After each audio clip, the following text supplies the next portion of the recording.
was interesting. My stream crashed really badly.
Getting a lot more consistent at faster monkey rooms, it seems like.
Dealing too much damage, I'm gonna get ranged baboons.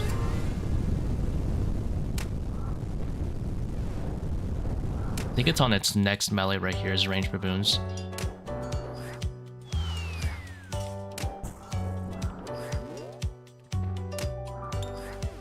Yep.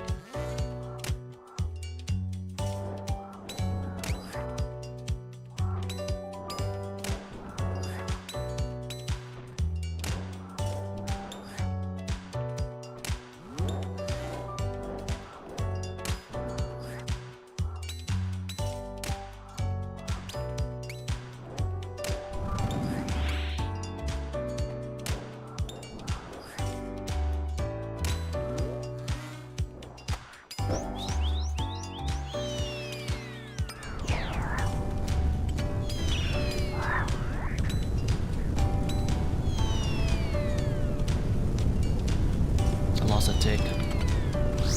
Shadowing it. One of those points.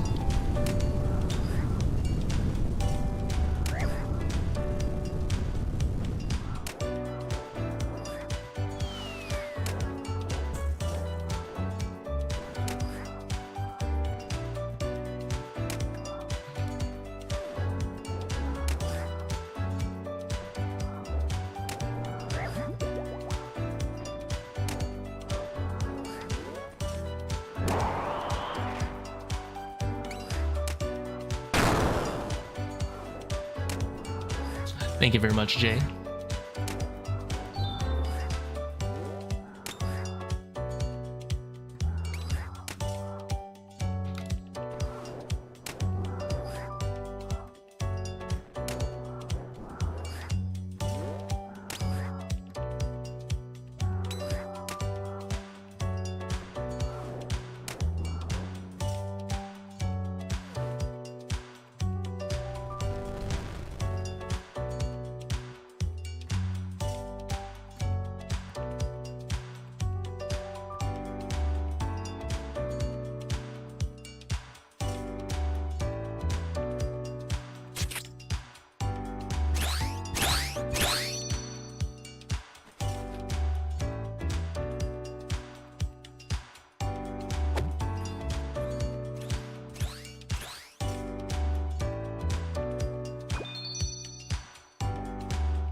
What's up with the final tile animation when red Xing? I don't know, it's kind of weird.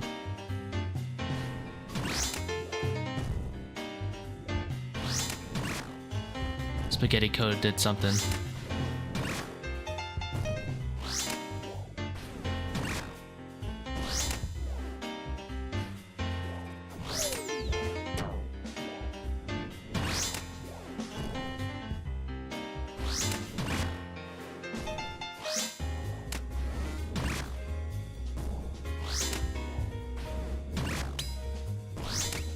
Where is the damage? Holy.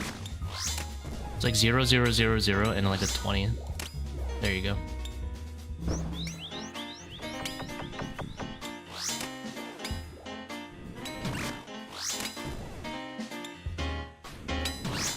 There you go. A little bit of damage.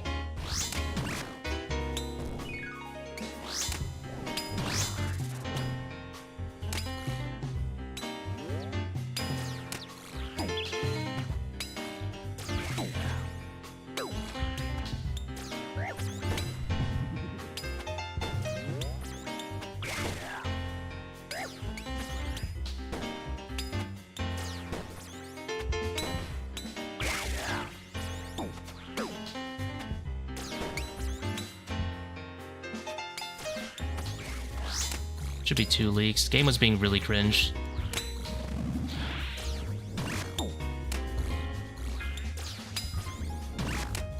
I could have done no leak if I was willing to take, like, basically possible melees. But that was not something I was willing to take. Like melees off prayer. They're setting up like 5 swarms in this area. It's crazy. Every time they set up a swarm there, if you want to pray melee, you basically have to have chins out.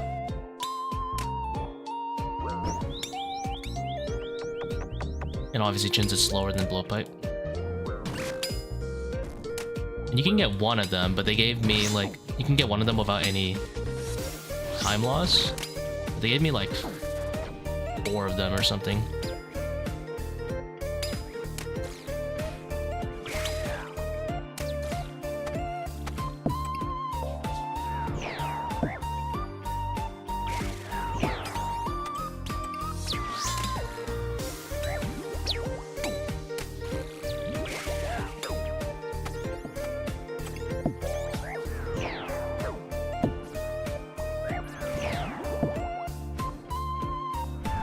And this is why I hate shadowing the melee. It takes forever sometimes.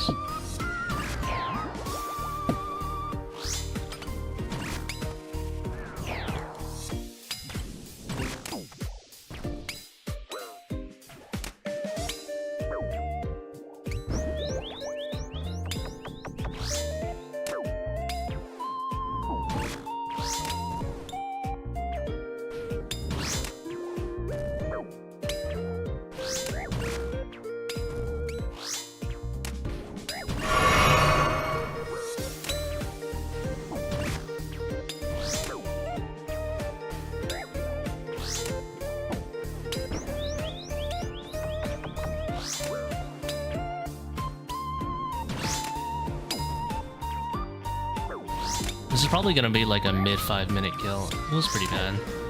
Noodle P1, which is just unlucky, happens. And then the swarms all were on the east side, which was also unlucky. And then I also noodled on the melee, which is kind of crazy. It was the anti-speedrun.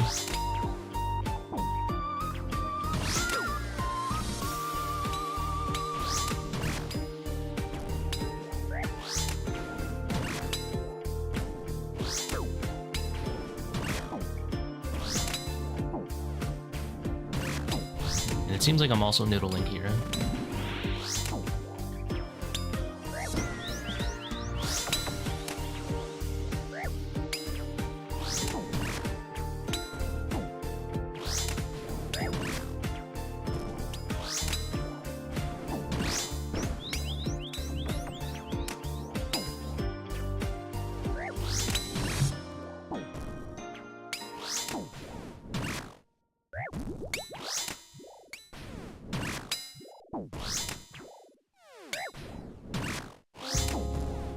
Excuse me?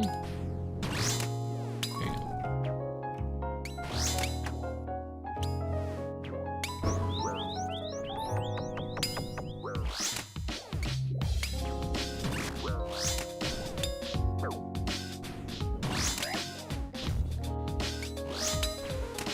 Actually, I might as well camp Heidi for the actual defense here.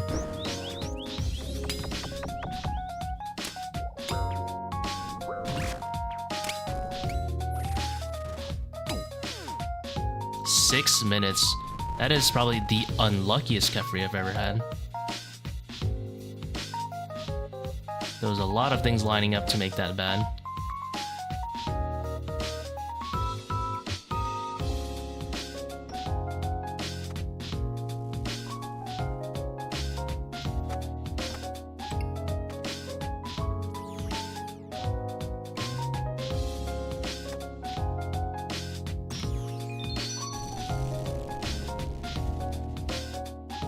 You get the world's longest Kephri. Yeah, if I had the reverse RNG, the other side of the bell curve, that's a 4-minute and like 10-second Kephri. But it is what it is, I guess. Sometimes the game just do you like that.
I'm taking it.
Did I miss an augury flick there? I feel like I might have.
This one's not happening, to be honest.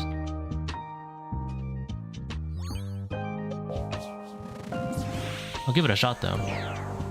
But the likelihood of it being a sub 30 is very, very low. Sort of just like just for the ZCB, yeah. ZCB plus it does give you a little bit of P2 speed, just a little bit.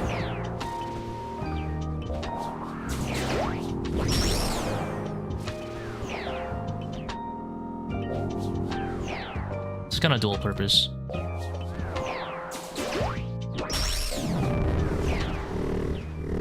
Did I die? No, but it was really close. My stream ended up lagging really bad, and then my RuneScape ended up lagging really bad.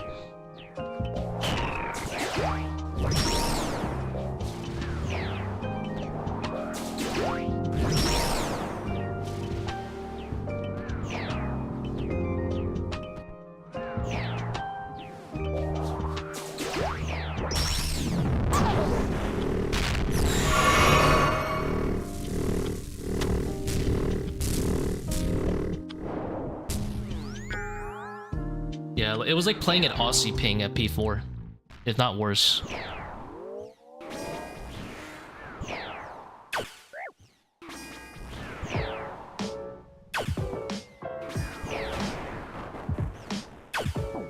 Judging alone from P1, this is not gonna be a... I don't think it's honestly anything faster than 31, so I'm not even gonna bother.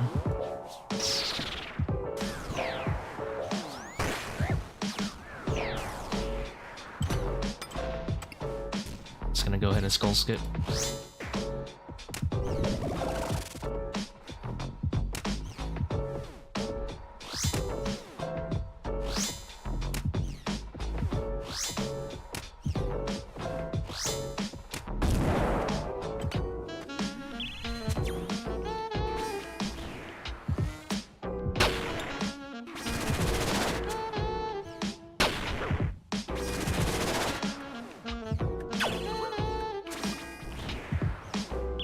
Hey Reynolds, love all your vids. Been doing your recent 485 double power runs.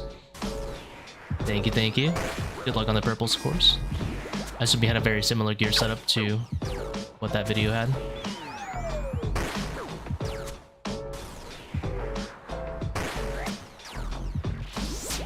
This is actually a blowpipe. I just have to take, but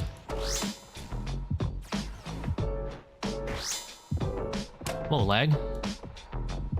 A little mild lag. I hope I didn't lose a tick there. If I did, then I'm getting a 4 down.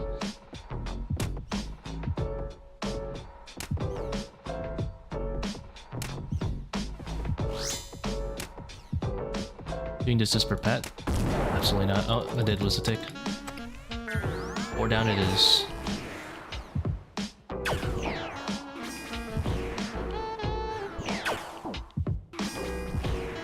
Now I have 8 pets, so there's no shortage of those, trust me.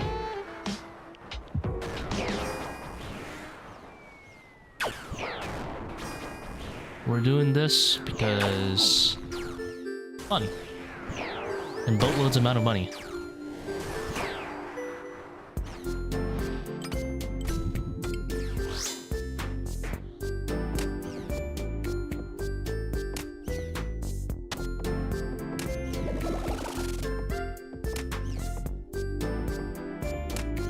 Well, even with 4 down, we're comfortably sitting in the 35 time at least. Couple minutes just there.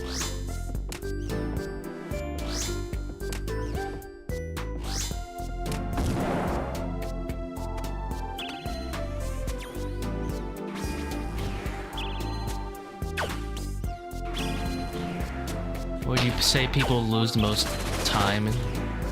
Baba. Doing 6-tick Baba is the easiest way just to, for no reason, lose 40 seconds of your life.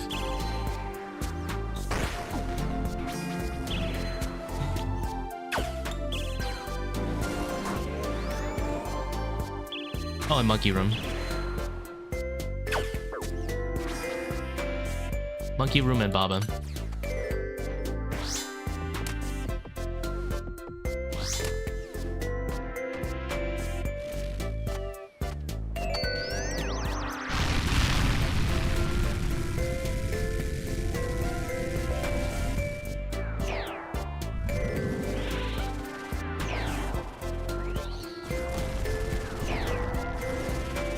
5 to 1 just makes the boss fun. It's great. If you've ever done Tbow, it's a little bit more fun than Zarpus.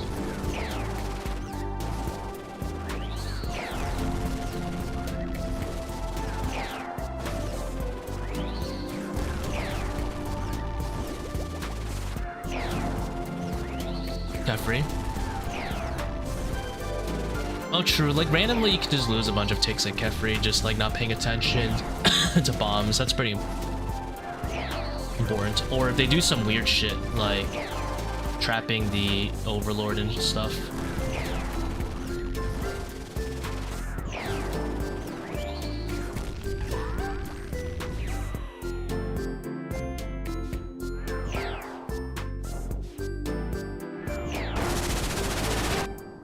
Yeah, not swarming, full killing.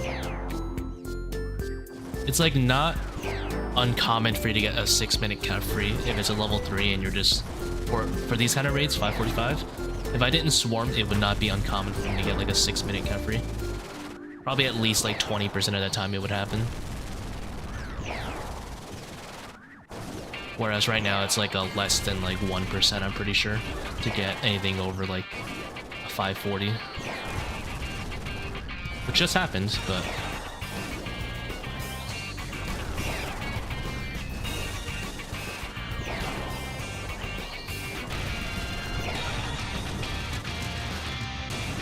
Oh, my thrall just rolled me a 75. Unlucky. Unlucky. Oh yeah, but ZCB I should probably use. Oh, might as well use it at the end at this point.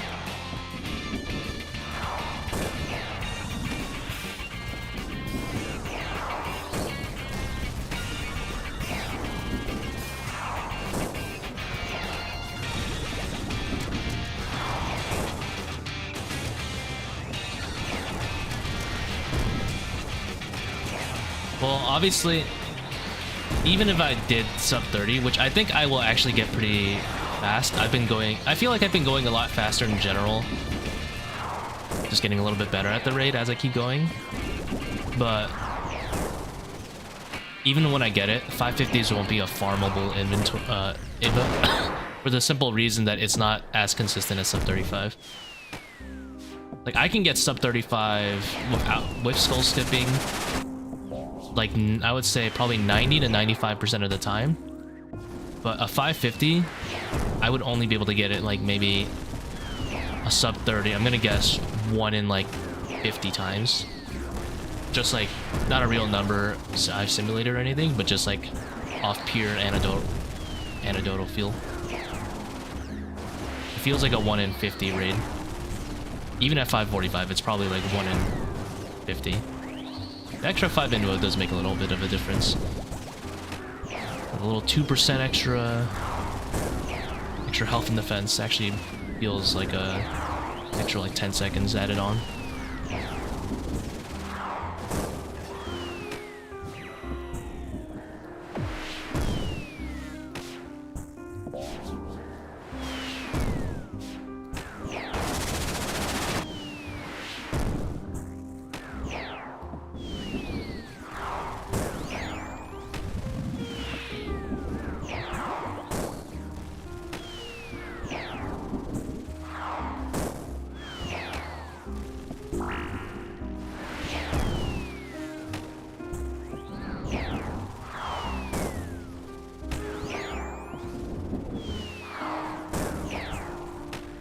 How fast could I do a 400? I'll be honest, I have no idea.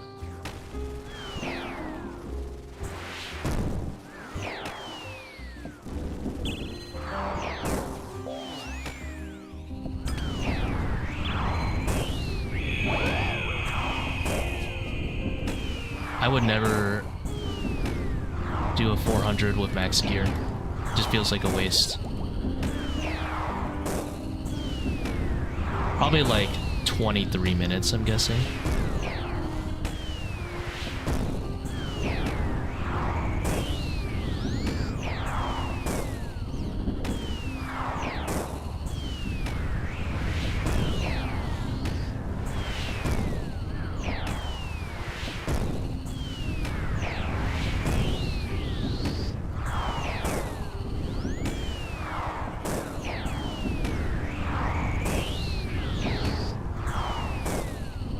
just gonna tank that, I don't even care.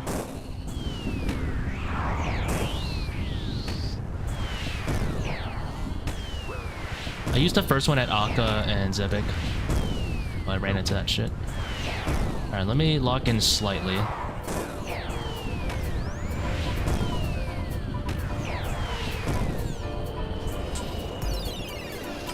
Alright. That's actually inaccurate. That's not the real unique. It's a little bit over. They count the 4 down. Like 18.4. Oh, never mind. It's 0%. Sorry.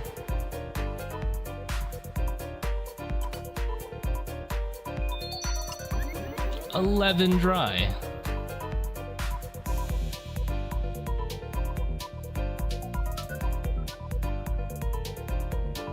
I still have an extra restore, surprisingly.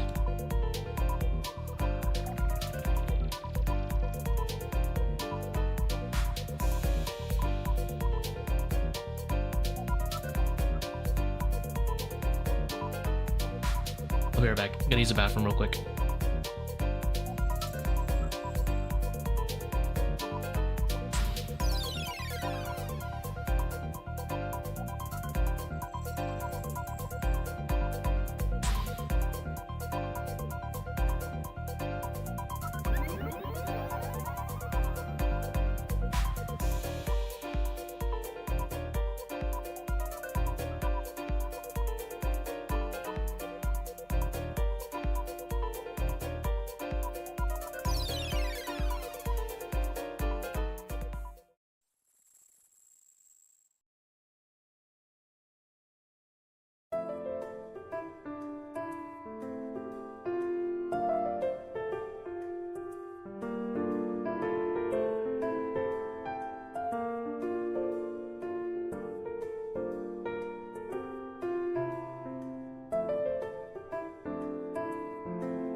Alright, I'm back.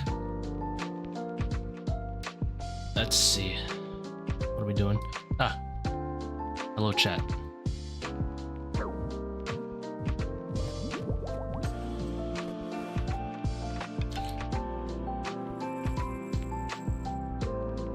Five restores? Yeah.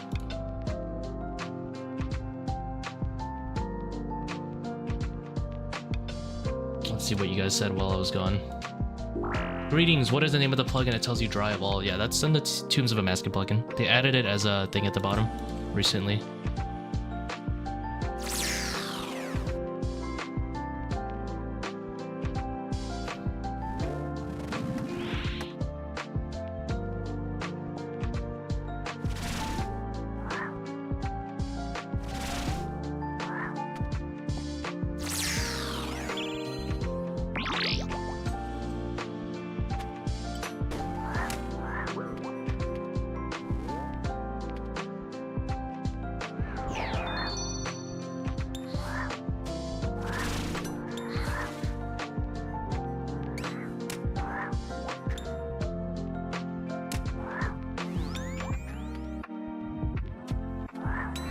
Oh, the demon almost venomed me.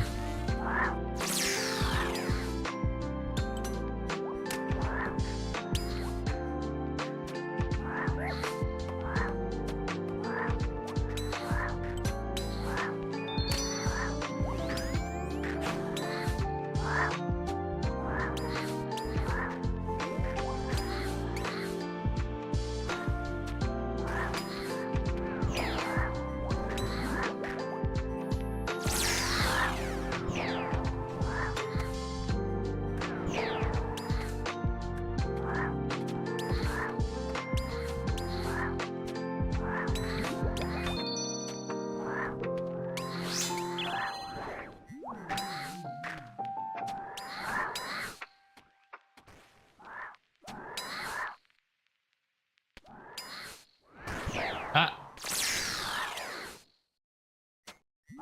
Dang it.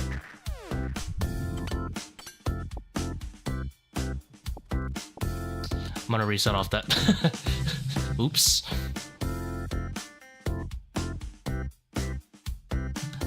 The volatile slide always gets me, I'll be honest. Every time I see it stop and then do a slide explode, it always gets me good.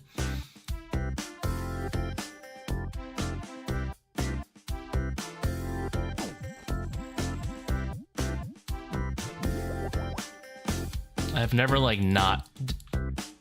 like dodged it successfully.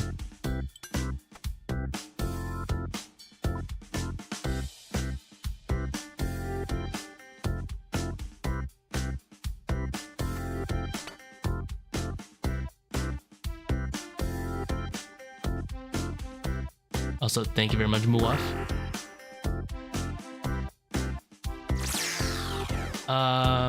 Right on, might be a silly question, but wait, what? I just threw a chin at a melee baboon. Amethyst worth getting over adamant? I mean, like arrows, or?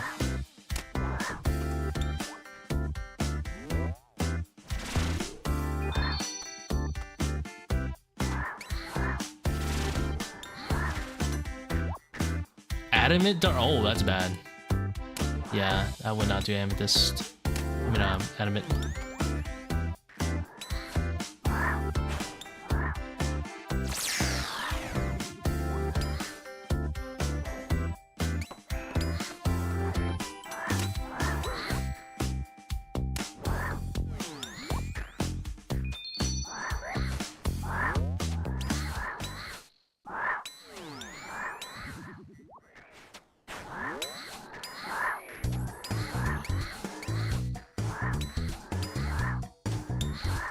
Why don't I guess maging that one's not bad.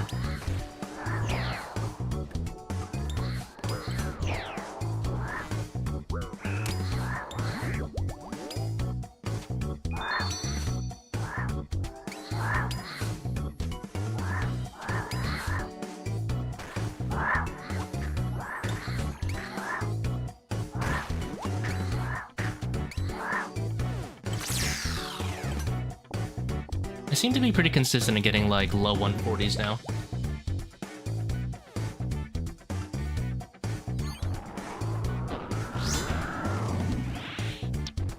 Ah, a 3. I want to lead the raid down.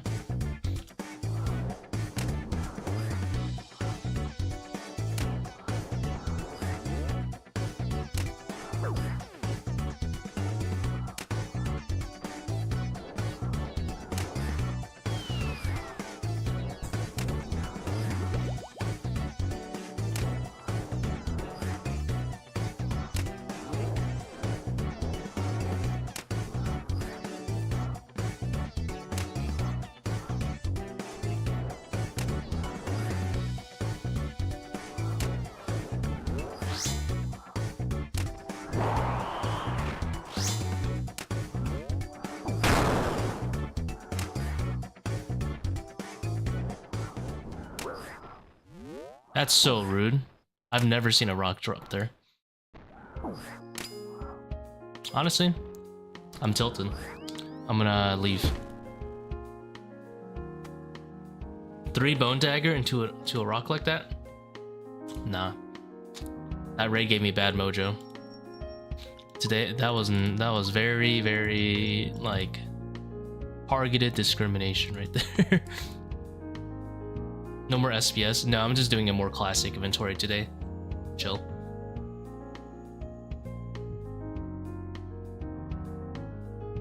I assume for the Iron Man talking, he's probably having maybe like fletching level issues, I'm guessing.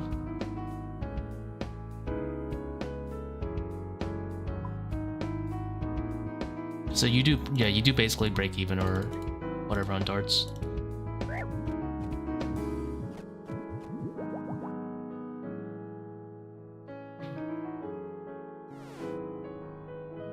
There's nothing else to use your darts on, really, other than, like, range roll TOB.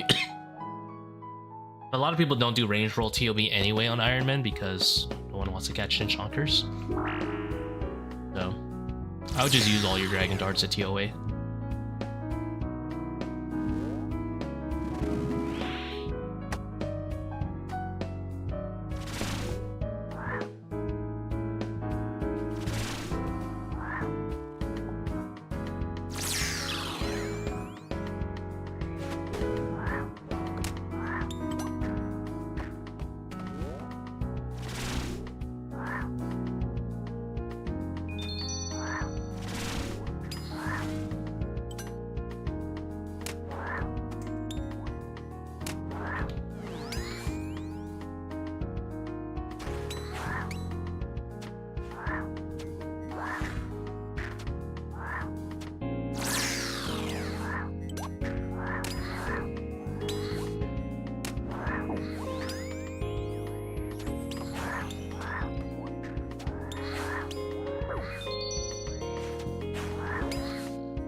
.41 and I had to kill 4 brawls, not bad.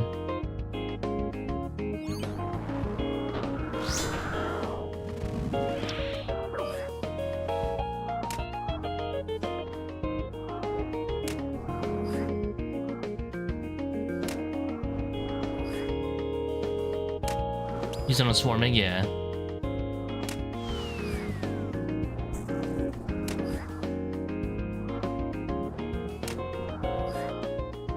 That's a tick early, actually. It worked out here. Attack, and then instantly go under and do 3-step unders.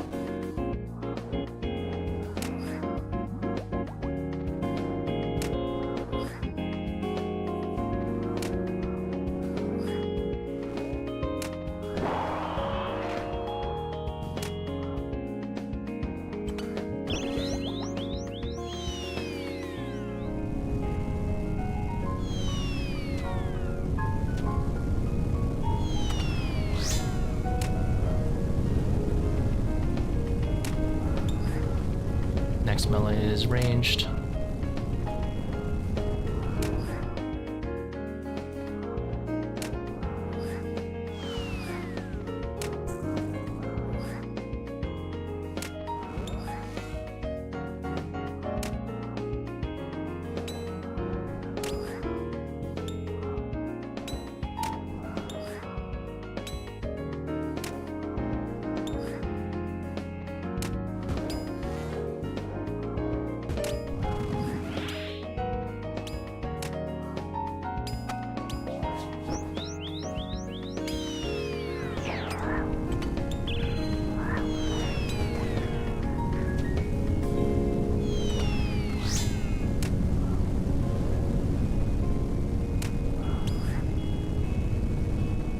A little early.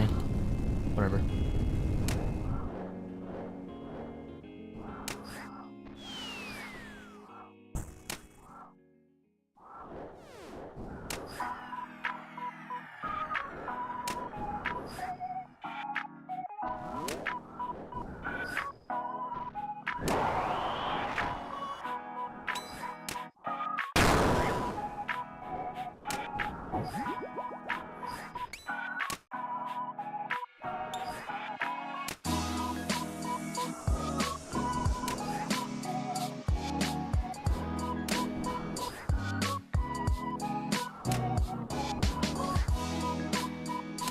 How many shadows? We have gotten 5.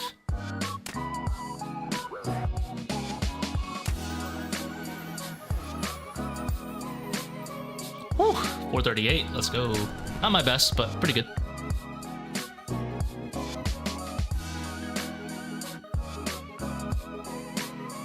Strong opener.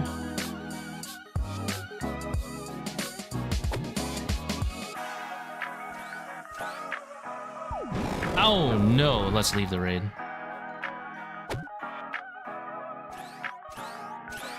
No one saw that. All of my accomplishments nulled by messing up the puzzle.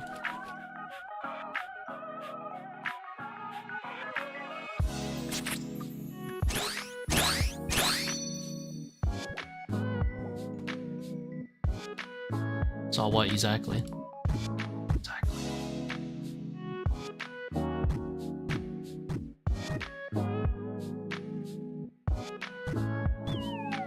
We can do... Hello. I think this one's better for overall time.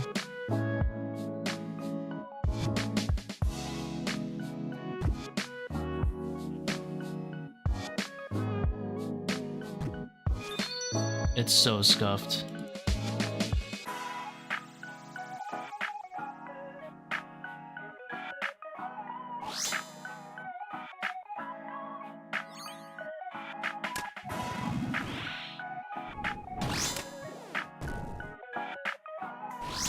I basically nulled the good Baba by having the bad puzzle.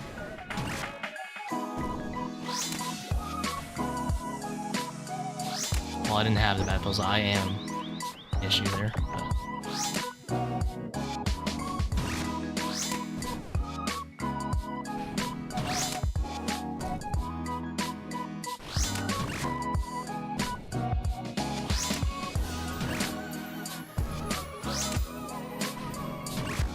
Those Masori legs, are you tripping? No, they're correct.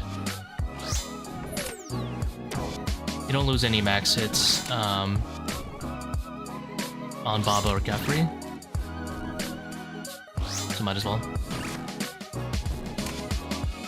Or gain any min hits.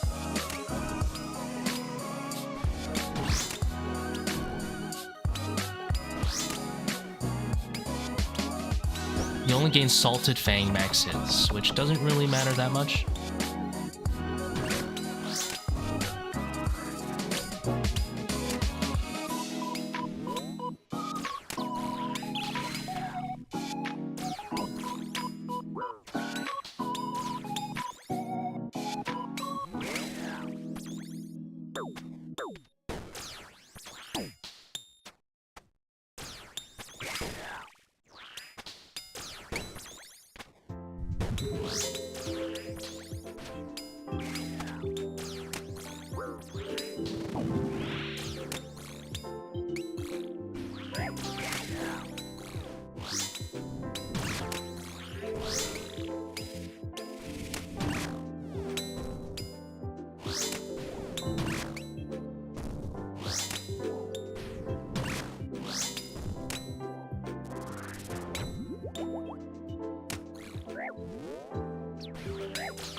I believe Ultor Ring is a little bit better.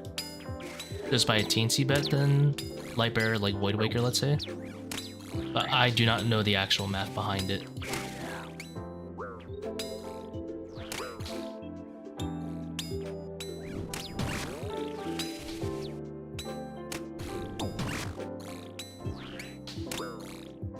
Because I don't know the math behind it, I'm just gonna say I made it up.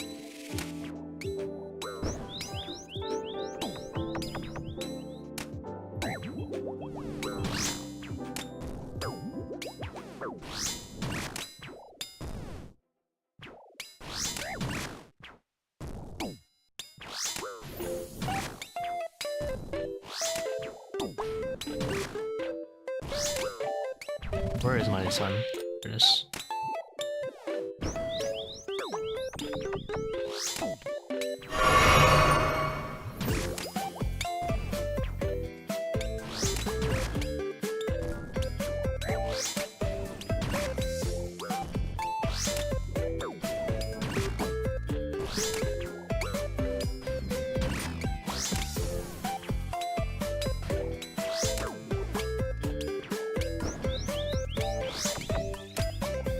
Never lucky, I never get that hit.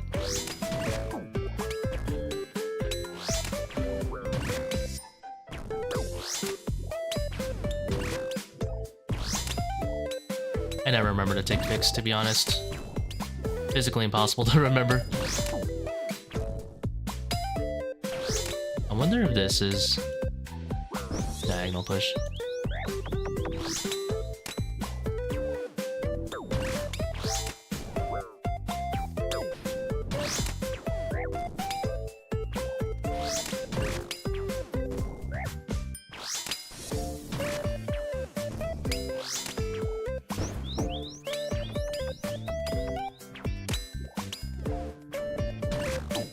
Can rooms still be fine-tuned skill-wise?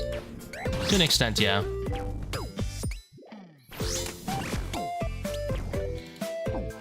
RNG is a very big thing, but there is a lot of skill involved to minimizing it. Like, I still get hit at Akkha sometimes, so keeping that to a minimum would be really nice. Less switching. Monkey Room, I've been getting better at, slowly. I seem to be able to get, like, I'm gonna guess low 140s now, more consistently.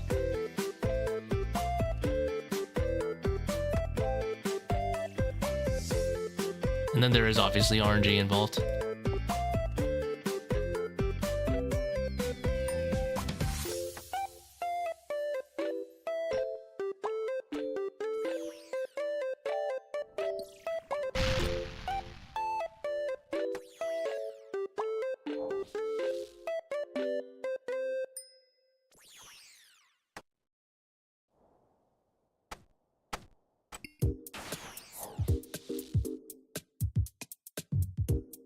Oh, I didn't make space. Oh,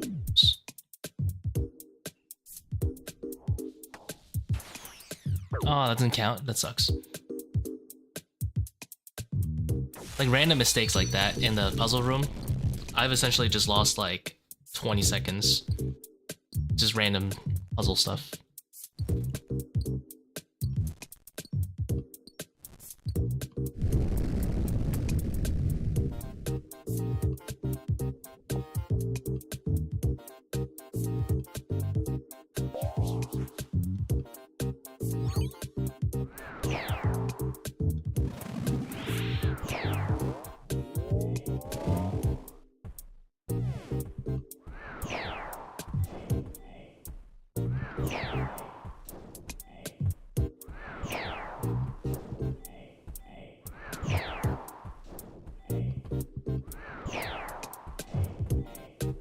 Oh, 0.3.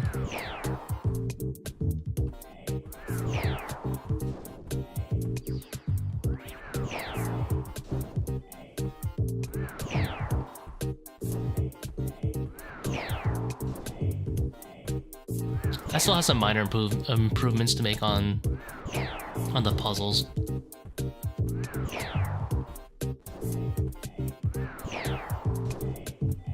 Honestly, I do enjoy the Kephri puzzle if it wasn't plugin abuse.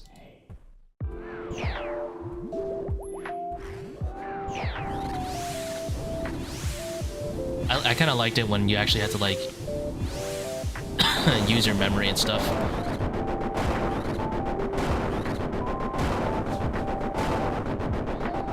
Do some quick maths for the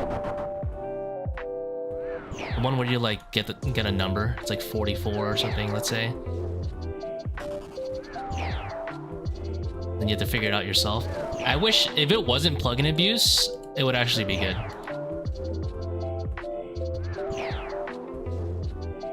Same thing for the reveal and the matching one.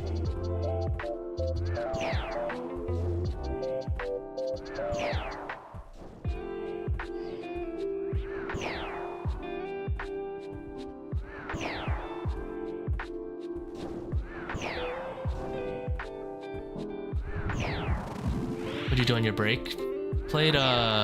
Just played other games.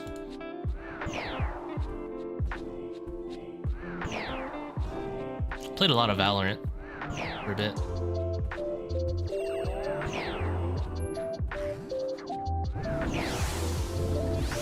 And other than that, I just took a break from video games. Didn't play that much in general.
My thrall got it.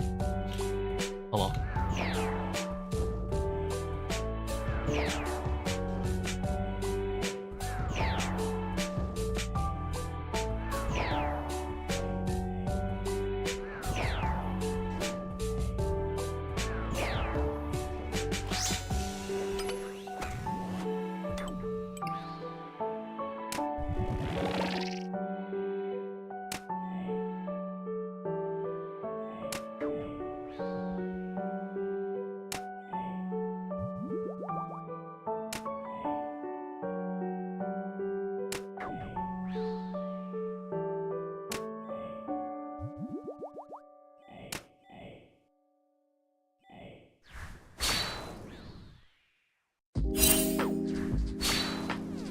Really?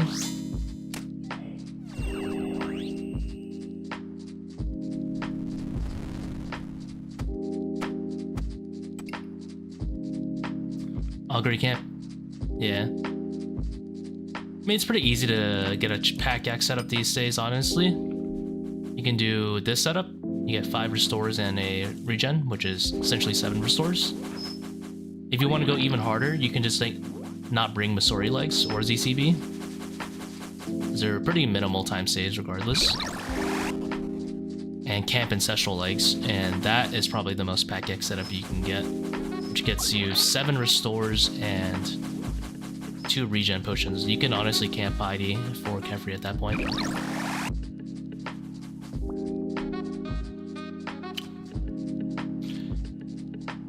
Lack of T legs noticeable doing 5-1. I would say yes, but I don't know A lot of the time, I feel like I'm getting memed more because I messed up at the monkey room, or because I mismanaged proccing range baboons rather than...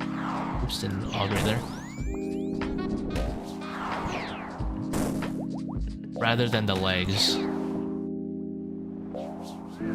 Like, I've gotten plenty of times recently where I've had the 6-tick at the end, but I'm pretty sure that's because I just mismanaged the range baboons. Or it got, like, messed up at the monkey puzzle.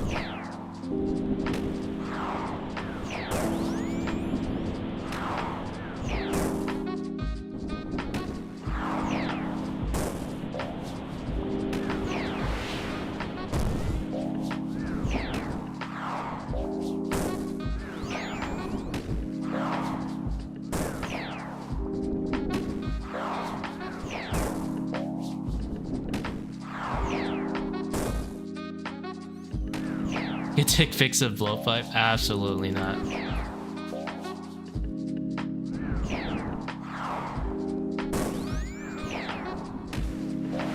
The playlist is in the description, by the way.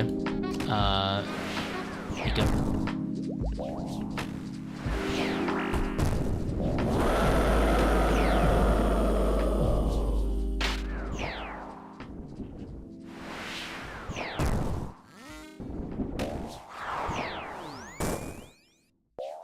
I'd rather lose my tick than randomly blow pipe in hopes that it's gonna hit.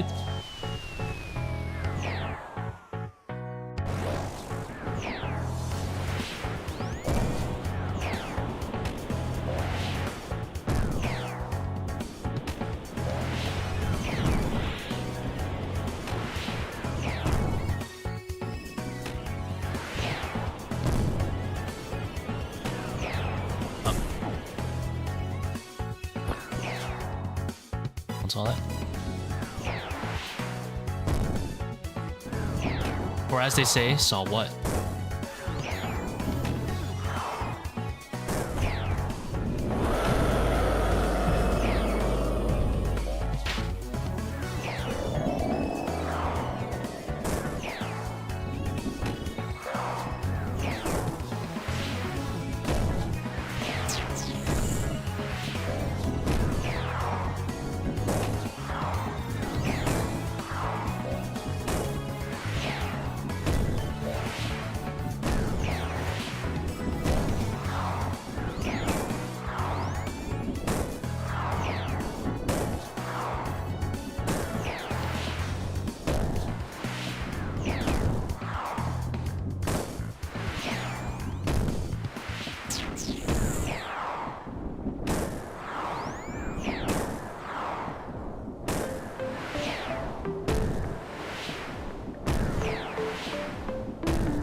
Is this the third raid in a row where I'm entering Wardens on low 22? The third raid in a row. I'm telling you. It's gonna happen at some point.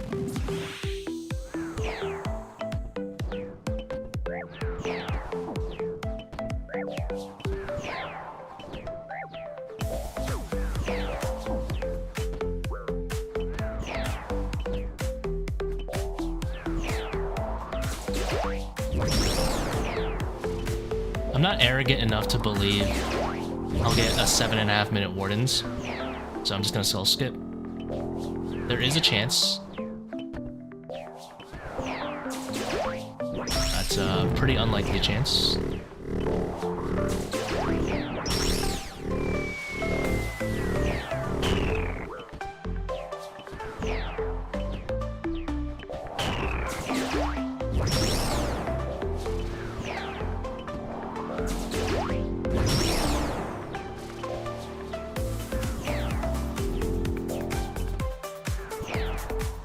Yeah, that's usually my mark as well, about 4 minutes.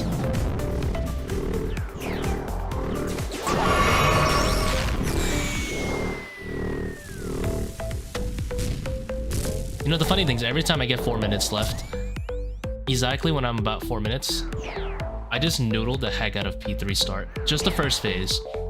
And then I'll hit like a truck at 40% or something. It'll be too late because I spent like 800 hits on the first phase.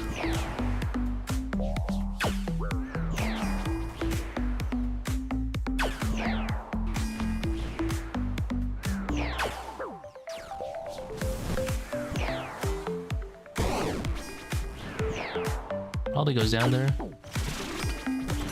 2-tick save right there.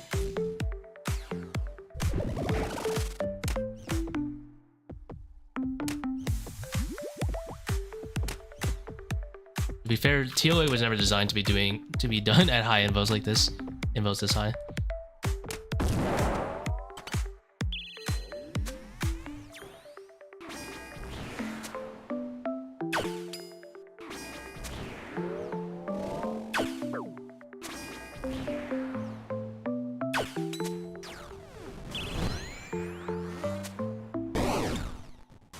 Certainly with like silent prayers, like their original version, which was just quiet prayers but worse, it would have been pretty difficult. Yeah. No help needed as well. Was absolutely impossible to use because you just couldn't get salt. Like 90% of the time. Or was it just you get nothing? I think it was a straight up you get nothing.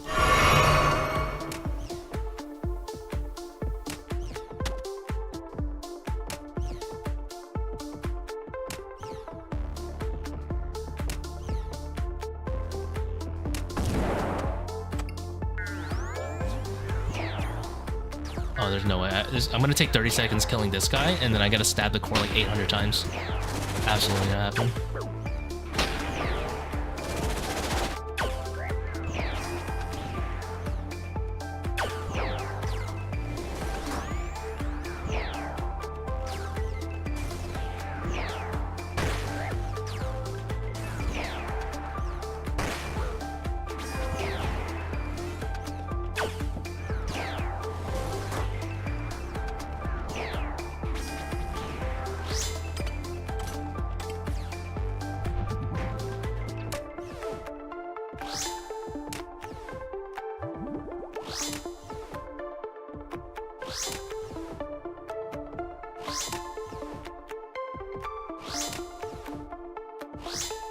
Why don't I stand next to the garden to lessen chip damage?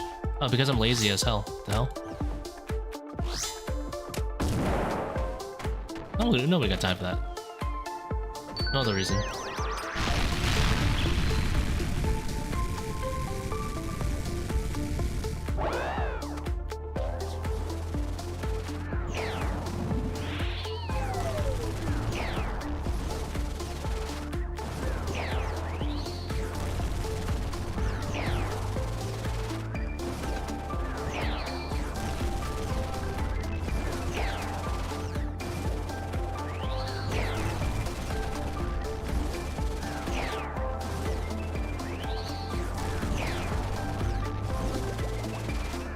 I only do the Warden that melees you when I'm doing like a Bofa run or something.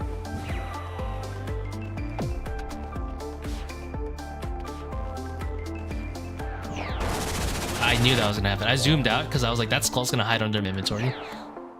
I'm gonna get pissed.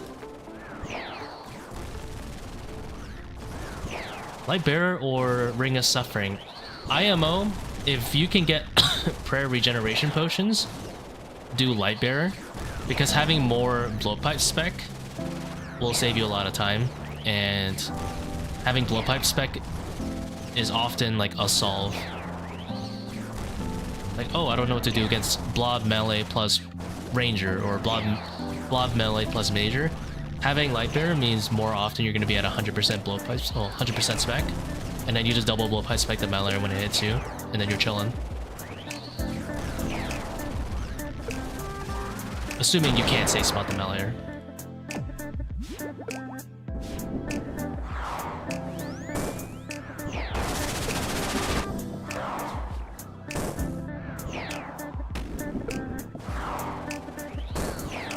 I would highly recommend Lightbearer. Prayer is a lot easier to come by these days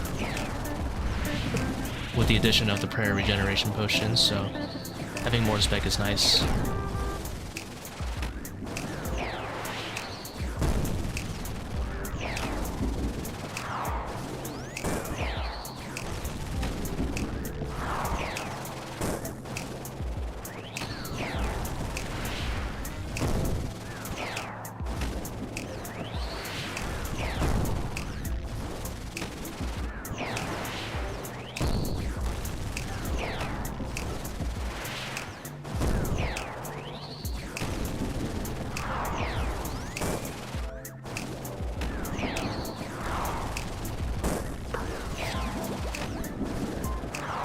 Regen's gonna create a new generation of milkers.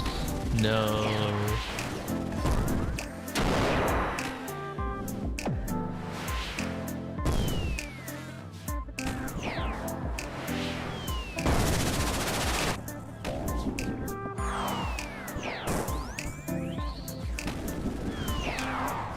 The Inferno has so many supplies these days.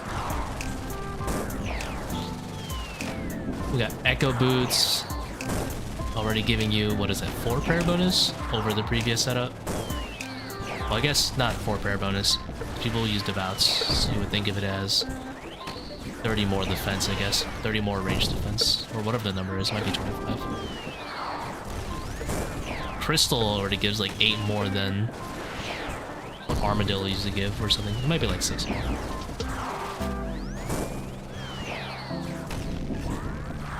Dude, you don't understand how like bad Armadillo armor is until like you compare it to like Crystal and shit. Crystal and Missouri. It's like, damn, Armadillo's just terrible.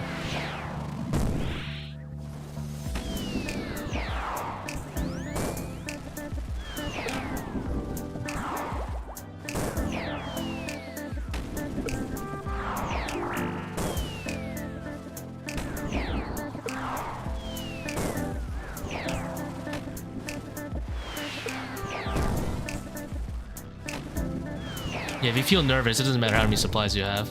But to be fair, it doesn't matter for the waves. Getting through the waves is a huge bit of extra motivation. Zuck is a very, to be very frank, Zuck is an easy boss comparatively to what the game has thrown at us these days. It's just people get nervous as hell.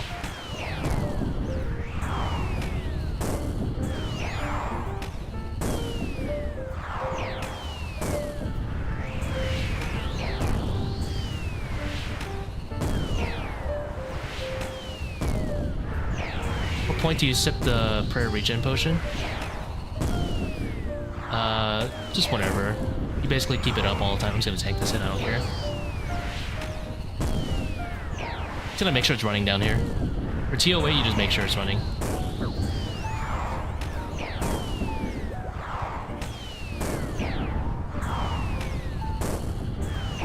I don't care about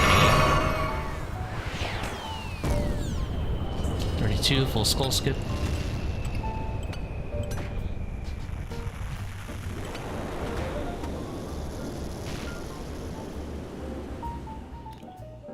The hell? We're double dry.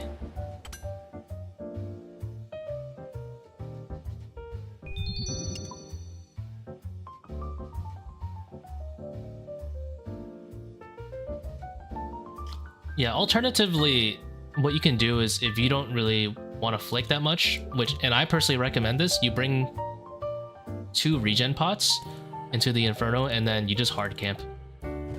You hard camp Rigger for the first 30 waves. If you want to flick, go ahead. And then you're basically at the same start as before, except now, you know, you've plowed through the first 30 waves in like half the time or something.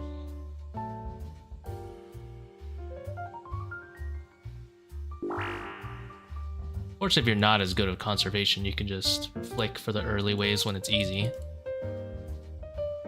But completely up to you. For me, the first 30 waves are a snooze fest, so it's just like, get through them quick and play the game.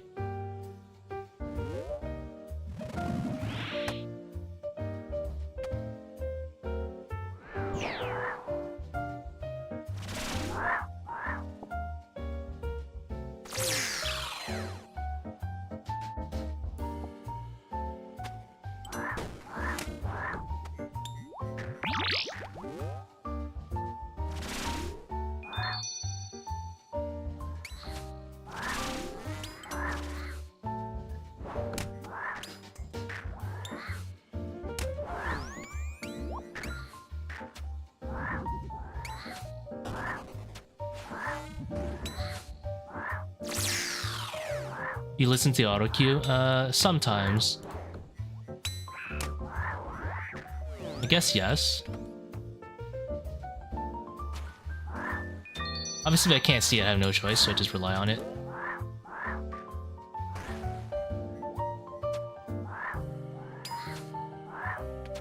Not always.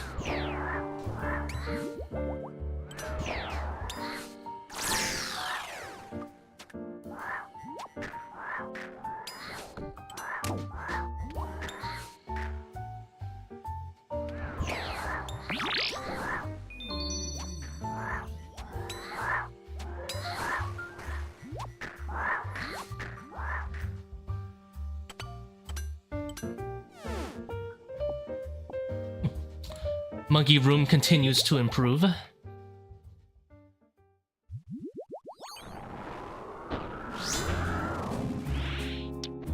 And we want to leave the raid again. Let's go.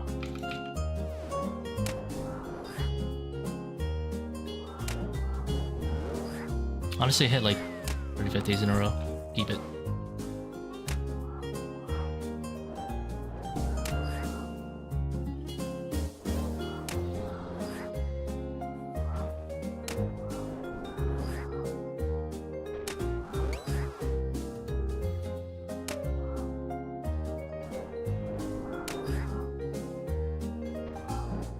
Do I consider Sims as cheating? No, not really.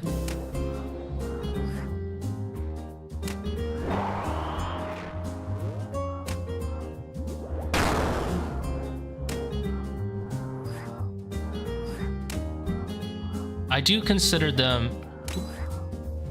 Like, I will for sure say that The Sims have made the completion rate for that content much, much higher than they would be probably designed for. But I don't really consider it cheating.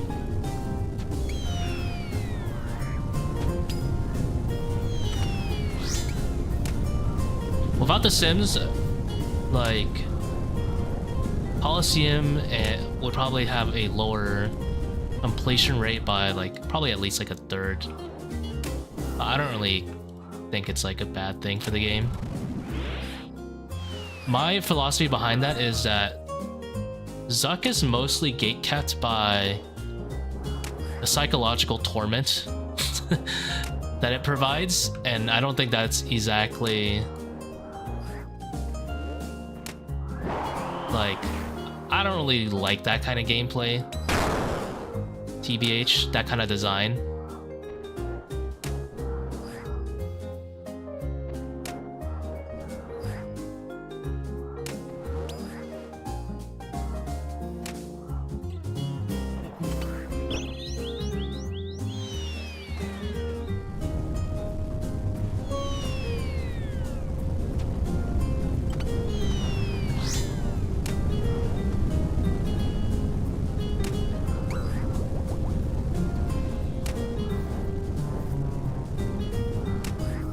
Yeah, The Sims didn't exist, people would just use private servers, you're right.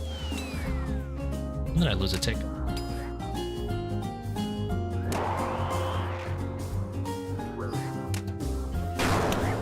We're very fortunate that the people who have designed the simulators do a much better job than private servers. I've seen what the private servers look like when it comes to like how Inferno looks. It's awful. Like, he'll literally attack just earlier, and the shield will have a hitbox that's like 1 by 1 wider.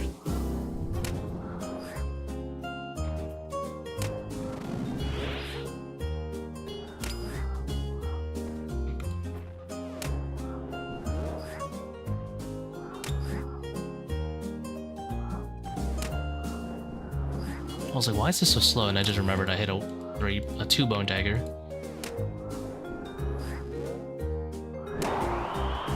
How goes the raids? In the beginning, they were kind of... Oh my god, this is kind of cursed. They're a little cursed today, in terms of like random mechanics showing up at bad times, but time-wise, pretty good. We've been getting to Warden in low 22 minutes very, very often. I don't think it's happening this one, but we made it 3 times so far. Any purples? Nah. What's the reasoning behind not having Baba costly Red X? It's a very simple reasoning, and that is Red X is a 6-tick cycle, and my Fang is a 5-tick weapon. So if I keep doing the Red X cycle, I will be doing less damage than I should be. And I do not like dealing less damage.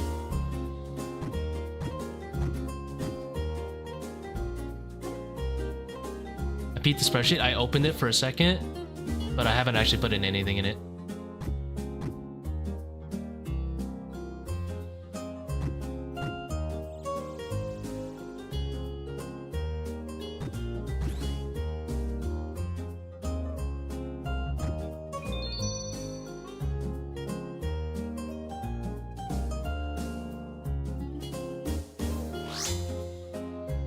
As another bonus, 6-tick Red X is boring AF.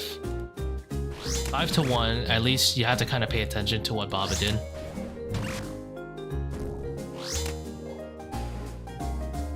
So on a fun scale, 5 to 1 is more fun and does you deal more damage. Missed earlier, why do you camp Ancestral Bottoms or Masori chaps instead of Torva legs? So if you're wearing max strength otherwise, you know, like everything else is maxed out, you don't actually gain any max or min hits with the Fang. The defense from Torva is absolutely nice.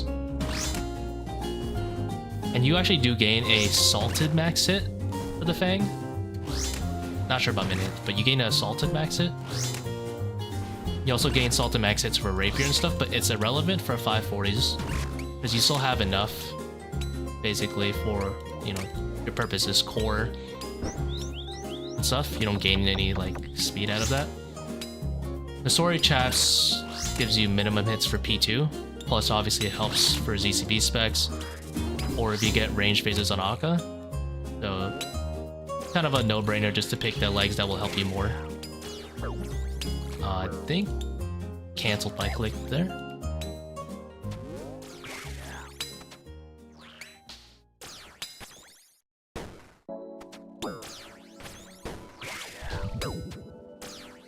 Just click that. That's 2 going in.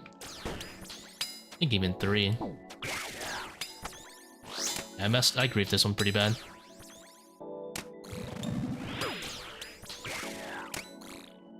New amulet, yeah. Amulet of Rancor.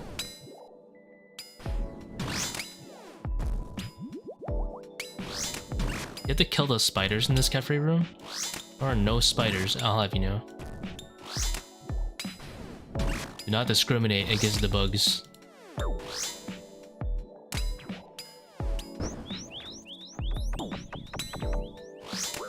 I only kill the meleeers and the mage.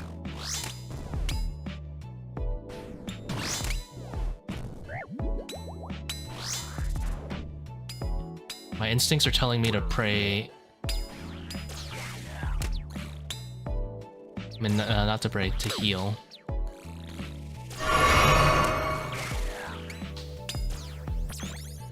Did not pray ranged. Please, no punish. No punish.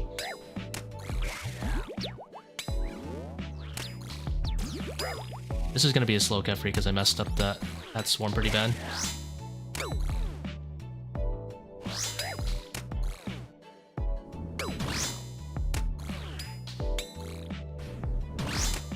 It's called 5 to 1.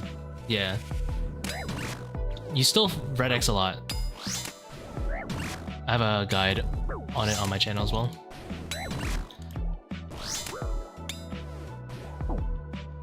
The nice thing about 5 to 1 is that if you're getting, you know, blasted and chunked, you always have the 6-tick Red X as a backup no damage method.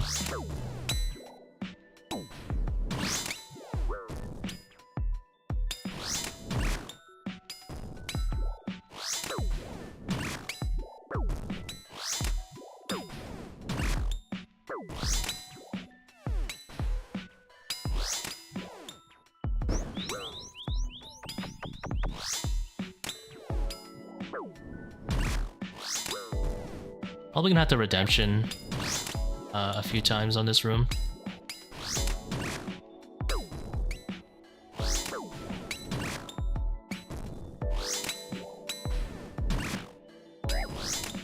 Yeah, just ignore it.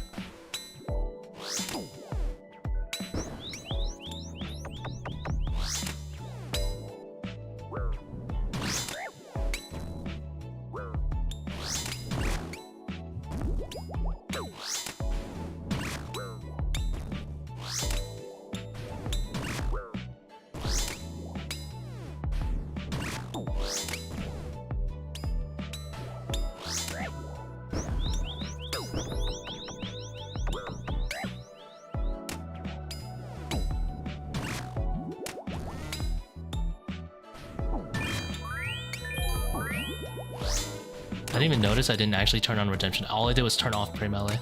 Rearranged. That could have been bad.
I'm gonna use a red pyramid since I kind of messed up and used a lot of prayer at Kephri.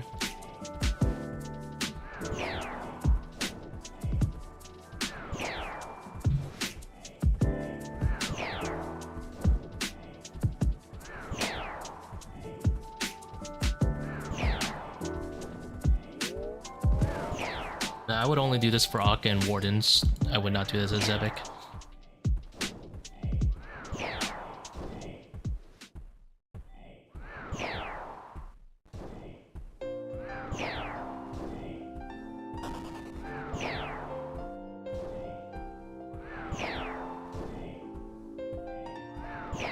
No, my Chaos Runes? Nah.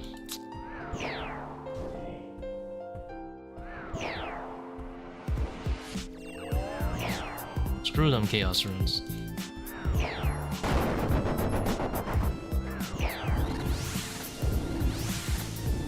Actually uncharge too much. I don't need to uncharge 12, I could just uncharge like 5.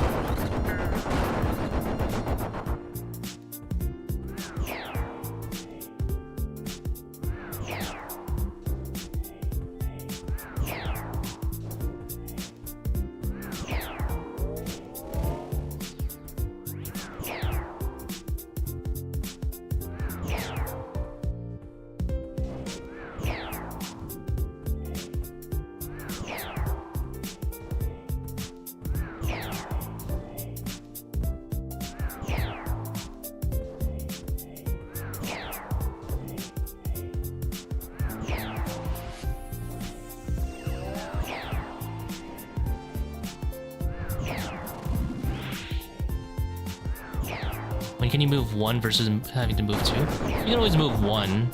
Nothing wrong with moving one. It's just you can't do it multiple times in a row. Because if you move one 2 times in a row, you end up running into an orb.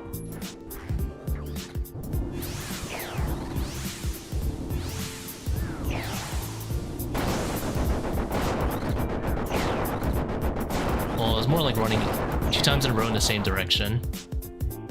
You can always move one though.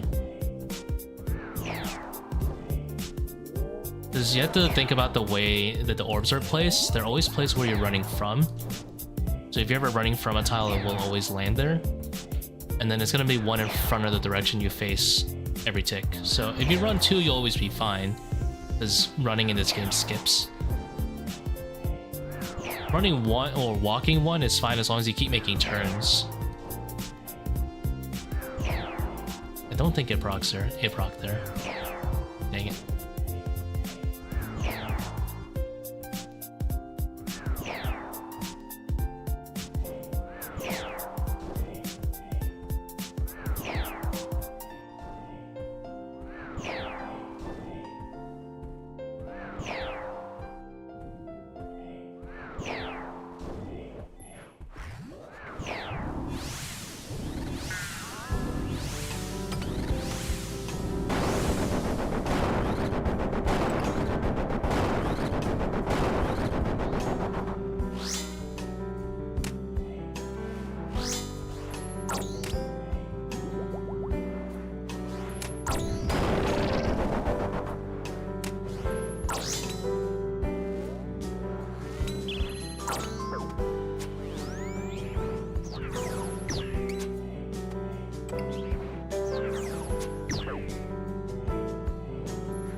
It's probably better at low HP actually.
I didn't even bother dodging that.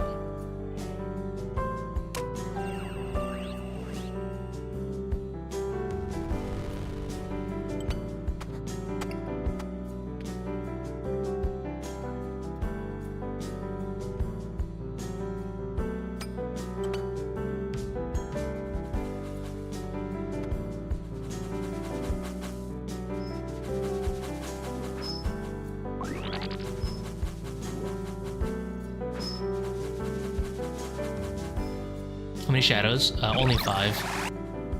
We're a little under rate.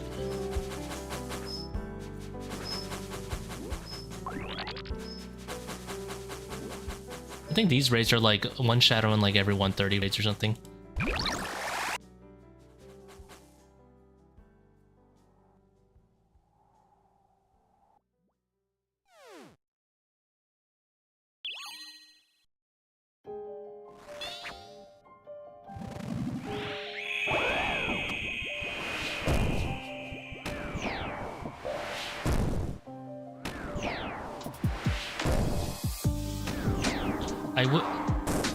Five is okay. The main issue I have with my current rate is that 2 of them are in teams. I've only ever had like 10 team purples or less, probably. So it's like I had to split 2 of them. So it feels more like 3 shadows and like 140 purples is what it really feels like.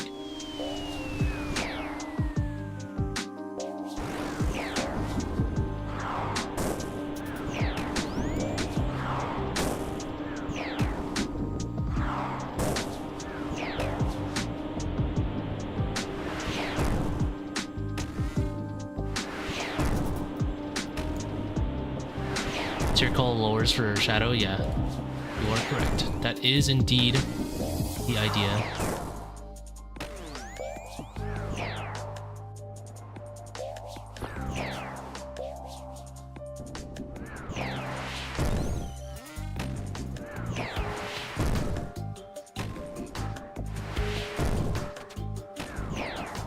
Normally I'm better about the tick loss there, but I was dodging the tomatoes, so I didn't want to risk it.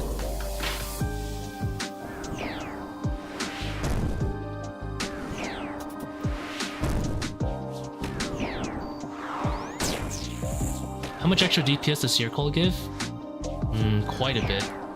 Depends what it hits, of course. I think an average 13 Seercull is worth... Like, hitting a 13 Seercull, I'm pretty sure is worth, like, hitting a 250, theoretically, with, like, a ZCB.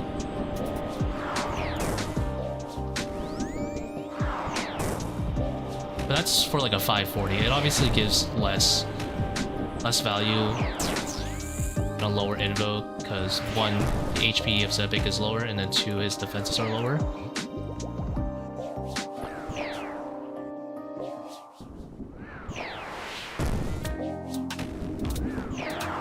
I could be wrong about that. I might be remembering, like, if you hit a 25 Seercull, it might be worth a 250.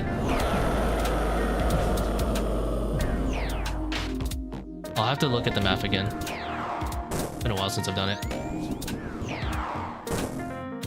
But that's just, like, the value you're gonna see for, like, defense reduction in general, you know?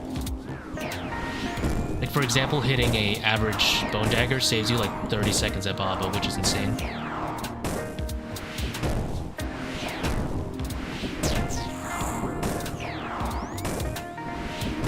And then hitting like a 1 is just like, well...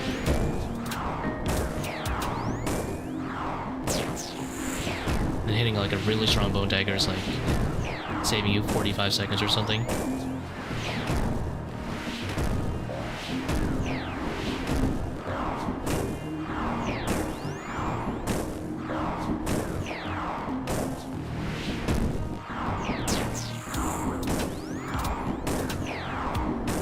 Yo, how's it going, big boy?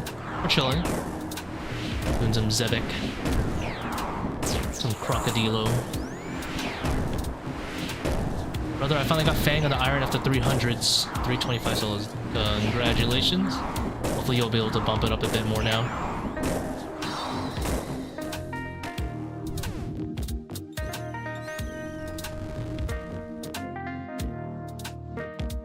What was I doing? Oh yeah.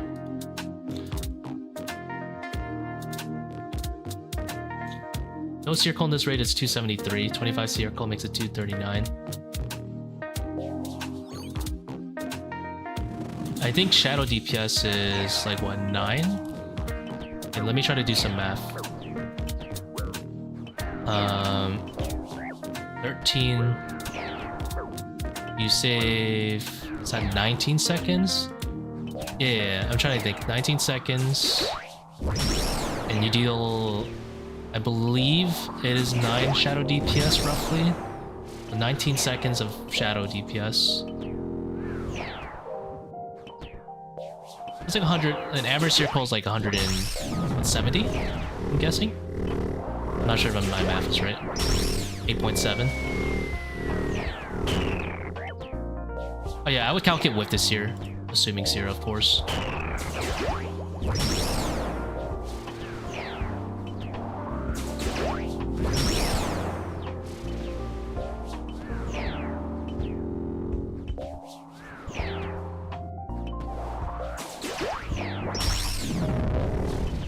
I forgot I wasn't even paying attention for the tick regen.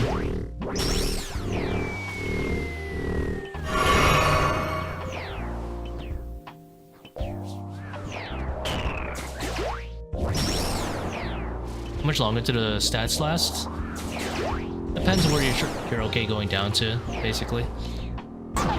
So Shadow doesn't... If you have max mage, Shadow doesn't lose any maxes up to 123. So you only need to preserve from 125 to 123. Basically, the stats will be at 125. They don't go down like Overlords. So it goes from a 60-second timer to 90. You'll get an extra... Going from 125 to 123, you'll get an extra minute.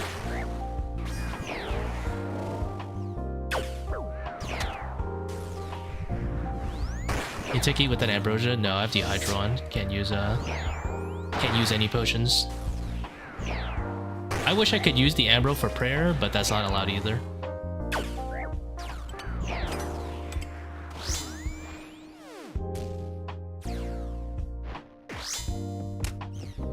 I'm gonna flick Piety.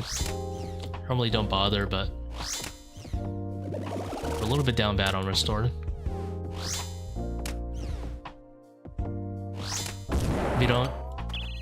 If you don't with Ambro, yeah, I'm pretty sure you could take Eat. Just Ambro. Yeah, an Ambro raid, you don't really need to take Eat with Ambro anyway.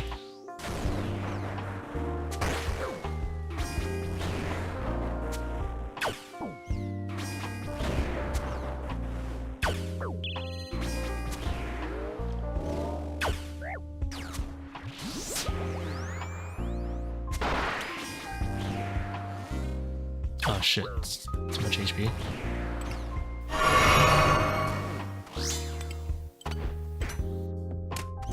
Ooh, 51. That was a mistake. I might have screwed myself. I don't think even with a Fangless last hit I can recover this.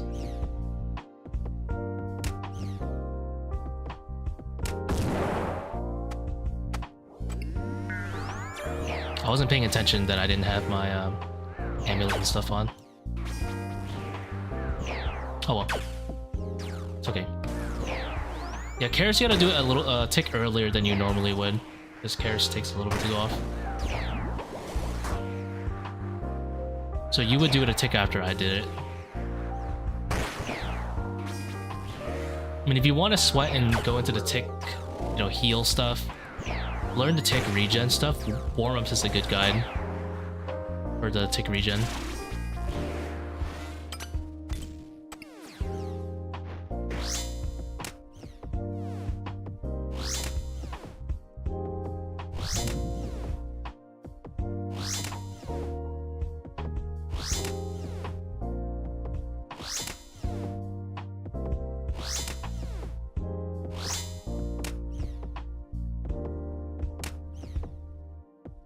Oh yeah, if I had a if I Fang Spec, I would have made it. Wait, wrong gear. Where is my Tbow? Here you are.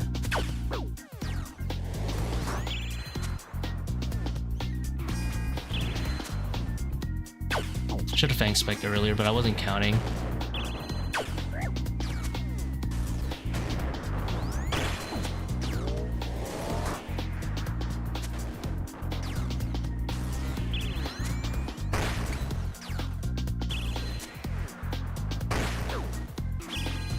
Well, we'll still comfortably make the 35 timer at least.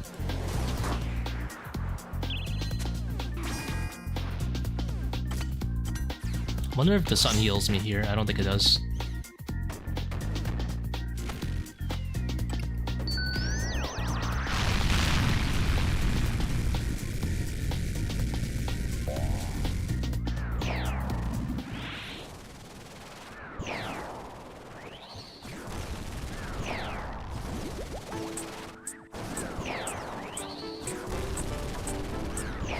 I recently learned how to tick regen, but I keep forgetting to do it just because I don't have the habit.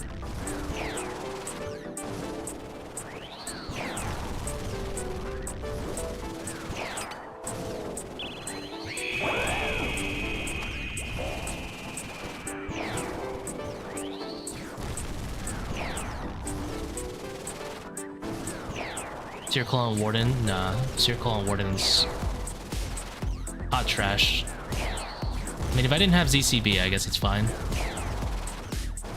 Technically saves something on average, but it's very little. I'm gonna kill the first set because I want to heal up.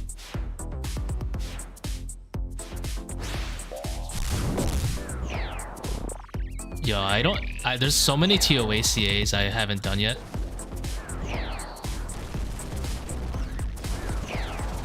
I just can't be bothered. I'll do my CAs at some easier boss if I need the master tier. Like I did all of Araxor's a few days ago.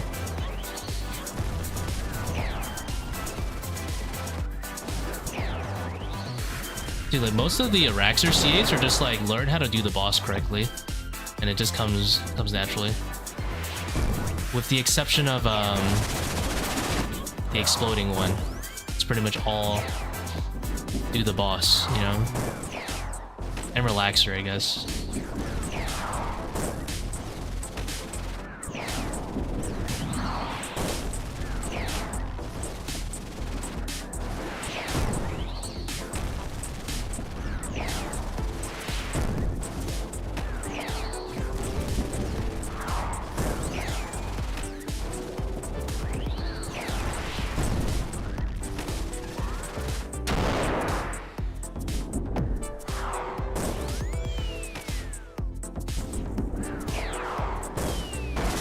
What sense do I play at?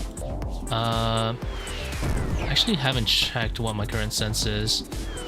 I think I'm on 1100 right now. It might be at 800.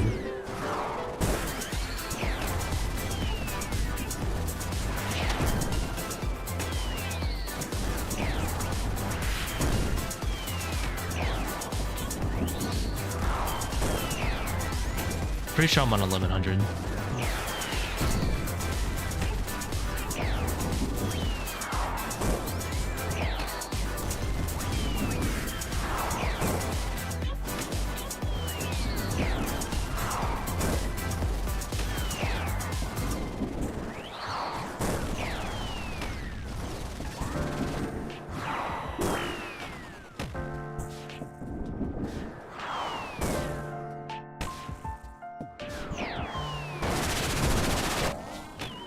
Yeah, I was like 10 seconds is too much. Doesn't seem right. But considering it also takes away a hit from the shadow, ends up being like a 2-second thing, right? Client size 1050 by 731. Oh yeah, 10 seconds for 25 seer sounds pretty accurate.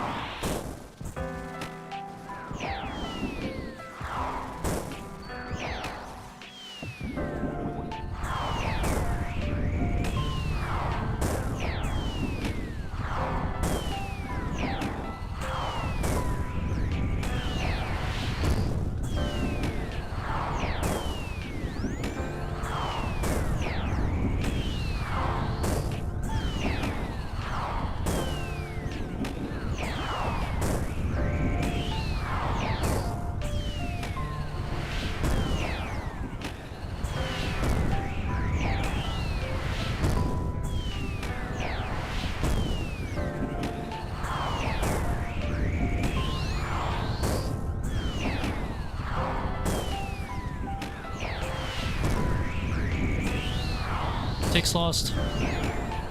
We'll never financially recover.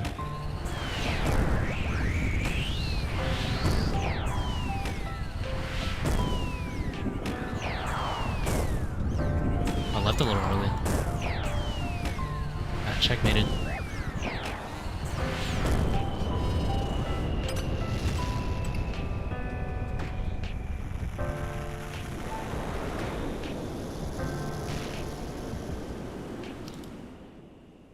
Never dry. Yeah, when they give you 4 in a row and you're like, it's cornered. It is what it is.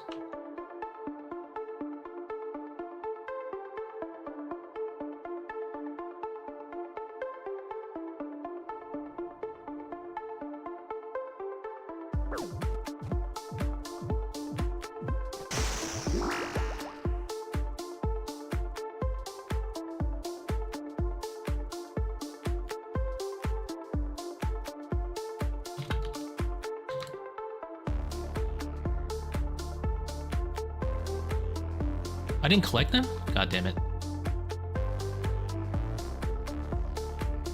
Ow. Oh, put over here.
Ah, terrible clicks.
That is a slow monkey room.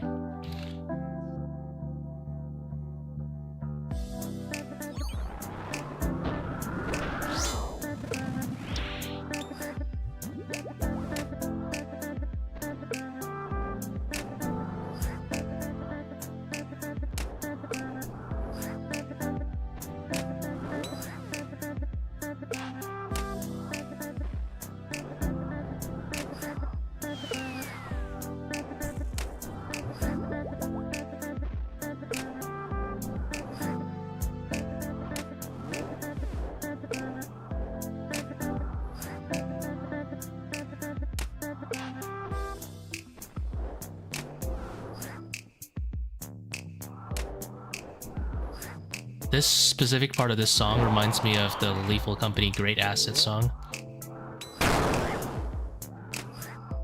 Great asset. Great asset.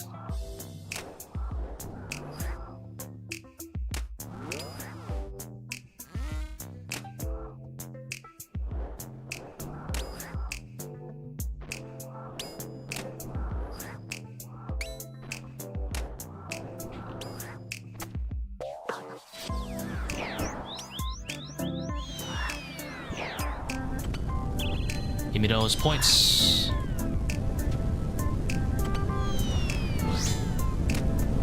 Bet your ass I'm getting those 70 points.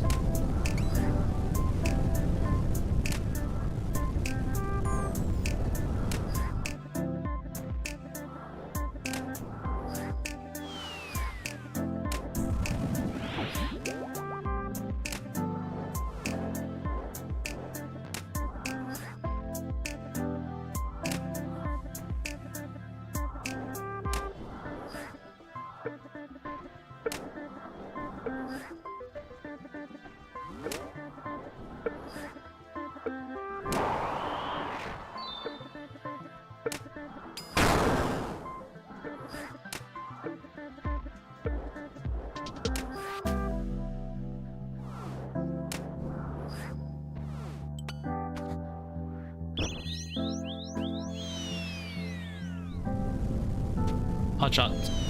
Never hits.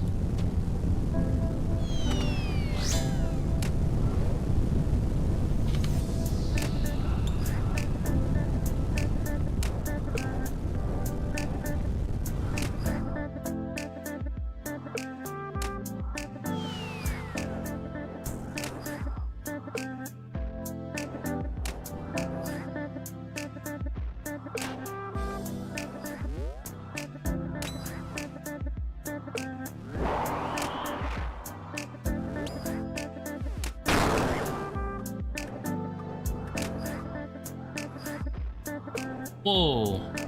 Whoa, what the hell is happening? So rude.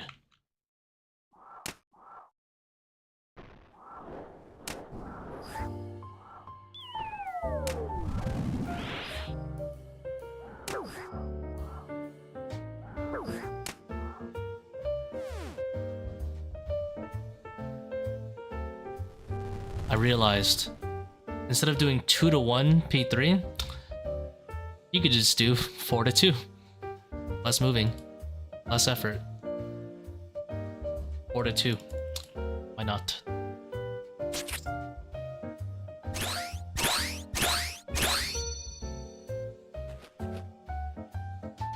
Just works.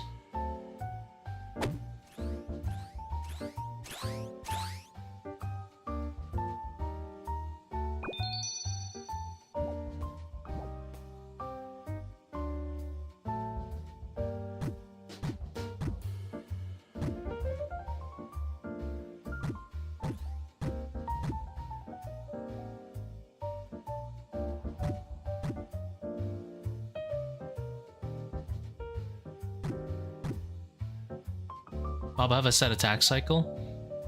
I don't think so. Unless you mean like... Yeah, like she attacks 6 ticks, P1, P2, 3 ticks, P4. Slow Shadow is always going to be basically a 7-tick attack, in no sense. Not really. Not really 7 ticks.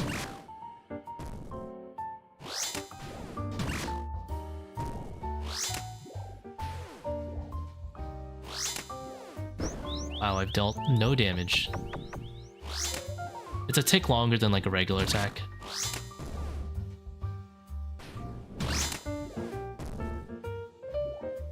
Does that make it 11 or 13?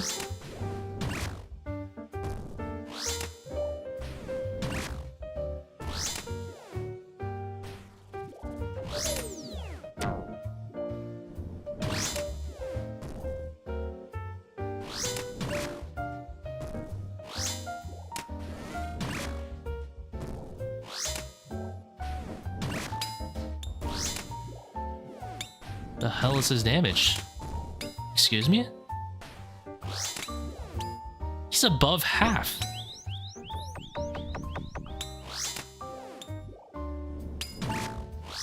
Bruh.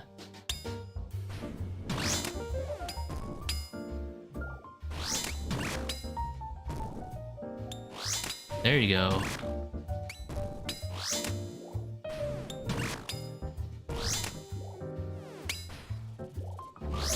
Oh my god, please.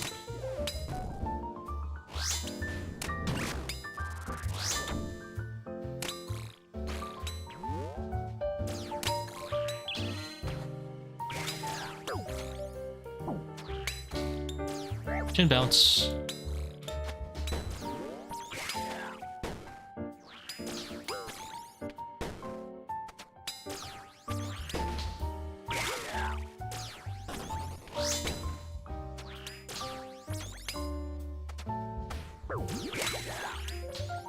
I'm gonna let one in because I'm too lazy to go get it. How's it going, Galamora? We were noodling our Fang.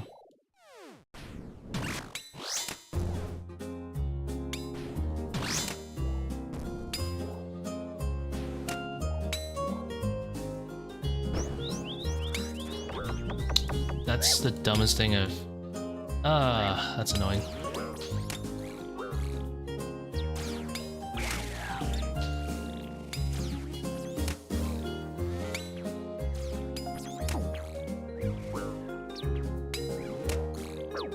Just barely missing the damage requirement.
Well, P1 was terrible, but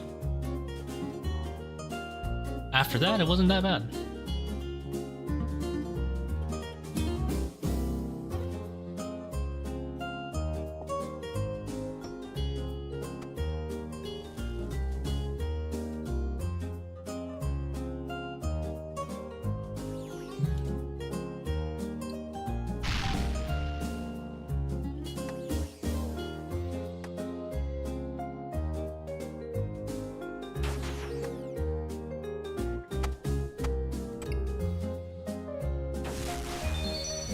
The whole day dying to Baba Akkha Wardens the other day.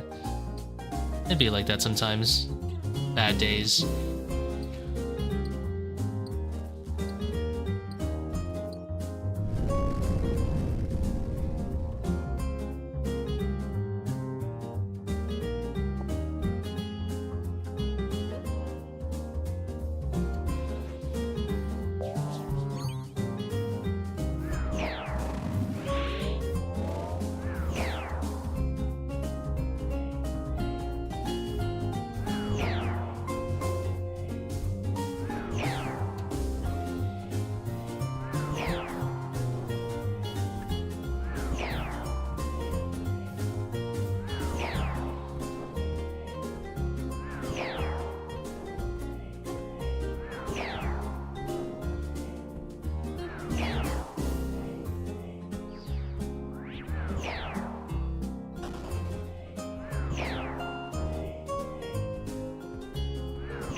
Caught a friend request. I've had him at it for a while.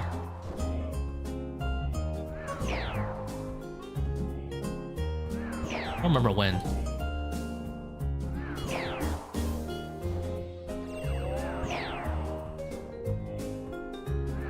Smart or silly to sell all your mega rares before it leaks?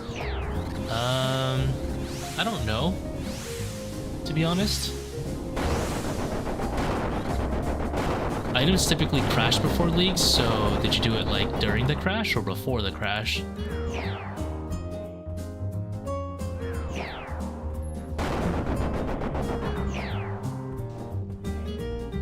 Because if you did it during the crash, you may be a little, you may be Giga Brain, like if you did it like, let's say 3 months ago. But yeah, I know leaks hasn't started.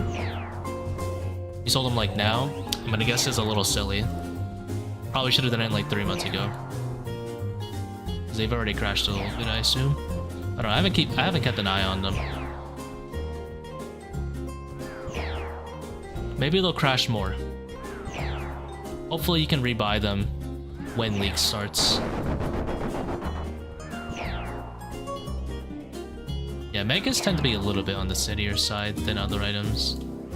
Especially the Scythe recently. Well, I don't know, who knows. Maybe they'll crash when the league actually starts.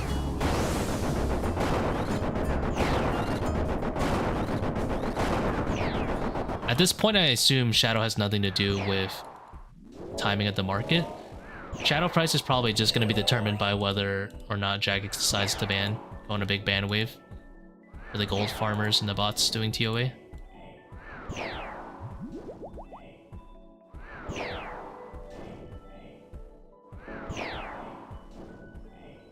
Oh, that really procced.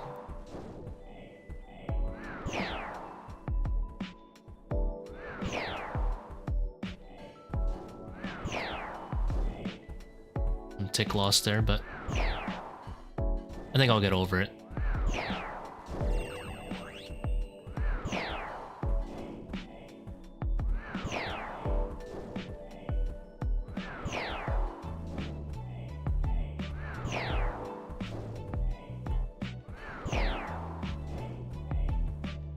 Jackie's banned the bots a while ago.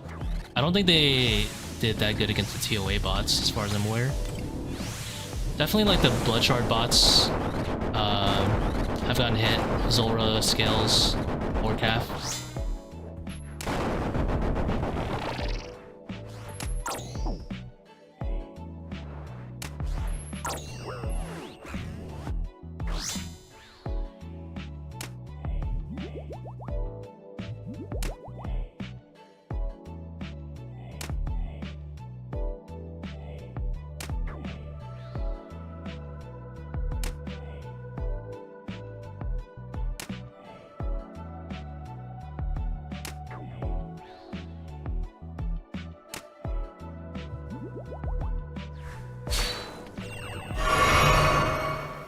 Am I able to run to the center without running on a bomb?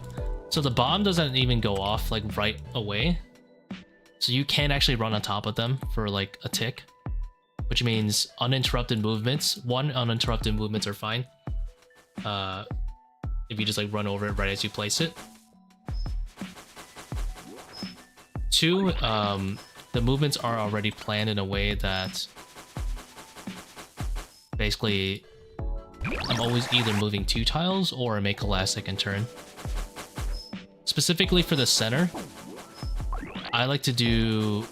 I click the butterfly tiles, and you know, obviously you'll attack on certain tiles for the butterfly, right? The butterfly method. All you need to do is... Let's get this off.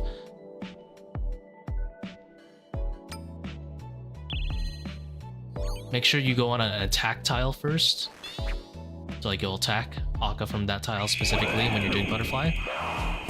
And then you just click on the symbol. Because the attack tiles happen to be exactly 2 away. And they always make you do a turn at the last second. So that's the easiest way to get to the middle with no incidents. Click or be already on an attack tile and then just click the middle symbol you want to go to.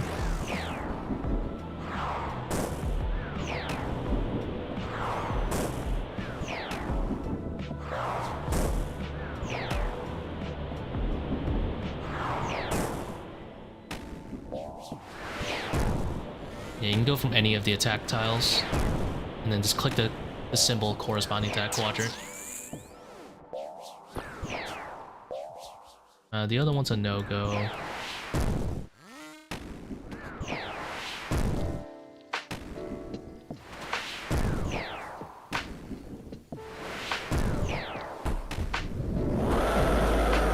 Second one's useless. Yeah, they don't stack. If they stack, a lot of bosses would be broken. Like you would, instead of doing like hammer BGS for corporeal beast, you would just Seercull spam, if that was a thing. If they let you stack Seerculls up to like, let's say 30 damage, it'd be pretty nice. Shadow would be very, very busted.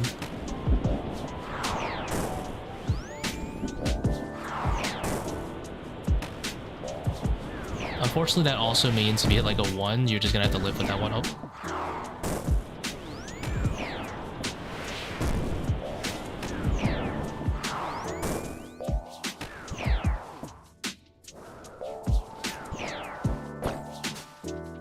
That's rude.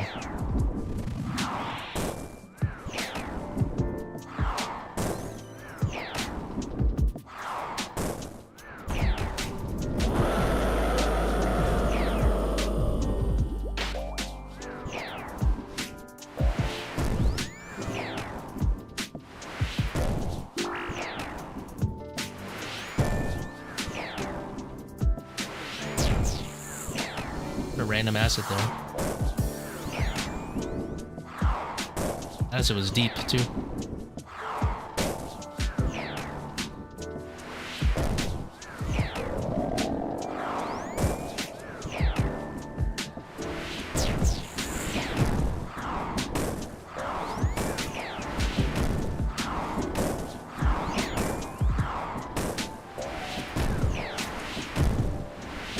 Hello, Ryder. How's it going?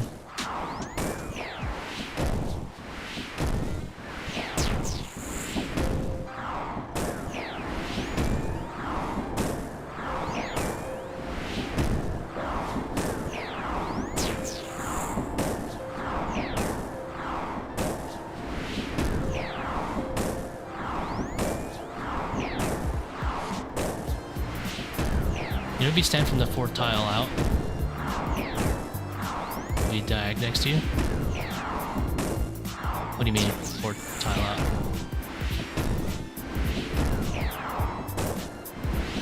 I'll have to ask what you mean later on Discord.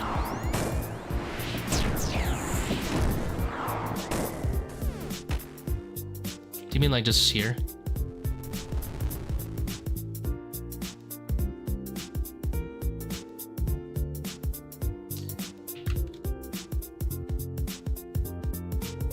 I assume you just meant like there. That general area.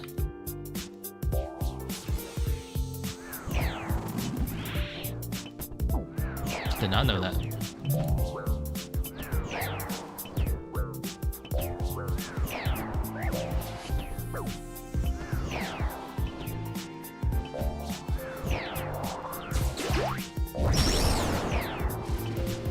Why drop Ambrosia? Because I have dehydration on, so I can't use it.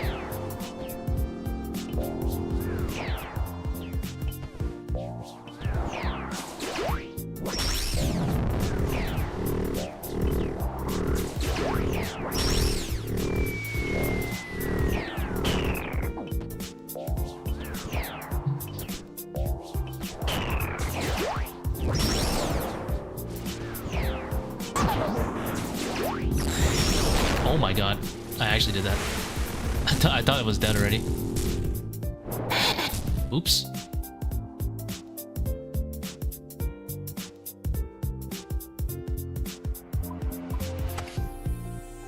Do be like that sometimes. That's crazy.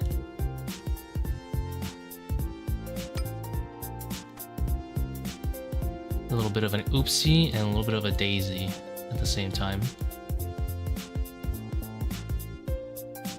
That's okay. What do we need? Dagger. Bone Dagger.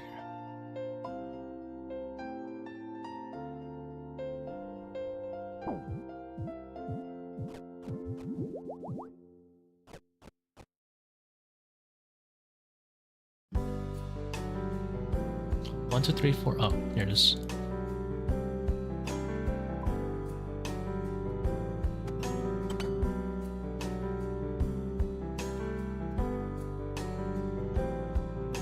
Clean up this inventory a little bit.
Why is my brain so massive?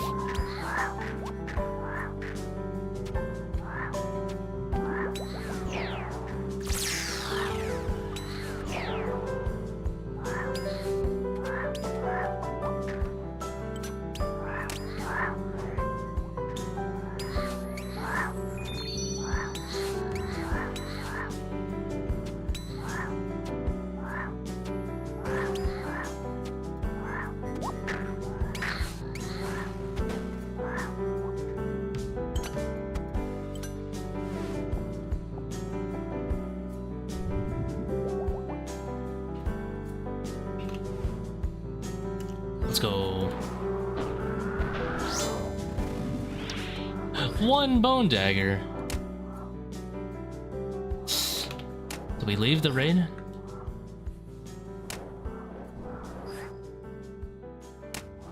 I'm heavily considering it. Grasp Undead has like no travel time.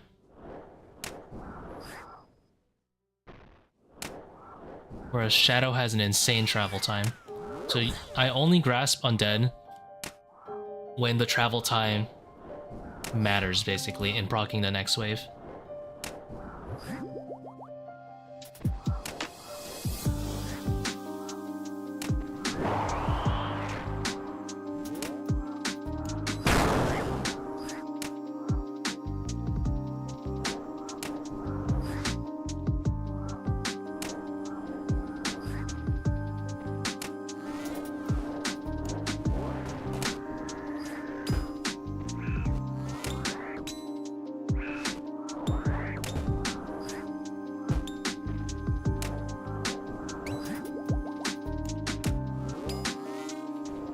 Oh my god.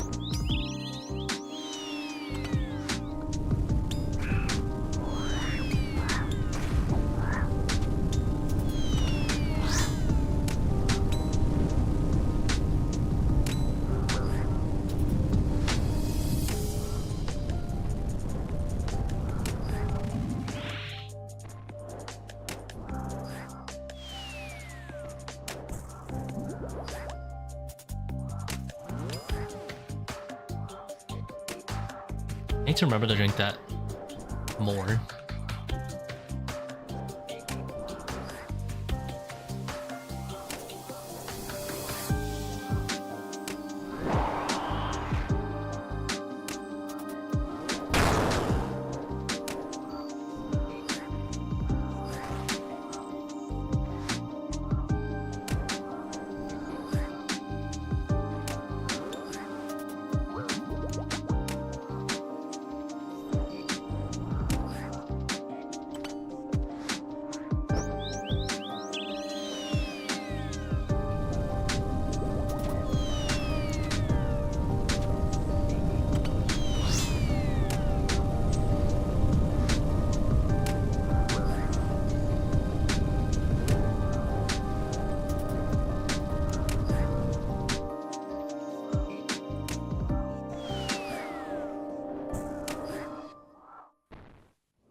Can I do this solo, this invo without butterfly? You can. I don't know why you would.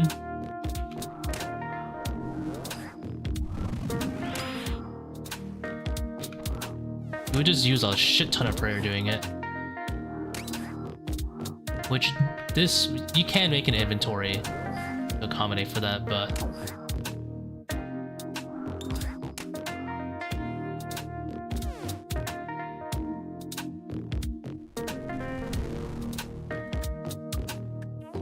you would probably have to use... I don't know. I don't think you have to use adrenaline for Sun, but...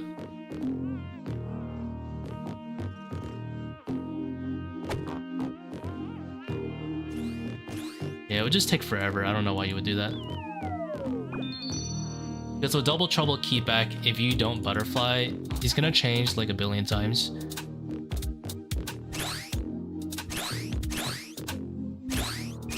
That'll definitely slow down Akkha.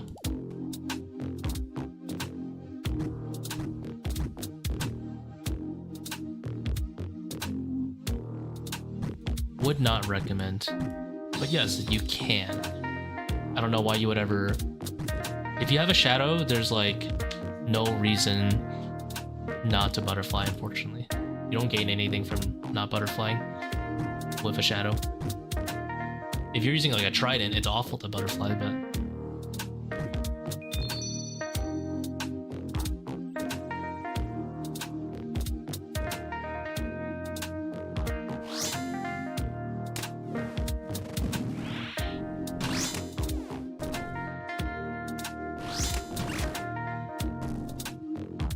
if you have a trident, just do like 440s or 400s or something.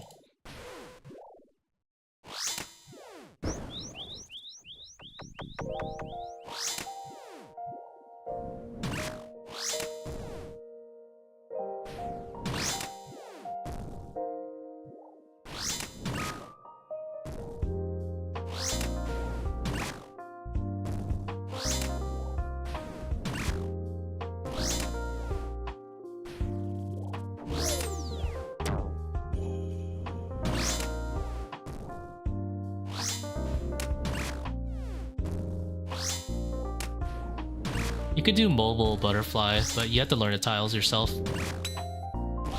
And you have to do the ones that like click through the shadow. You can't do the shift click, obviously, like PC can. But you can click kind of like on the corner of the shadow and it'll do the same thing. Uses a little bit more run, but that doesn't matter with Salt anyway.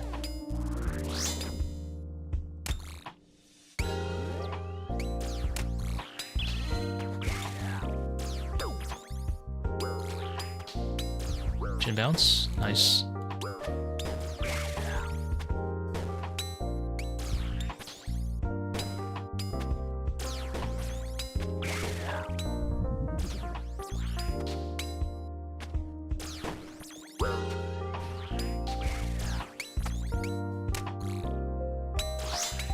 Had to let one in. A little bit unlucky of a configuration. Would you still do ToA if you didn't have Shadow Rebuild? Yeah, probably.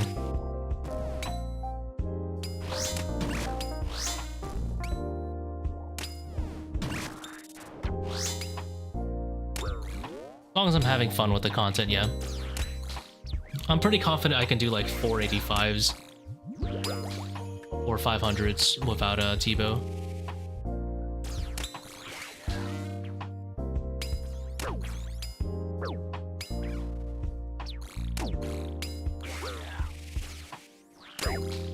Oh my god.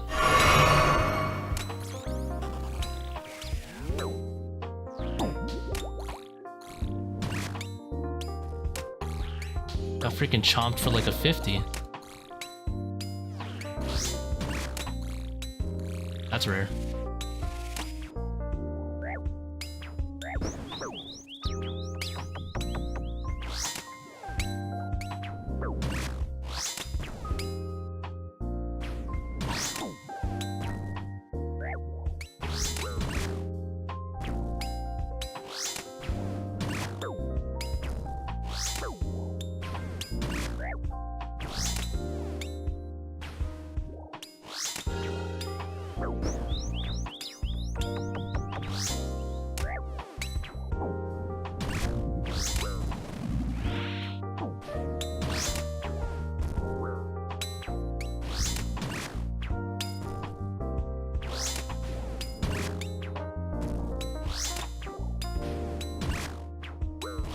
Changed it to sound for Karis. Just using the sound swapper plugin.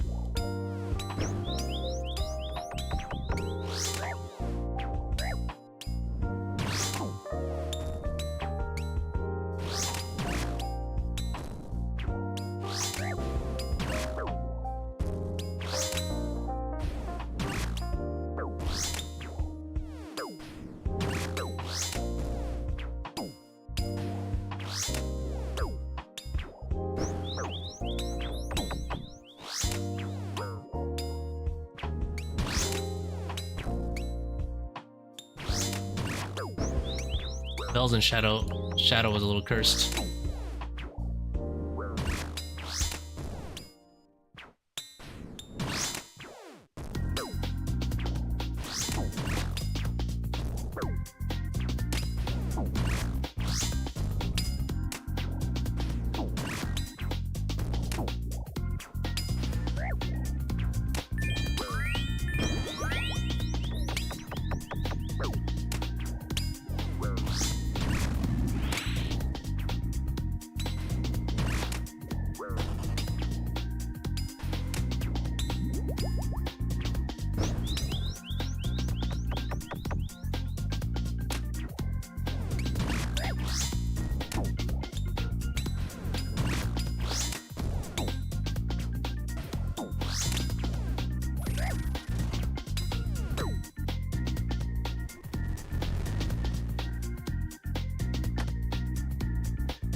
Yeah, like if you do anything below like a 400, realistically, you're not gonna get anything other than like light bears and fangs, because like your purple rate is already abysmally low.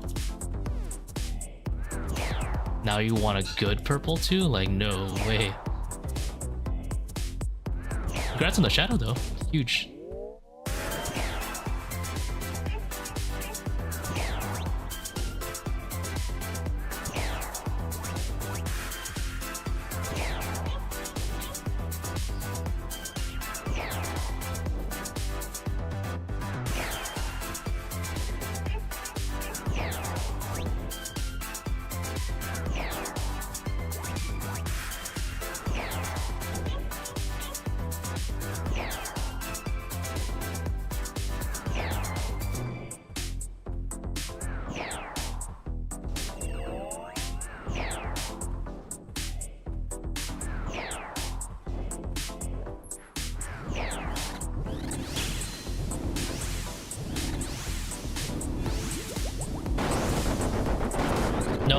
drank them in the wrong order.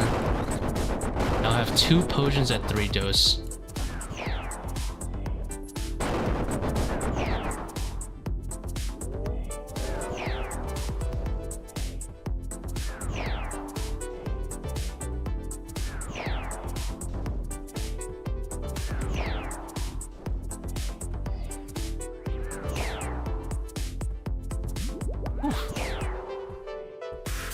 The OCD has been fixated.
Four to 5 experts and no purples. Honestly, that's pretty average. If you're doing like 300s, that's pretty average.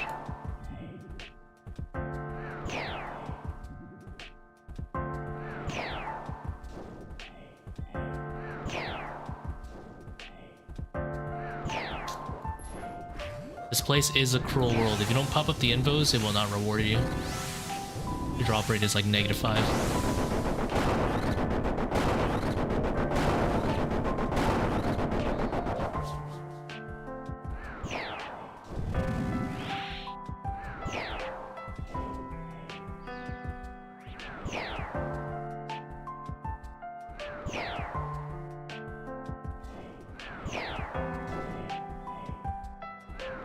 When will you be done with ToA? Well, right now I don't have a concrete goal. I'm just doing it until I get bored.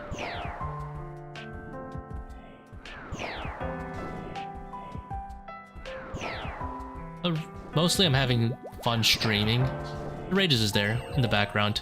I don't really pay attention that much. Just chilling, reading chat.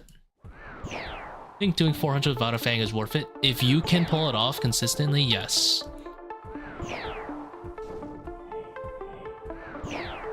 Even if you need to do no timer, which I hate, yes.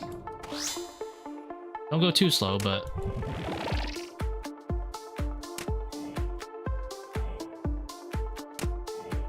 it's not that difficult, honestly. It's just time-consuming. Especially if you have blue carrots, it's not bad at all, but... yeah, like you have a really slow Baba, sure, but...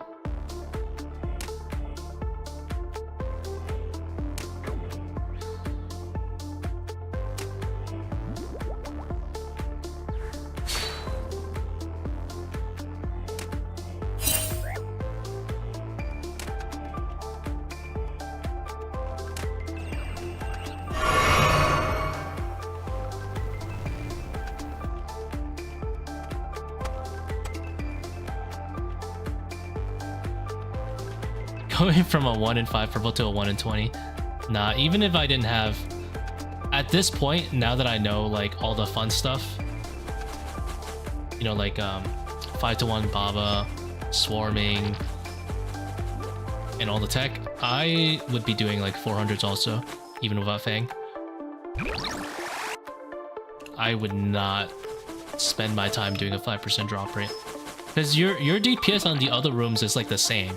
Nothing's changed. I'd probably buff a Baba and then just take a year on Kephri only, you know? The rest is fine. The rest of the raid is honestly fine. Ever plan on doing an Iron Man? No, I just do it for leagues and that's it, obviously.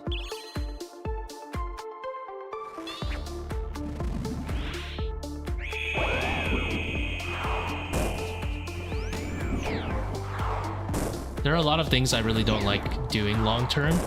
One of them is supply consumption and maintenance. I would not have fun just doing herb lore and grinding out like Zulrah scales or blowpipe.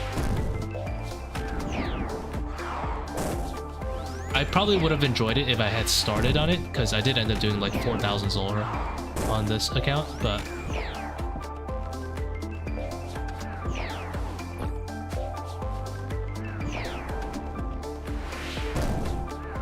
channel better DPS than Tbow. Tbow is better if you have a 6-way, but only by a teensy bit. And there's a few caveats to doing Shadow versus Tbow. One, it's way more friendly on the inventory. Two, you can actually, in longer raids like this, like anything over like 30-ish minutes, you can let your salt tier drop to 123 and you don't lose any max hits with the Shadow. If you do a 6-way with a Tbow, if you drop to 124, it's already worse than Shadow.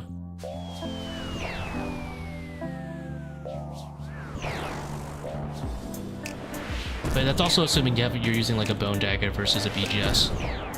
I mean, versus a Seercull. If you're in a lower invo raid with no overly draining, you can bring BGS, and you can very consistently get a 20 defense reduction.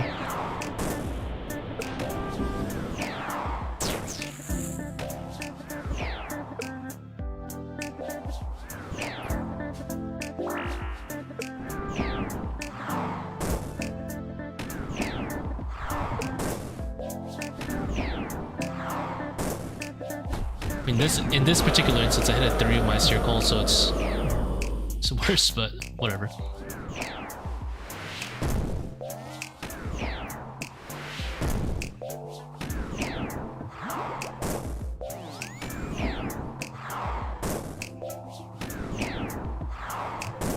Worth for like a 400? Probably not as worth.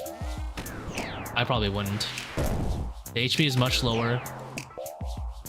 For one. Maybe if you're in like an Aram setup or something, your accuracy is not so good.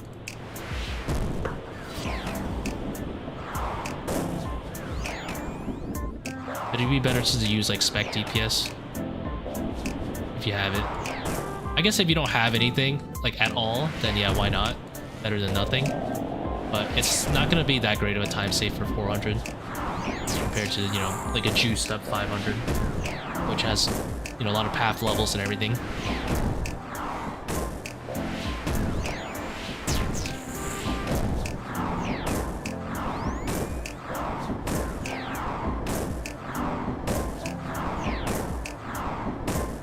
$565 with quiet prayers.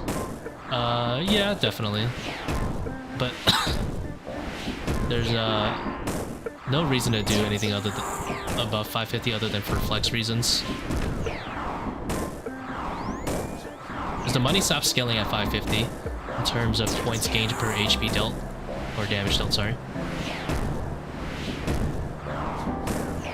The 550 is the end goal for money raids.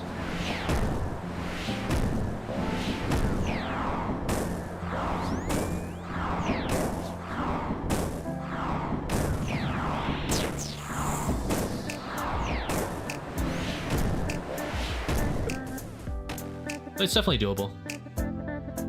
Like, completion-wise. Even within 35 minutes, extremely doable. Considering quiet prayers will only affect me at Baba and Wardens, and all I gotta do is like make sure I have enough restore for it.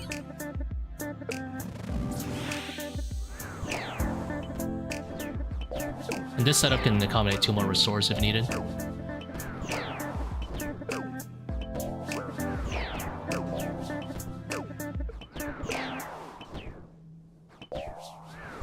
Yeah, Burning Claws, if you put them on stab, are good here until 400s pretty much.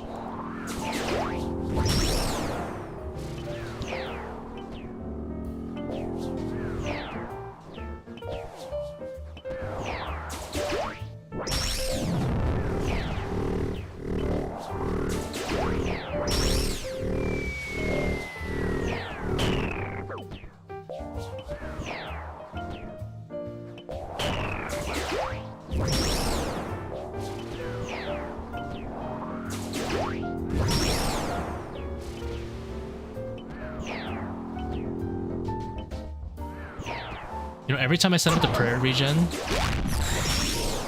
not the prayer, the regen, the Tiki, I just one-shot it. I always just one-shot P1 every time I set up the Tiki.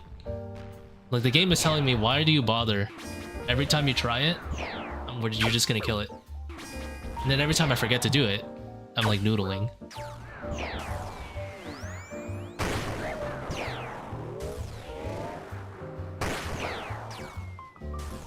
Shadow max at long range? I'm not sure, but I'm pretty sure it's a 60 defense drop. 60, that's all I know. Pretty sure it's a 60 XP defense drop.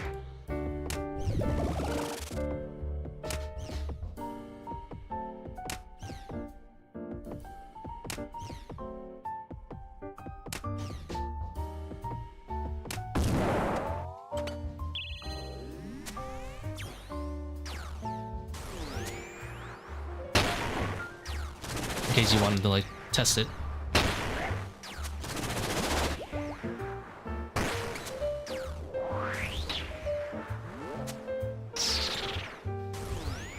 Thoughts on bringing Void Waker plus claws over 400? I wouldn't bother. Just do Void Waker.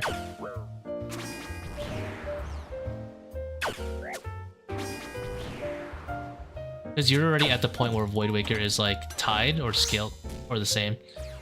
There would be like no tangible difference between the two. And Void Waker serves a better like dual purpose, you know, for the core. It's the core slapper.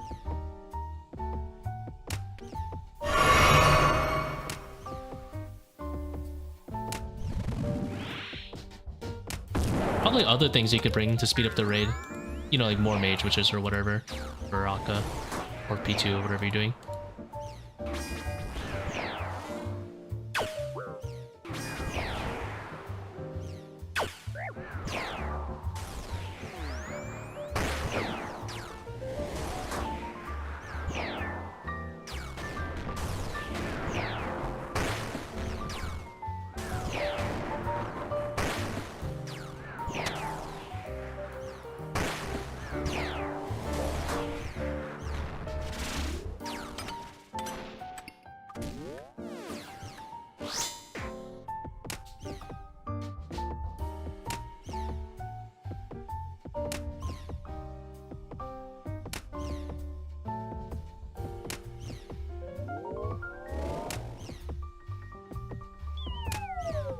E3 down with a whip at 400s.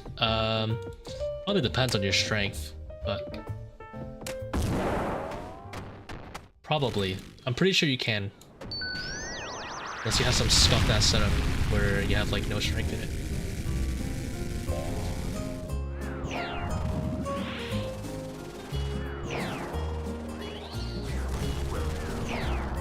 Oops.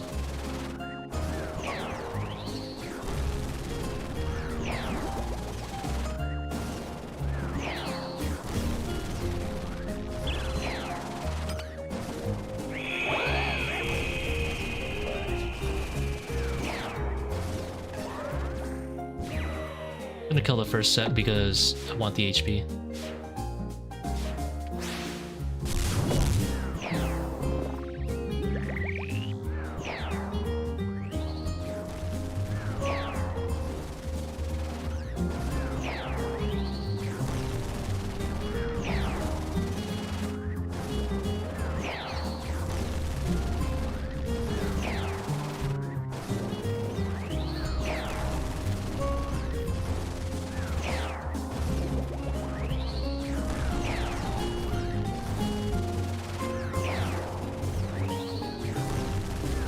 I was just thinking to replace the DDS. Oh, it's strictly worse than the DDS for the core.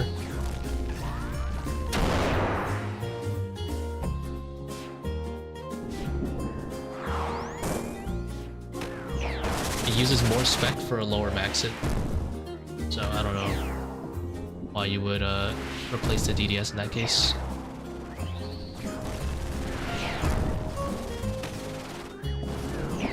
Did you also use it for Akkha's final phase? Really, like, that's pretty much it though. Also, you would just save more time using more DDS than you would save using the Bone Claws.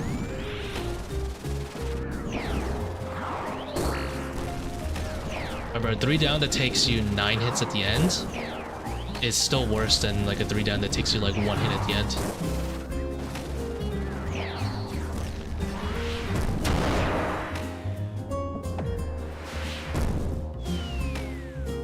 Obviously, you don't always want to like use up 100% of your spec. If you're like on a BOFA setup, you want to make sure you have enough for some BGSs going into P3. It's really important. But something important to consider, you know.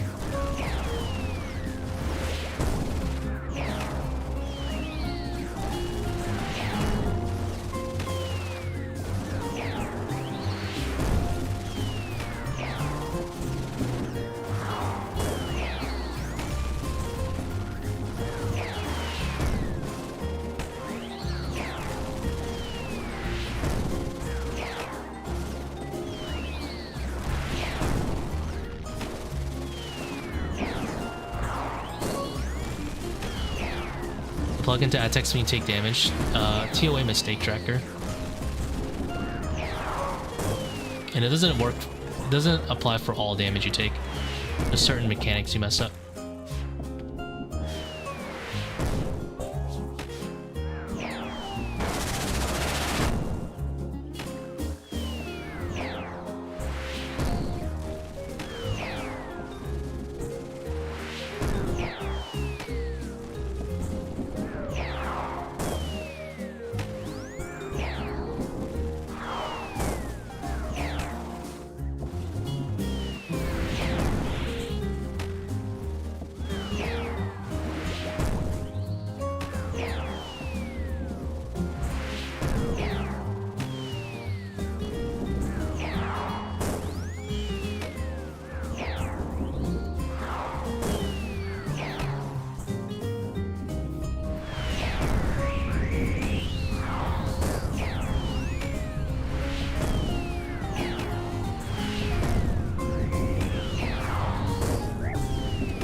I think there's a lightning hiding behind my player model.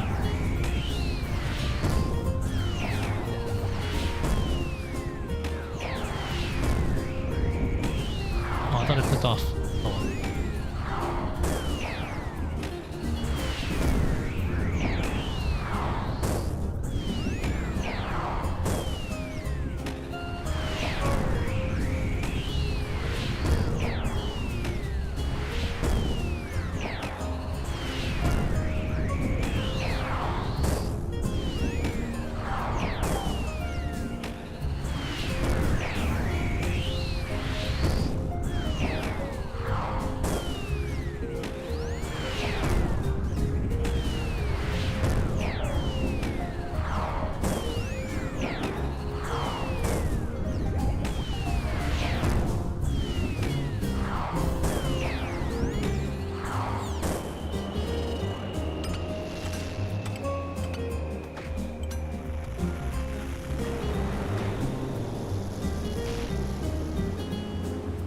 Finally, we've ended the dry streak.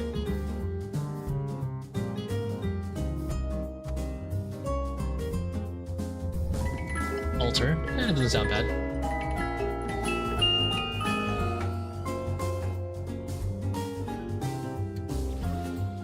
Ow. The Fang strikes again.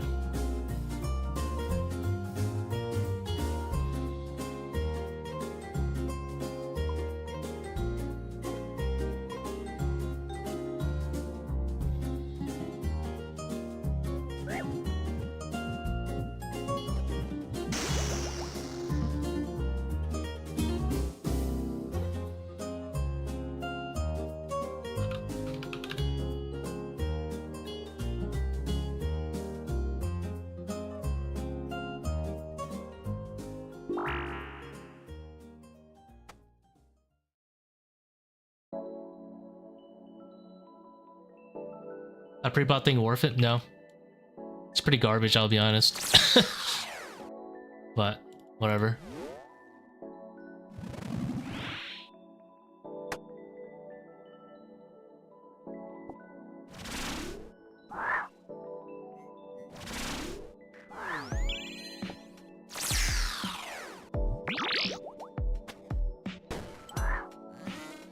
It is mildly more convenient at best.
Pay 200 mil for it? No, I paid 40 mil for it.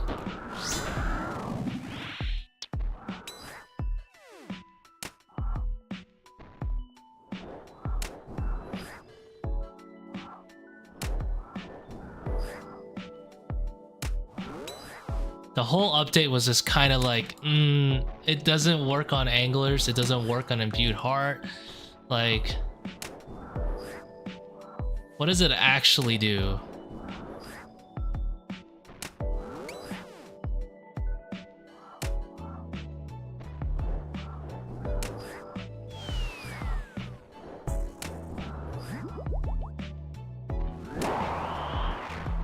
I think I'm gonna tick behind.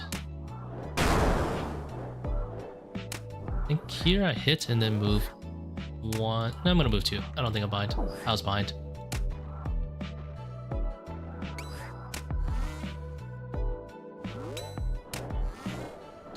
Dude, my Babas have been so bad recently.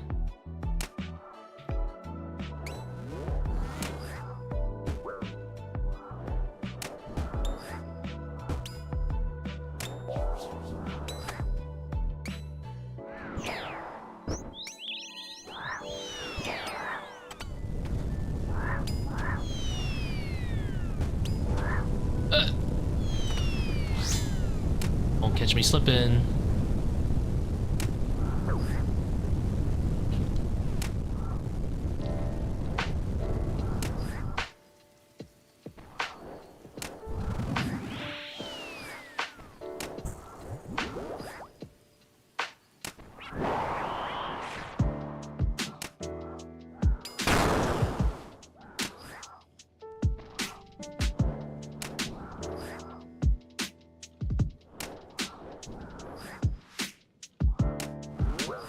How many pots do I need to be pre-pot for it to be worth it? Exactly, like, you gotta literally have a 4 pre-pots in era for it to be kind of worth it. Because the ToA pre-pot is essentially just combat, ranging, and stamina. You could put a Venom in there, but at the same time, you can also, like, eat 3 potions, like, pretty much 0 time anyway, when you're eating your anglers and stuff.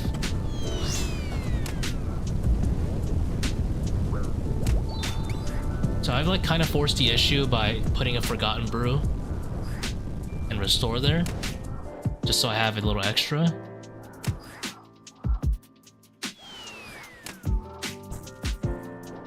You know, like some more pots in the pre-pot. But all that's doing is giving me 5 prayer.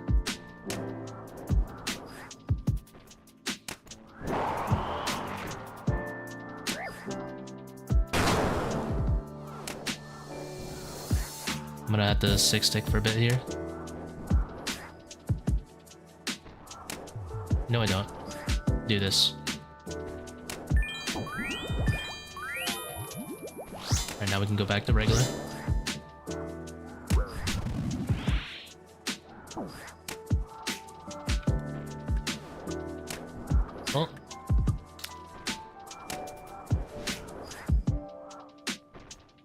Back to being 1 HP, I guess.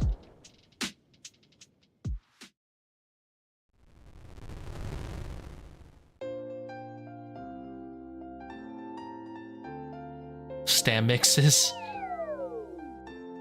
True.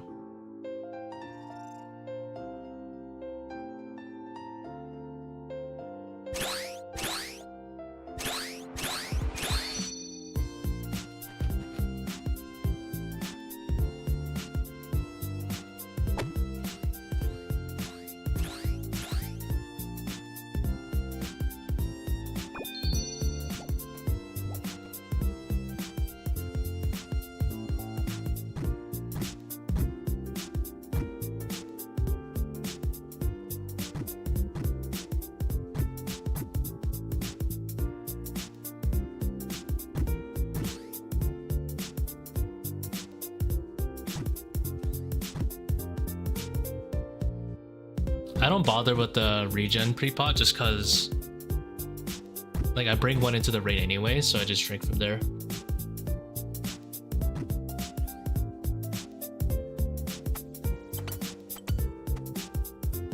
Venom is kind of nice, but I just eat that while I'm eating the anglers.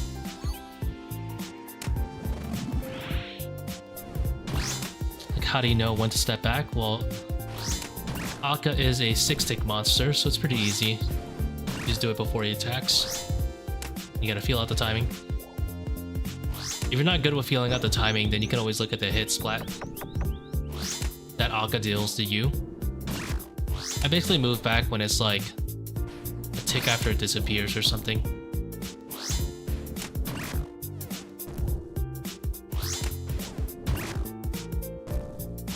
I'm already very used to 6-tick timing because I used to do like Phosani's Nightmare stepbacks or regular Nightmare stepbacks, and I think she's also a 6-tick monster.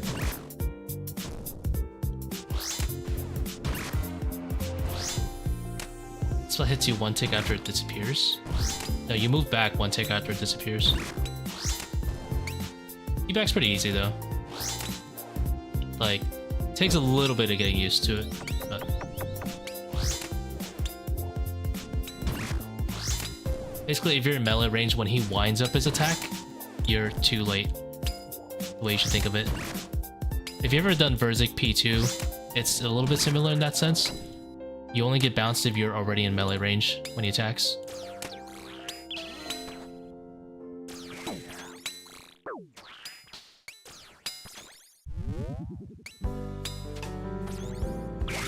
We lost a tick there.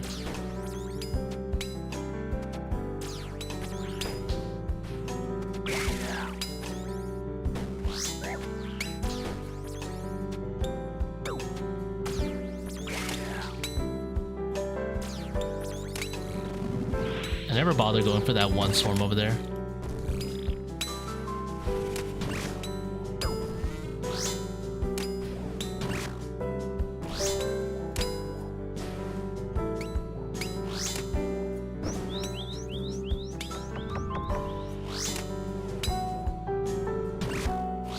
No Bone Dagger? Nah. Gotta have it for the sun, Karis.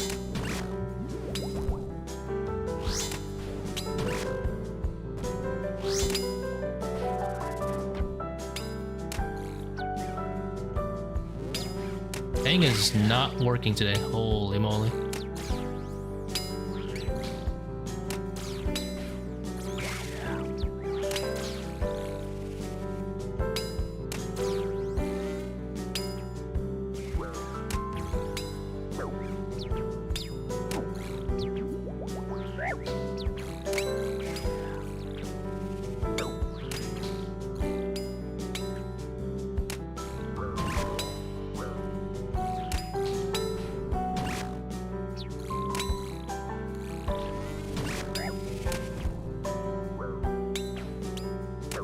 I can do 560 with medic on it. Why the heck would I? I don't think I would be able to get the 35 timer with medic on. That is diabolical.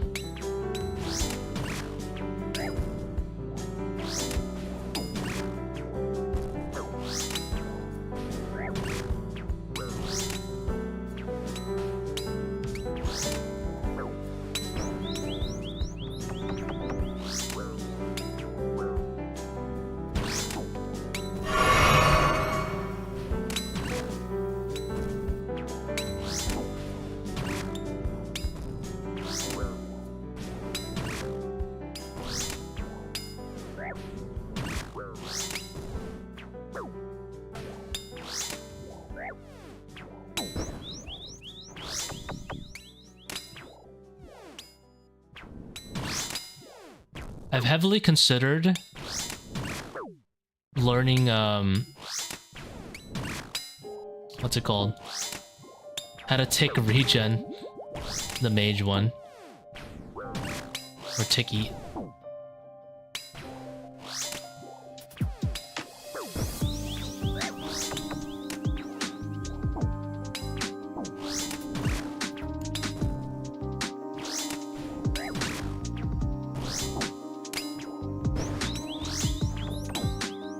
Do I play with my client full screen? Absolutely not. What the heck? I would need to play on like 3000 DPI so I can get from my inventory to the screen.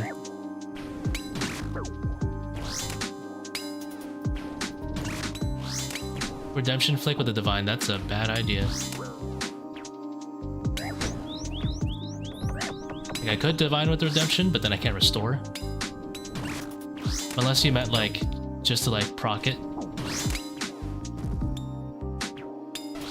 I thought you meant like here, never mind, because you're talking about the mage attack.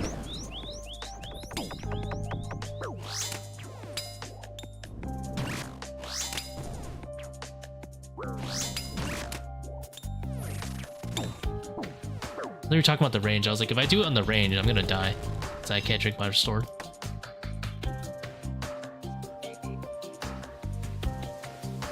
.4K resolution, full screen, 4-inch DPI. Dude, you have to do a whole arm movement.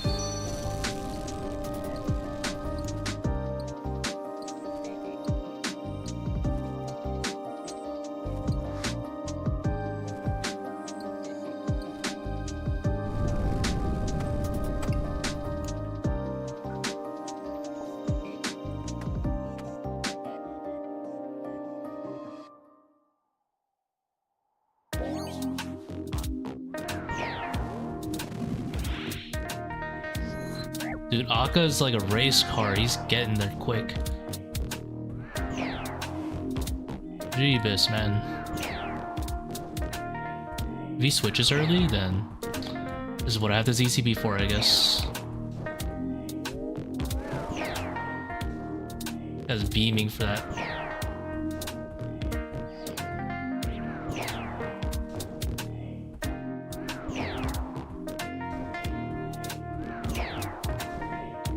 Bigger arm movements are better for the wrist.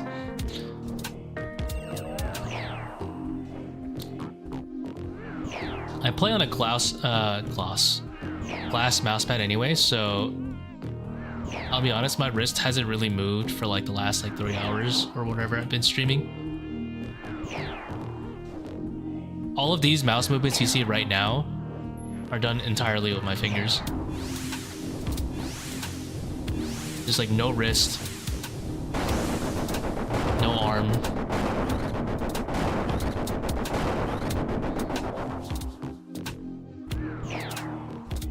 No, I procced.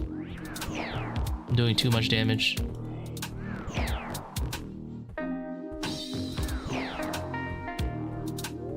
I only play like 1100 DPI, but the glass mousepad makes it feel like, no lie, double. It actually feels like I'm playing like 2000 DPI right now. No, I don't play with a trackball. But it basically feels like a trackball at this point.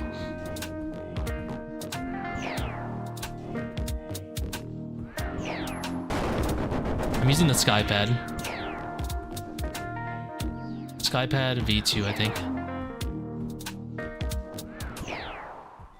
No, I'm not trolling. My mouse has like grip tape, it's got skates and everything. So I can maximize me barely having to move. I've gone too deep into the chill raid rabbit hole.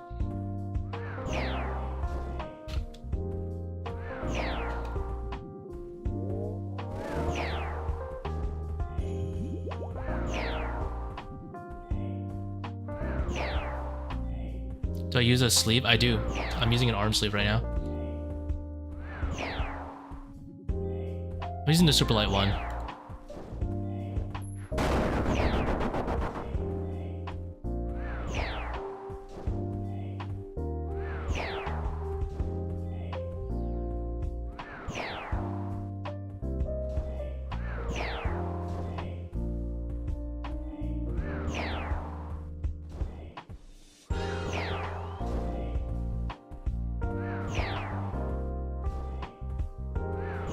Glass nails.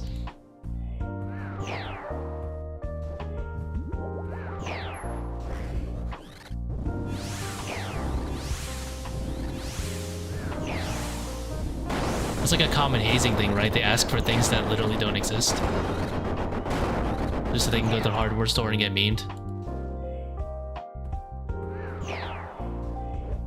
Ah! Nice. We survived today. How we doing? Doing good. How's it going, Fritos? Mr. Fritos. Any FPS? Just Valorant recently. I used to play a lot of Counter-Strike. Kind of bored of Counter-Strike, to be honest.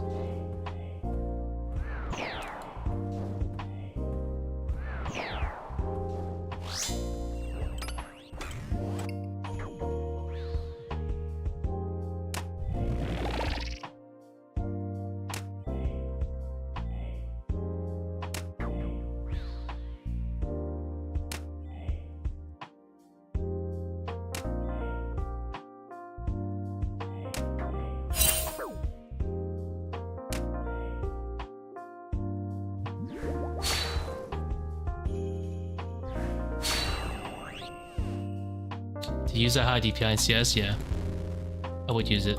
I mean, I use it in Valorant, so I would use it in CS. So.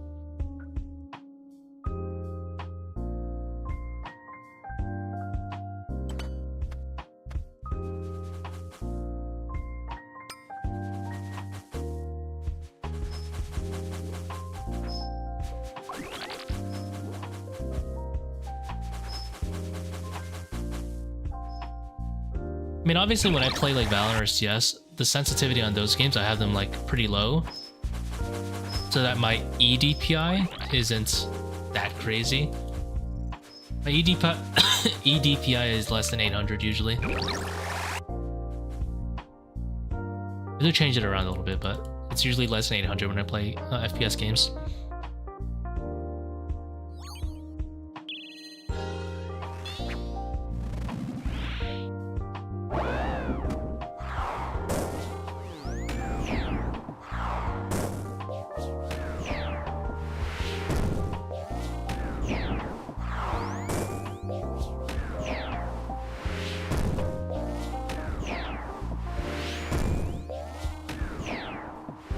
It's been a while since I booted up Valorant, but if I recall, mine is actually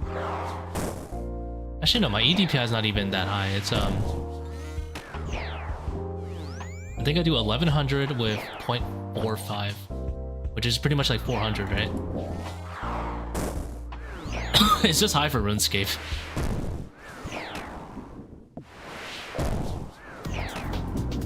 Although the glass pad does make it definitely feel like 800 DPI, I think is insane.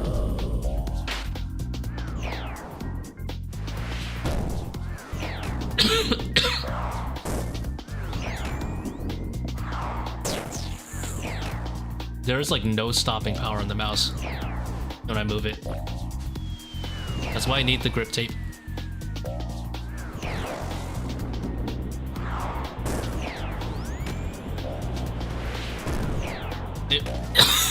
Hold on, I'm like dying. If you're an FPS gamer, honestly, would not. If you're a tac shooter gamer, I actually would not recommend the glass pad. It's extremely annoying to do micro adjustments with. I like it anyway because glass pad cool, and I'm willing to take that L, but competitively it feels like a disadvantage. I think I would really like it for a game like Apex though, which doesn't require as much precision, like micro adjust, mostly like tracking. For tracking, it's excellent. For small flicks, it's pretty bad.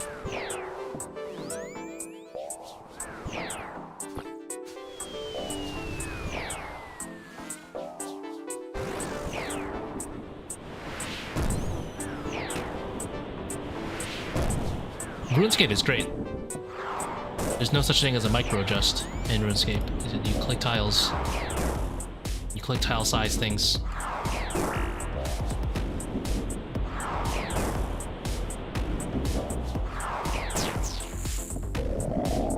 Oh yeah, sleeve enhances the experience a lot. Buying a glass pad without a sleeve is a little miserable.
Goodbye, Ambrosia. We'll miss you.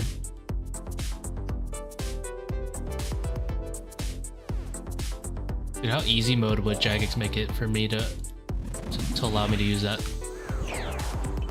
I would actually bring the 8-way rain switch if I could.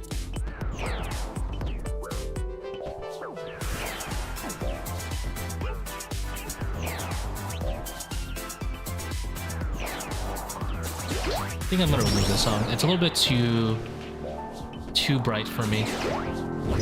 Too uplifting.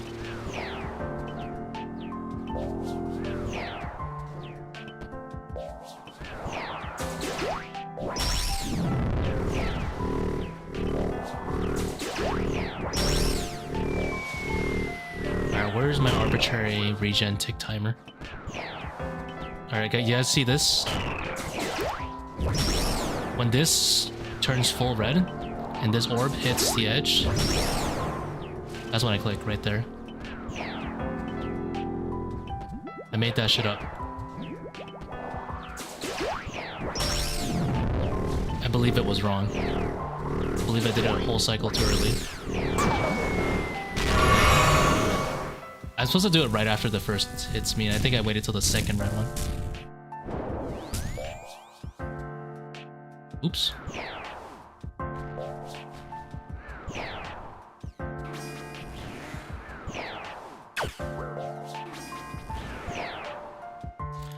It's worth the ring boot switch in 400 or just camp Eternals.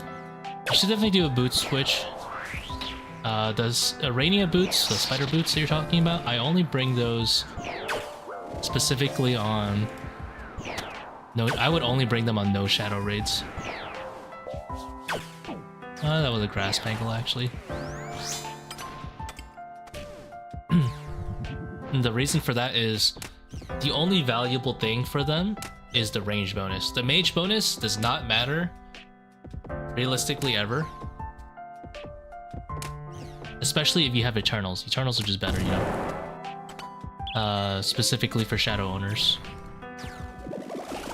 So just do Prim's Eternals if you have shadow. And if you don't have a shadow, I would just do Arania boots or Echo boots. Arania boots being a little bit better.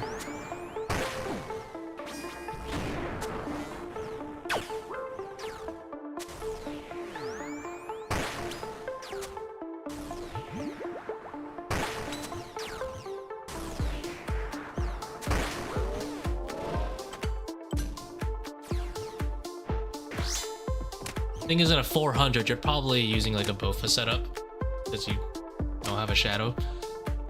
So Arania boots would be good, the best one. And if you're doing 400 with Shadow, you should bump it up.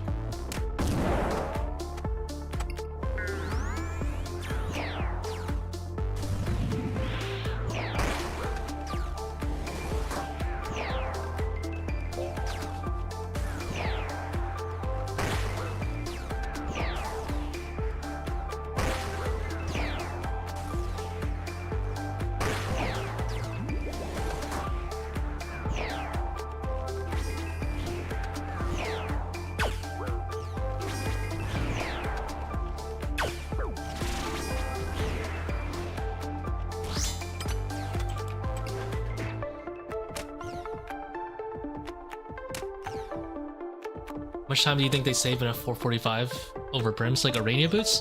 Nothing crazy, to be honest. Probably like 5 to 10 seconds. I'm just guessing. I don't have the math. Just completely guessing. I'm gonna guess 5-10 seconds.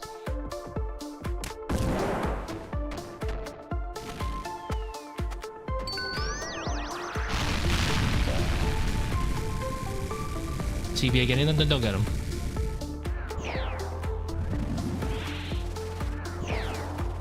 I really don't think it's that crazy.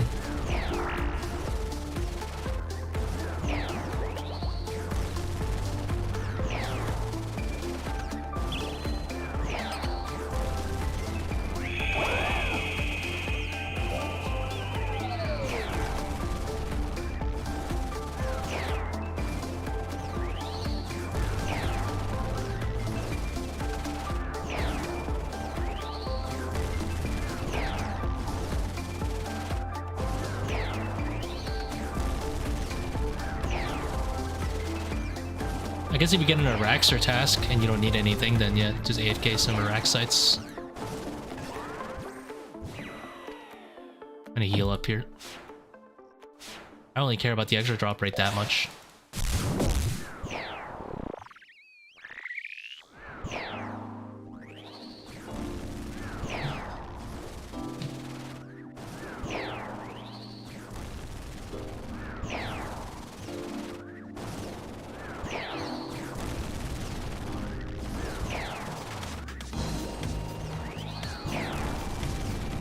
Four months straight as Slayer. He's like, I'm not going back.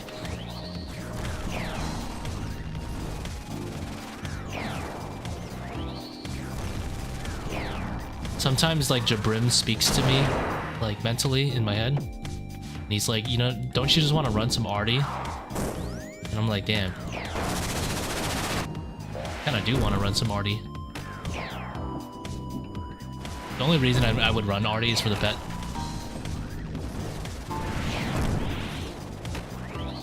But I swear.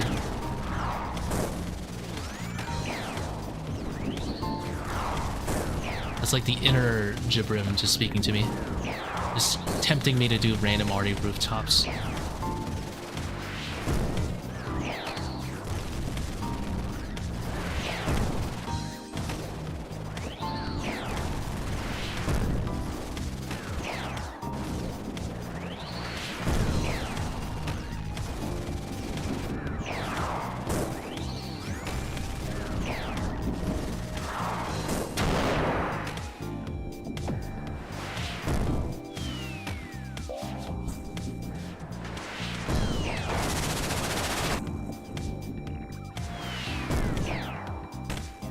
Is the Colossal Worm good for a pet? I assume it's trash. Also Worm Course.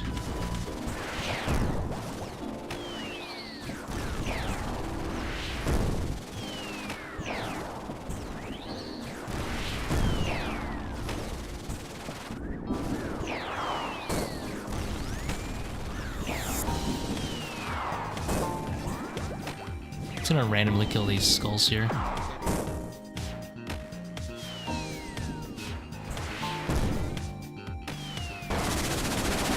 Hey, what? I had to replay that. Did I do it wrong?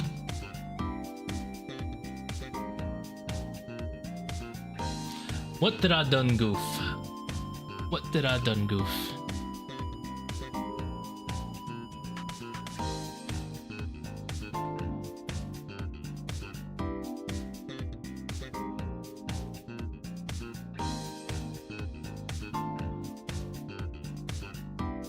I look at it again. Oh, I griefed. I was one tile too far, yeah. Oopsie. I even noticed. Maybe if I had the tile marker, I would have noticed, right? Maybe. That was the shadow, no way. That was another light bearer.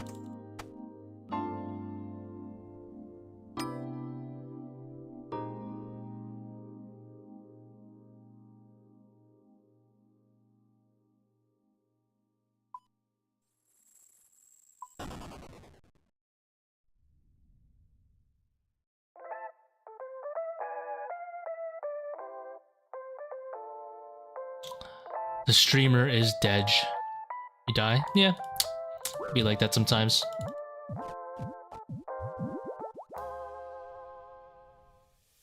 I mean, most of the time I live. Sometimes I do a little griefing. I refuse to have that tile marker, even if it gets me killed. I didn't even notice that I was not next to the skull, I was diagonal to it.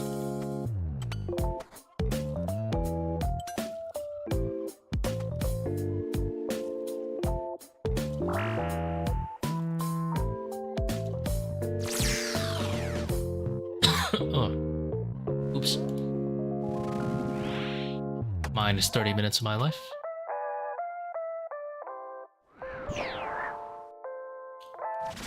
So there's no such thing as time wasted.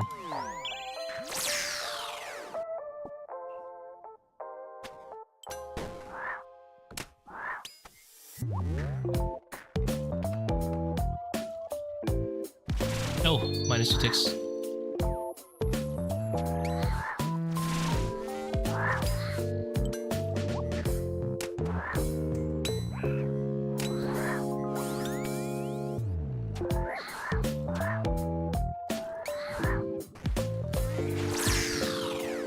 I mean, the only reason I'm able to grind ToA is because I have a very lovely chat to interact with.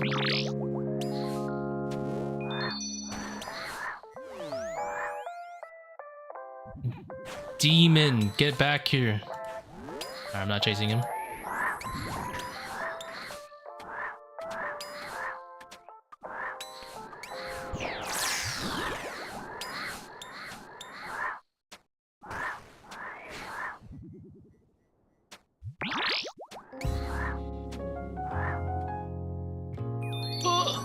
Someone remove this pillar.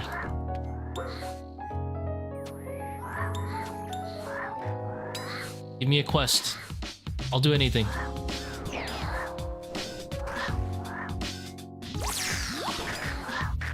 No!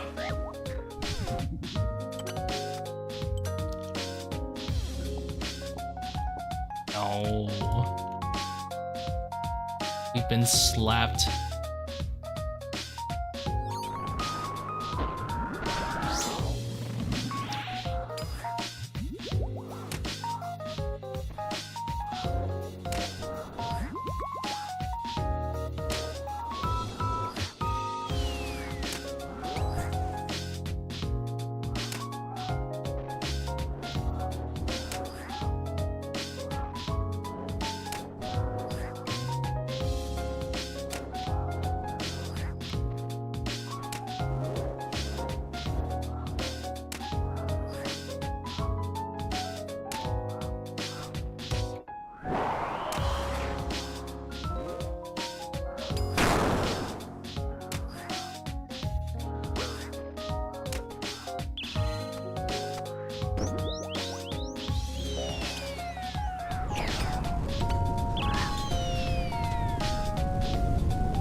Maybe I shouldn't have gone for that shadow on the monkey.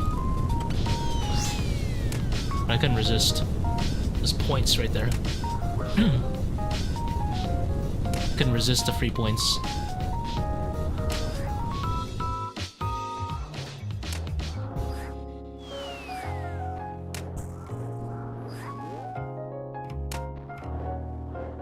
They should make an integrity change. They should let multiple people slip on the same banana.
What are chances he hits 21?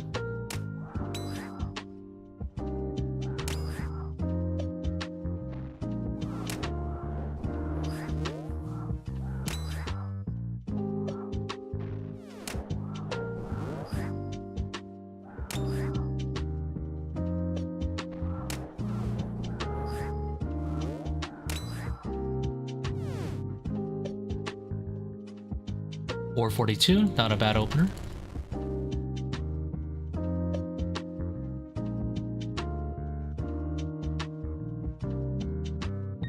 Not the greatest total though. I kind of lollygagged after the monkey room.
I don't think I needed to actually hit that last one up there.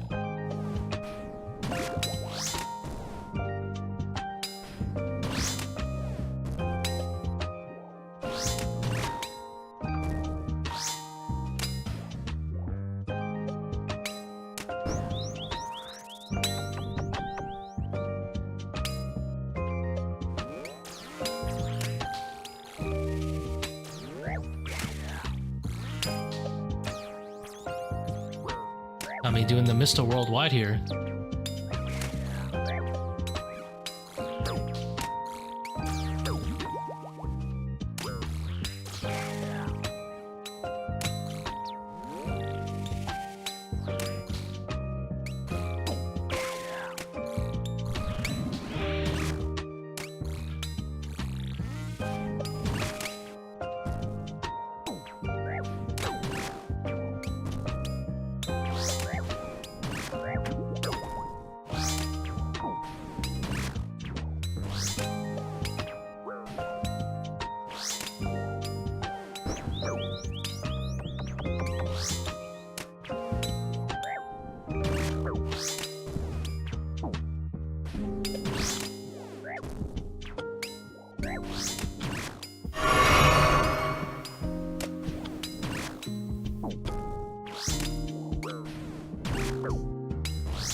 How goes it? It's going. He just died messing up a skull skip somehow. But otherwise, it's going.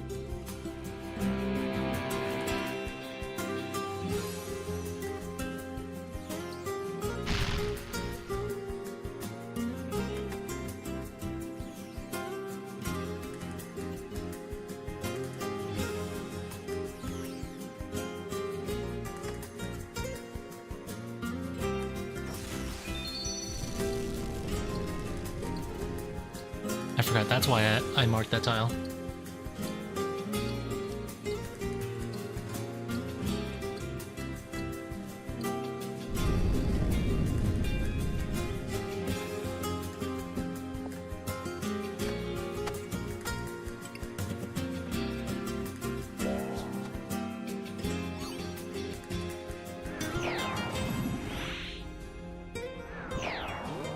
So I think Rim Switch is okay for 500s. No, Eternal's camping, sorry. No, I do not think it's okay. Inventory space is not really a problem these days.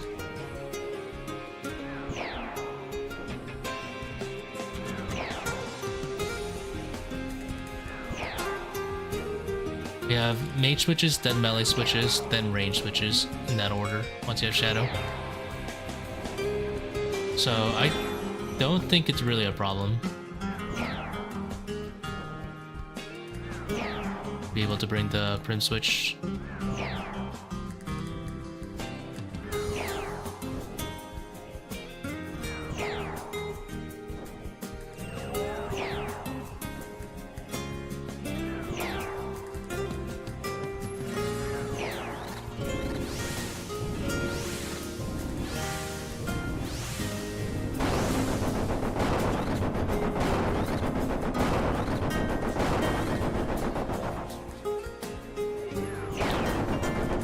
Like in this setup, if I need more space, right, I would bank the ZCB, and I can camp Ancestral Legs as well.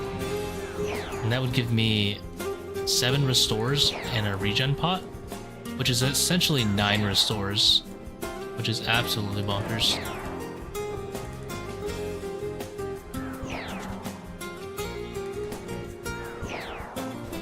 And I would still be able to afford the Prim Switch.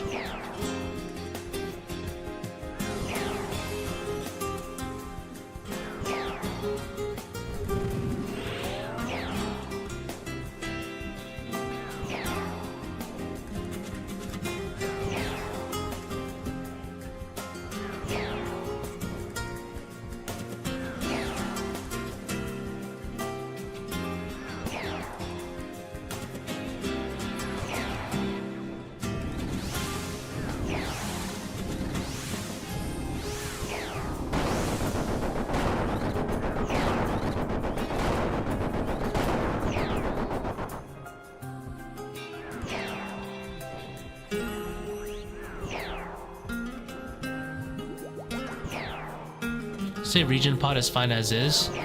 Yeah, pretty much, it's fine. Definitely makes things a lot easier for ToA and Inferno though. But I'll be honest, I'm pretty sure they made that regen pot with the intention of making specifically the Inferno easier. Which I'm okay with.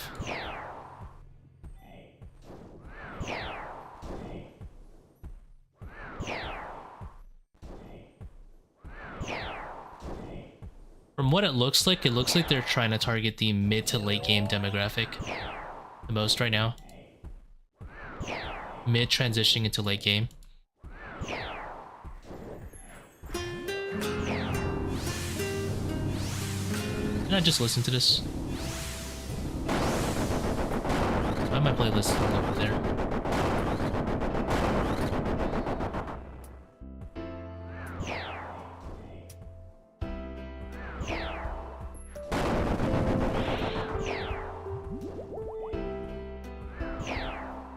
Yeah, because like you're not really gonna use the regen anywhere else, right?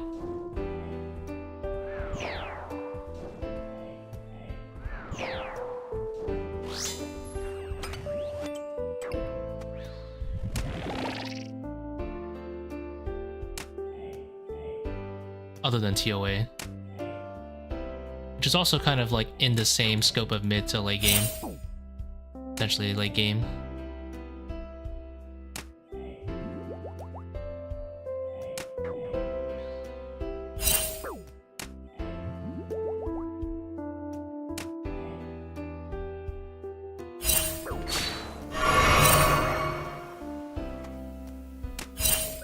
Ah!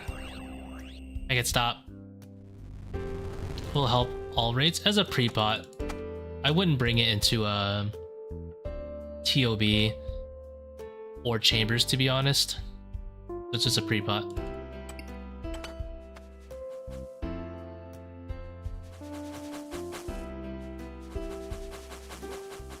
ToA mistake tracker has it with the question marks, and then the sound effects is a sound swapper.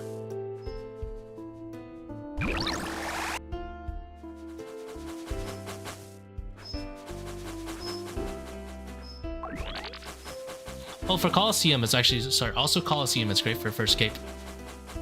Because first capes are usually around the 30-minute mark.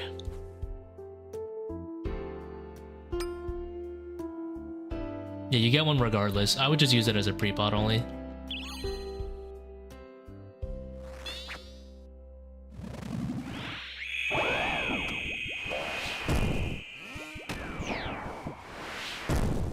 Oh, one Seercull. You're sad.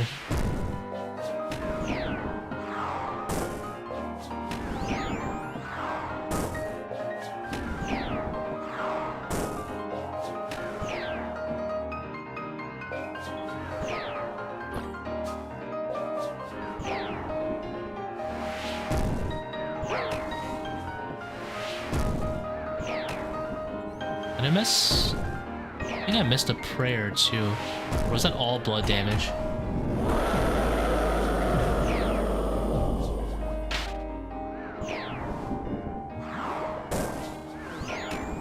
Regardless, it was very painful.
For what?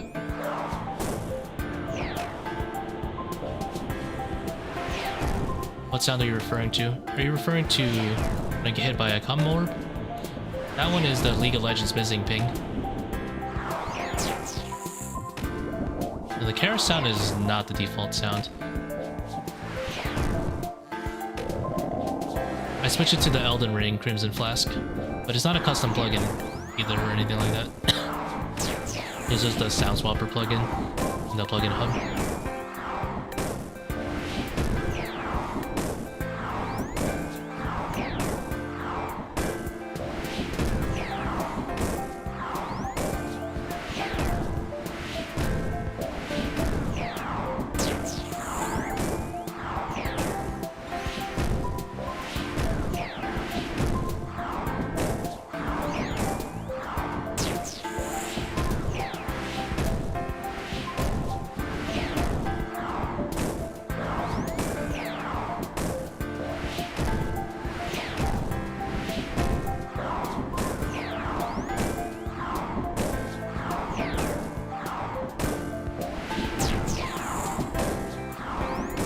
You get used to it pretty quickly.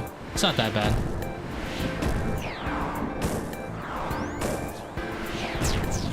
I kind of wished it was a level 6 that shot every tick.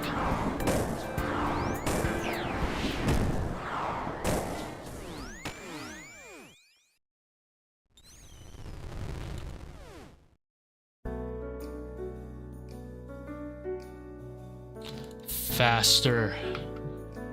More.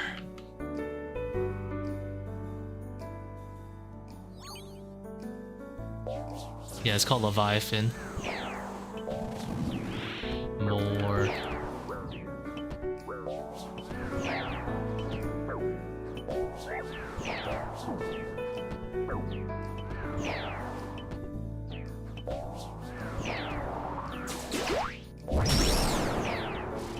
Imagine dealing with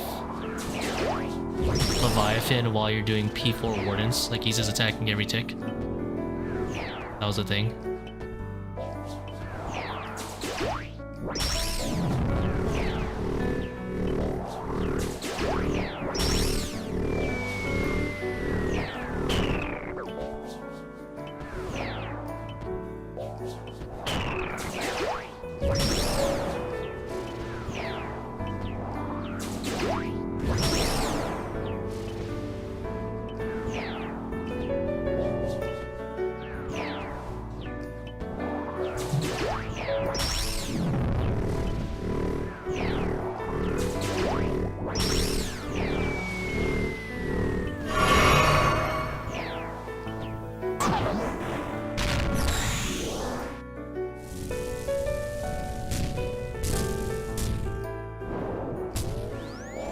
Oh, I know how most people feel. They hate the invocation system.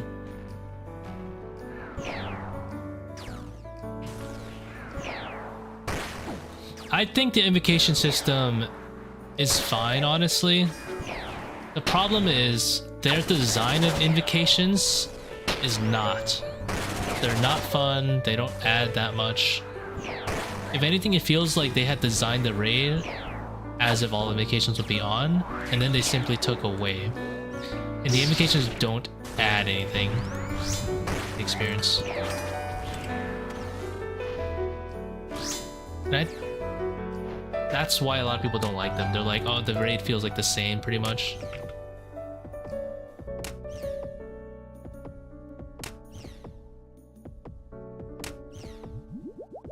And I think a lot of things that would make the invocation system more fun is just like more interactivity.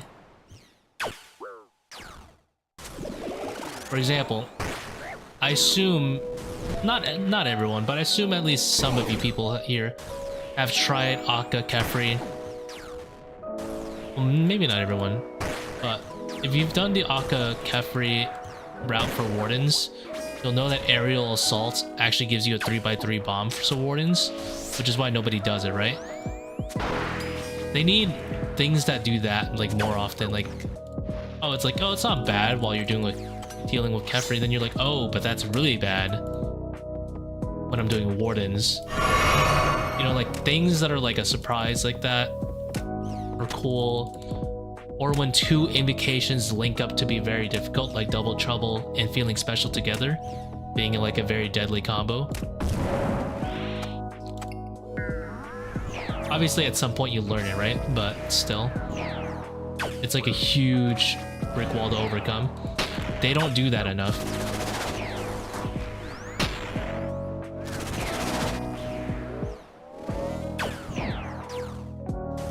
Keep back becoming easier in solos as a result of Double Trouble is cool too. I don't think that one was purposeful, but it is like really cool. An idea. Invocations that might only be taken together.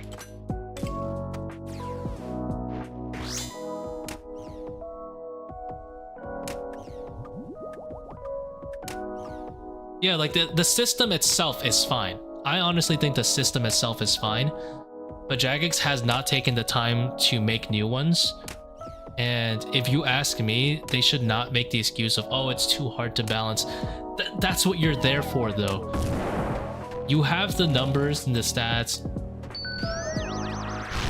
The drop system is already fucked anyway. Like, it's about fun at that point. They're using, like, I guess it feels like they're using the economy as an excuse to not make new invocations is what kind of bothers me about it. Obviously, the player base will take the best and easiest invocations to run every single time. That's why nobody runs Quiet Prayers. But at the same time, Quiet Prayers is Giga AIDS to deal with. Medic is untakeable in solos, and it's not even fun in teams, which is another problem. There are no invocations that are fun in teams, but I'm okay with team viable invocations that are not viable in solos, but they can't just be like Medic, where you just have one extra annoying NPC to hit.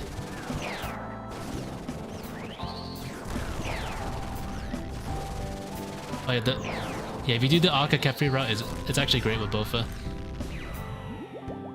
It goes by so fast and it takes like no supplies.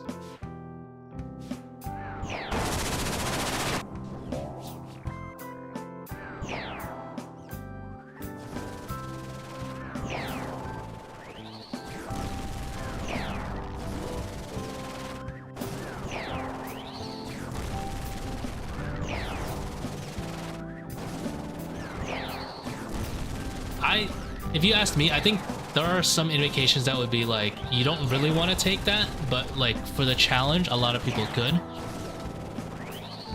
Has anyone here done Nightmare when it released? OG Nightmare, not Fosani's. When on release, her dash was literally like 1 tick reaction time. If you didn't react to her dash within a tick, you got ran over. And if you ever done Nightmare in Mass Worlds when it released, you would just see a pile of bones every time she dashed. And I think that shit was funny as hell. I would like to see like an invocation that could make like a big wipe fast reaction mechanic. But the thing is, at the same time, like, these bosses require so many supplies that ideally that would be like a boss that you can like more feasibly fight at the end.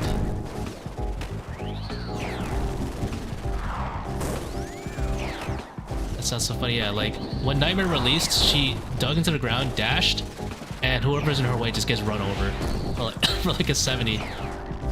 That shit was so funny in Mass Worlds. I think we need experiences like that again, where like you can just see like 2 people get wiped out. I think that was their idea with like the Baba rubble, but in reality the room is too condensed, and because you need to melee Baba, it just doesn't work. And then Red X came out, which completely ruined it. I'm pretty sure that was like their idea for Baba as well. So like Baba could be a very chaotic room with a lot of funny moments, like Mind the Gap, Rubble and stuff. And then Red X came out and just put that in the dirt.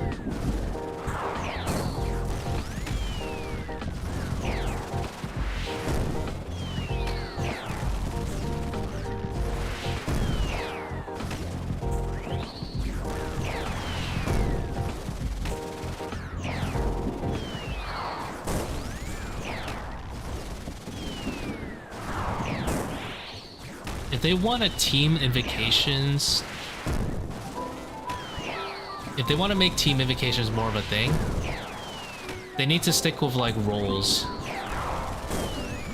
Medic doesn't give you a roll. Medic is just, hey, your role is to hit stuff with the gear you already have. That's it. You know, like, there's nothing different about medic versus, like, if you weren't the guy killing the medics.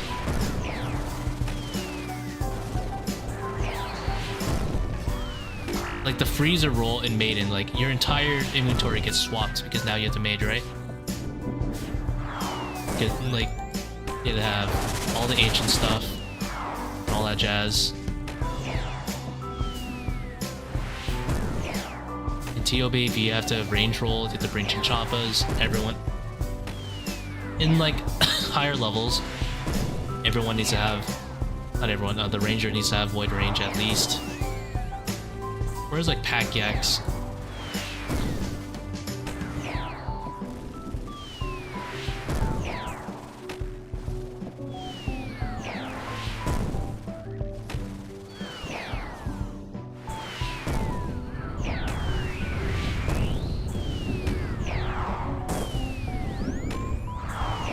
I think one of the things they can do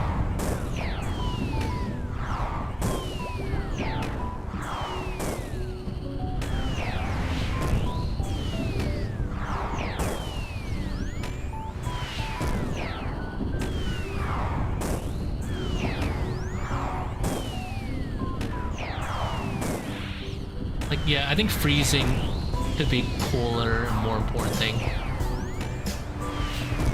This raid as well. I think even having small stuff, I'll be honest, small stuff like enabling humidify and telegraph to be used on the Zebak jugs, I think would be nice. I'll be honest. Like, if you could humidify for, like, let's say 50 water, not 100, 50 water, I think that'd be nice. You just sit there and just charge the tree up, let you telegrab the jug. Right now, back then telegrabbing the jug was just griefing, but if they can make it so you can actually telegrab the jug, that'd be nice.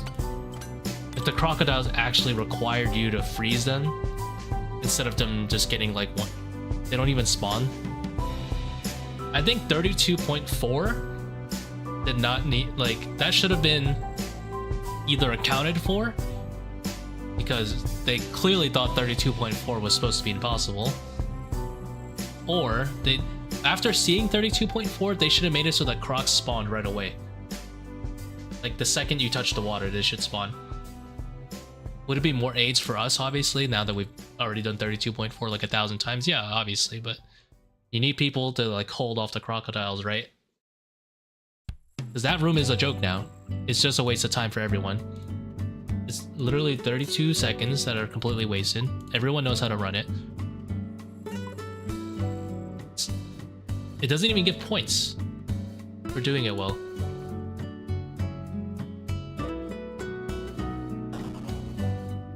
They want to make the puzzles fun, they gotta make them fun.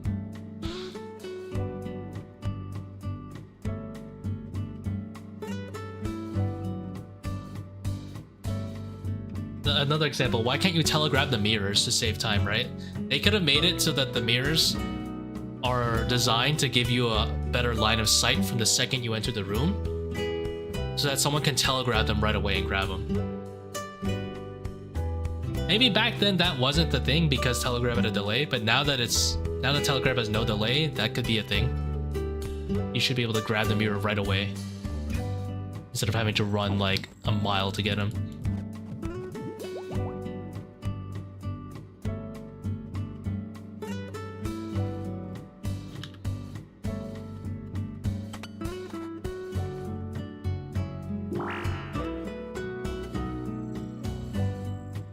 Oh no, I've been nerd checked by the game.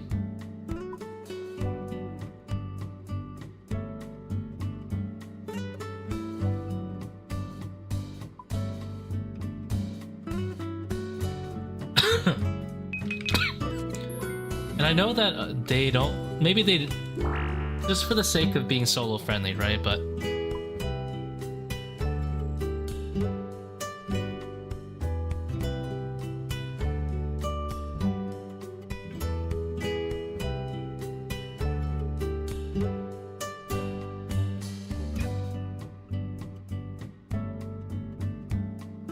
I remember watching the trailer for the Tombs of Amascut, and I was like, damn, the Kephri puzzle's sick.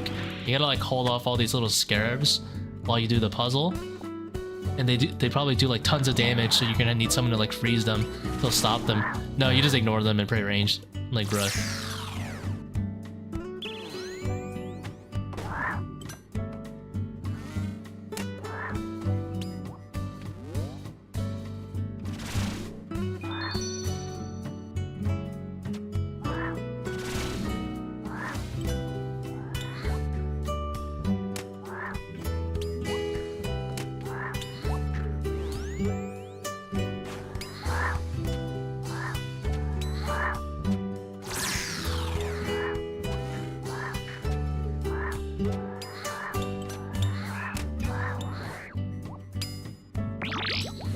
I don't know how I big-brained getting that ranger killed passively, but I did.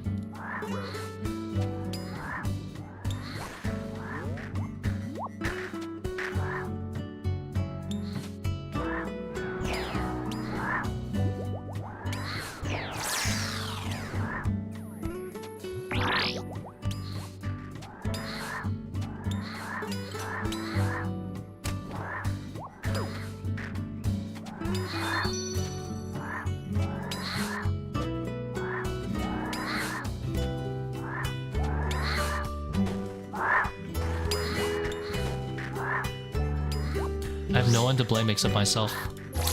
Dang it.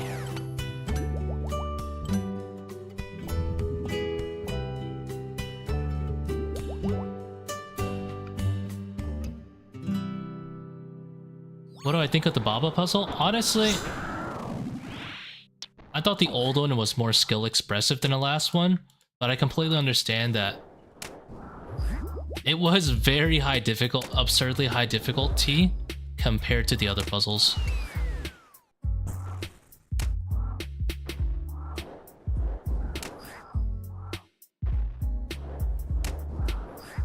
Like doing Baba puzzle well and High-invo back then required a lot of thought.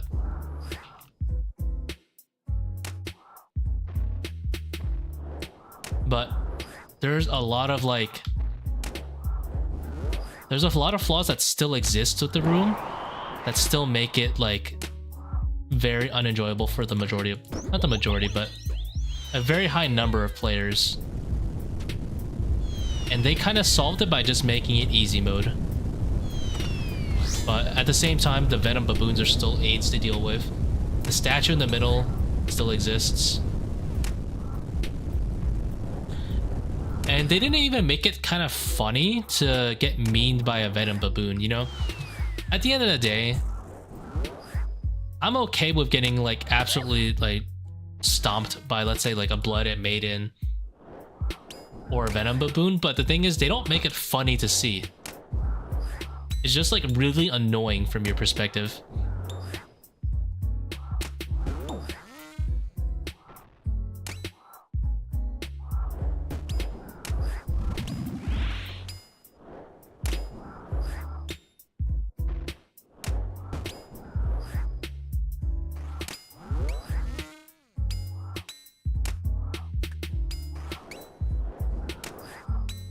I think a lot of it is because the Venom baboons movement, as far as I know, is completely random, right? So it never feels like they're intentionally just running around griefing you.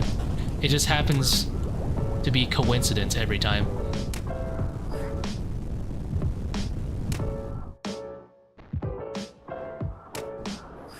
So you know how these, when you kill these baboons, they drop bananas, right?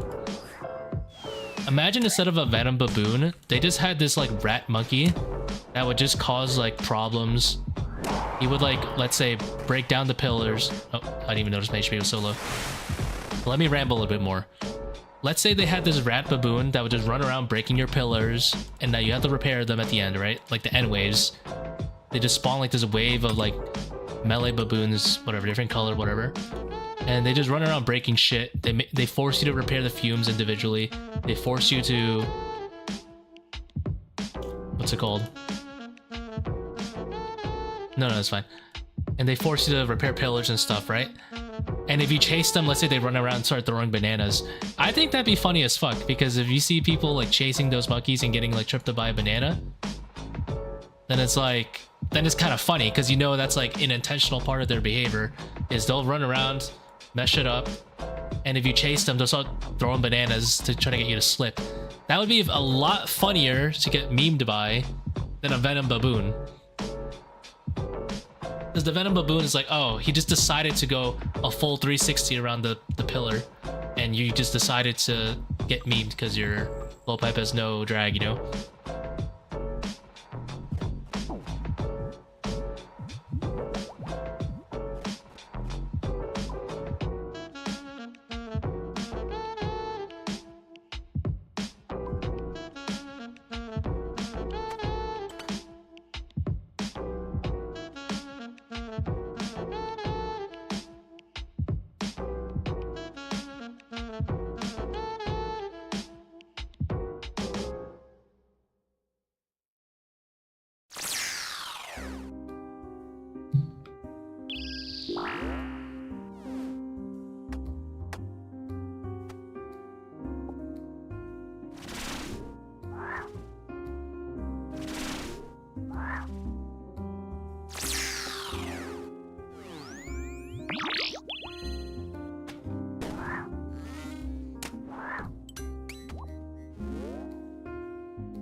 That was really slow, but whatever.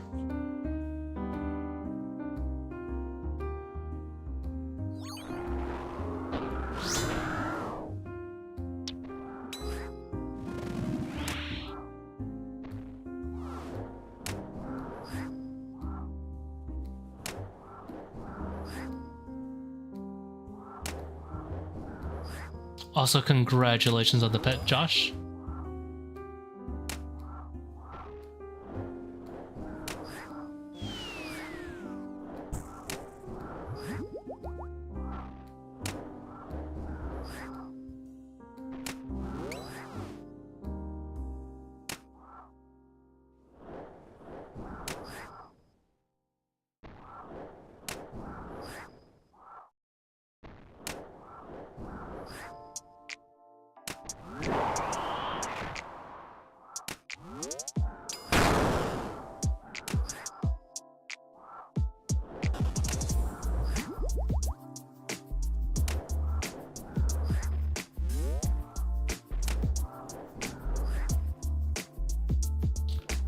I didn't mean to red X that thing. I'm just gonna spawn ranged baboons. I meant to face tank it there to force Baba to spawn them.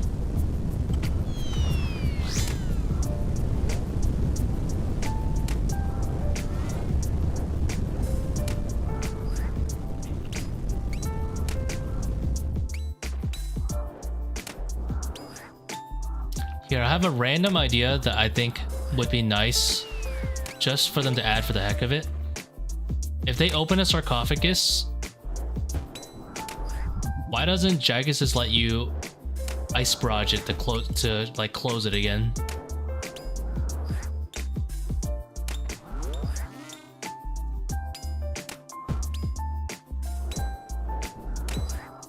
just seal it, you know, like with ice.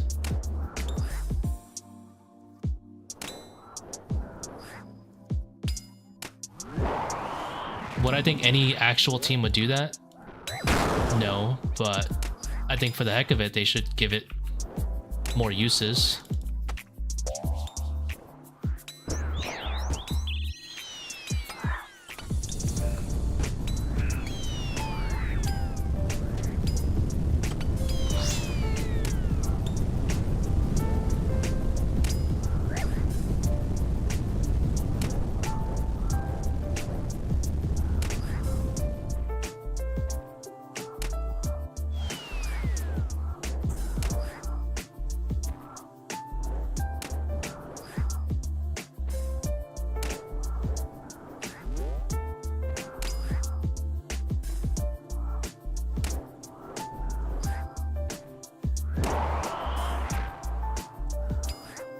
Lunar's meta.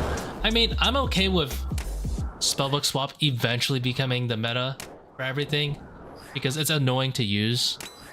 For example, if you look at ToB, spellbook swap is basically meta for every single role. Even like the majors these days have been doing like spellbook swap into freezing. But yeah, there's just things you can't do anything about. Like that Seercull is open, it's just open. They should let you freeze it.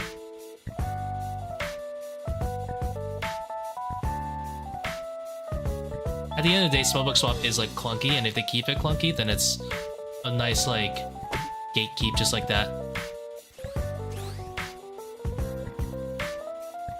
Because nobody wants to spellbook swap into freeze maidens 1, 2, 3, 4. Nobody wants to do it. For good reason.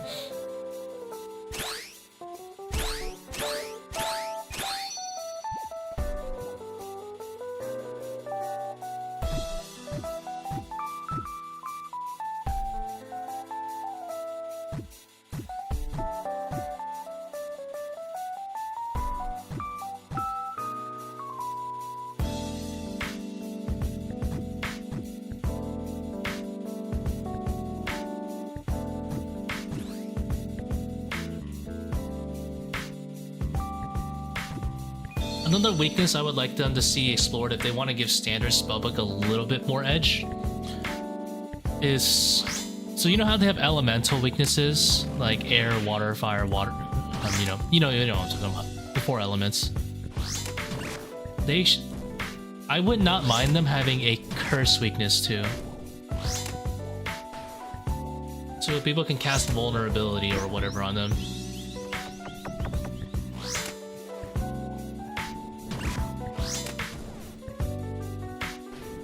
Like 100% hit rate if you cast the curse.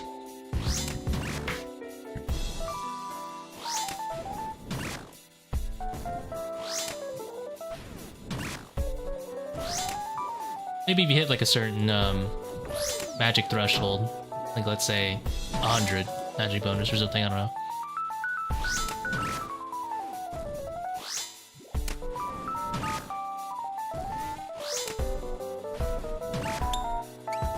Look, imagine they kept Baba's chip damage the same, and then you have to kind of choose between vulnerability, or let's say he's like triple weak to the one that lowers their strength. So then you could choose to either lower her chip damage by like 30% potentially, or you could lower her defense by 10%. Any good player would still choose the defense, but still. Ideas.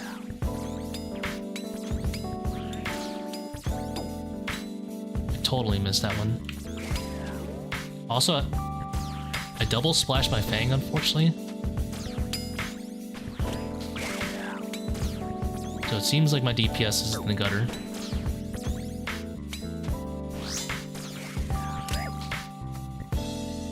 I think I let 2 in. One in the beginning that I didn't see, and I let 1 in. Plus this guy's full HP.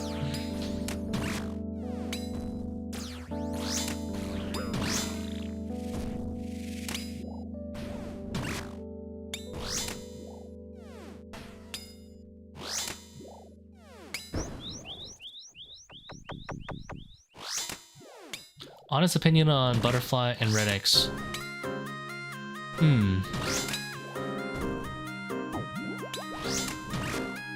I think ultimately bad for the game.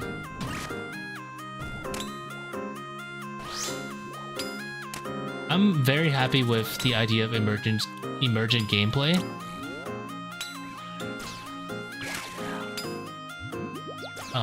And I do think that things like Butterfly and Red X like ended up working out. But if they allow it like constantly to go against the designs of the bosses, what ends up happening is that people just end up not liking it because Jagex is too afraid to change things. So I don't think it's bad. I think it's good for players to discover stuff and for Jagex to like kind of play around it. But at the same time, it feels like Jagex is more restricted by it, and I don't like that. I don't like that Jagex feels like they have to keep Butterfly and they have to keep Red X in the game just because a few people found out about it.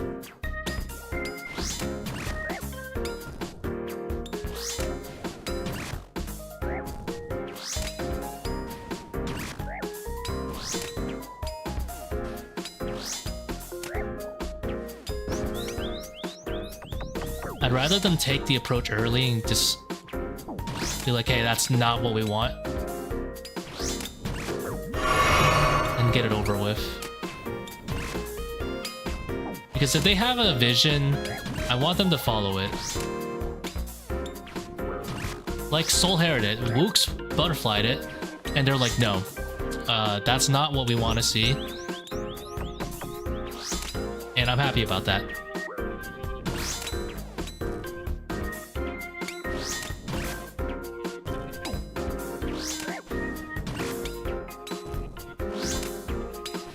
Similarly, that's why I think like Red X or Baba is like the regular 6-tick Red X is like cheap.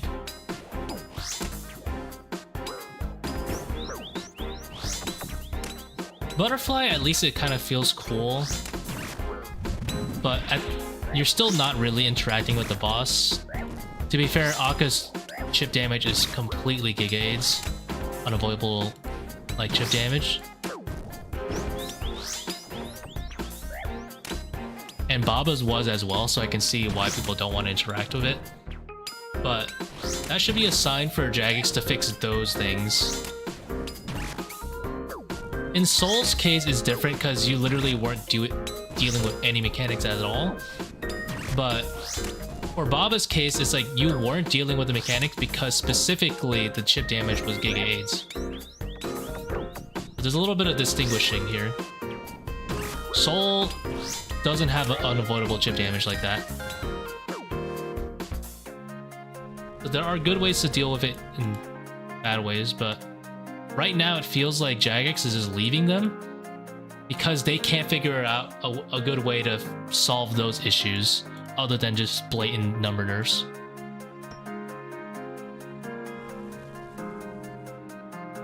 Yeah, you are legit. Right now you are legit griefing if you don't butterfly with a shadow. And the reason for that is because if you have a shadow, it's your best DPS by 20 miles. It's not even a contest. Nothing in the game comes close to Shadow's DPS on Akkha. So if you ask me, if they wanted to make Butterfly not feel as mandatory, the first thing they would do is they could do a numbers pass like they did on Baba and just straight up nerf his unavoidable chip damage.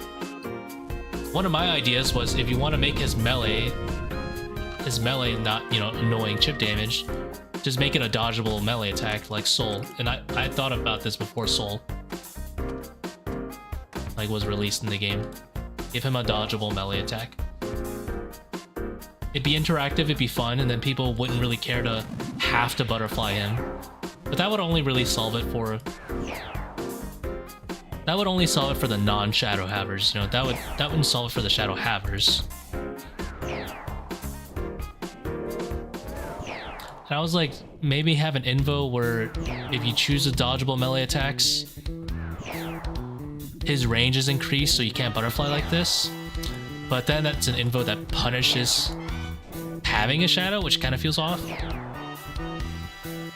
I don't know. I mean, I'm okay with that, but I don't know if other people are. I'm sure there would be a Reddit post saying, why is there an invo that punishes me for having a shadow or something?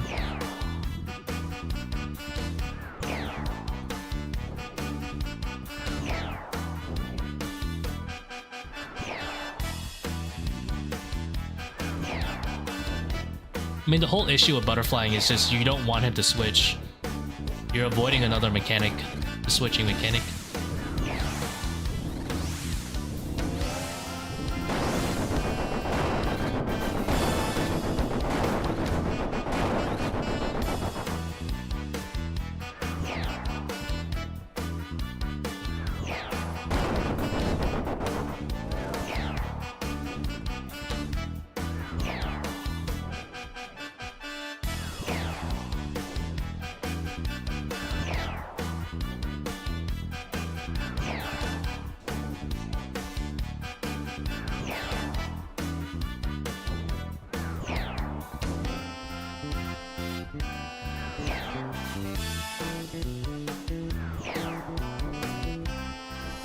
Whoa.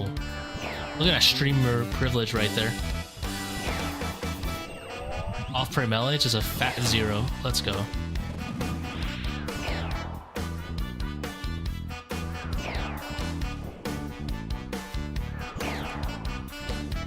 Oh yeah, I love this song.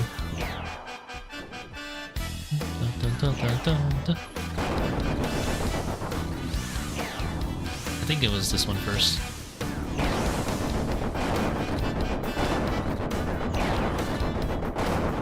Oh.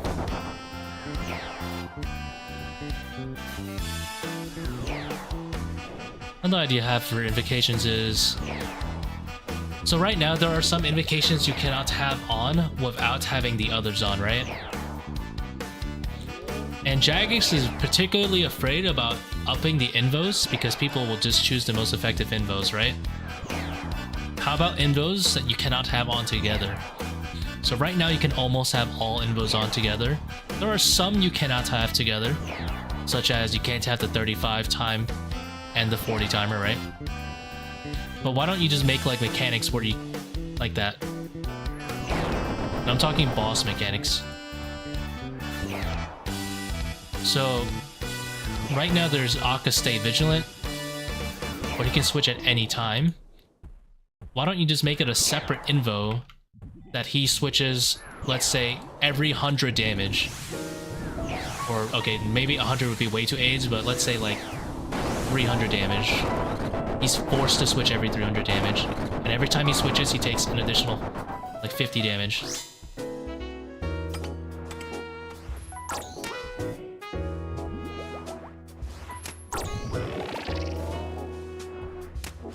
Or I don't know, something along the lines of, like, you can't camp one style via butterfly.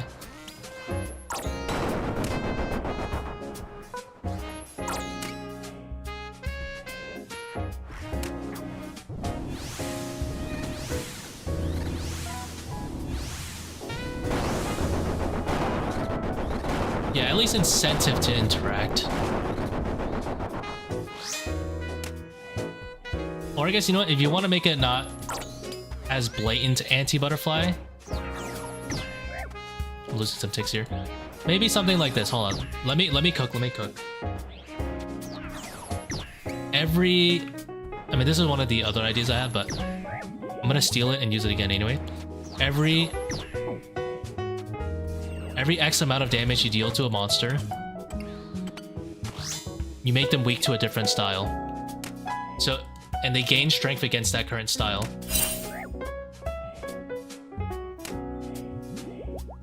So if you're butterflying for like a hot 3.5 minutes, guess what? He's gonna slowly gain magic resistance and slowly gain stab weakness or whatever, range weakness.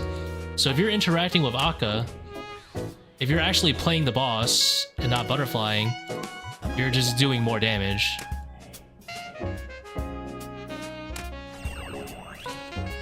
And if you're not playing it, then great, you can do whatever you were doing before, but eventually they'll become like too magic resistant, you're gonna want them to switch.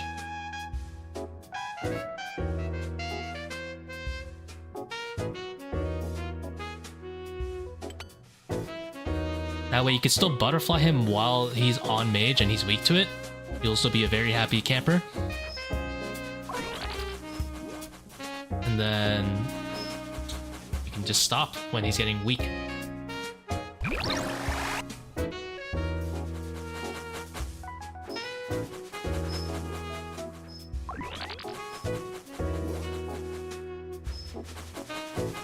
Remove Akkha based, true.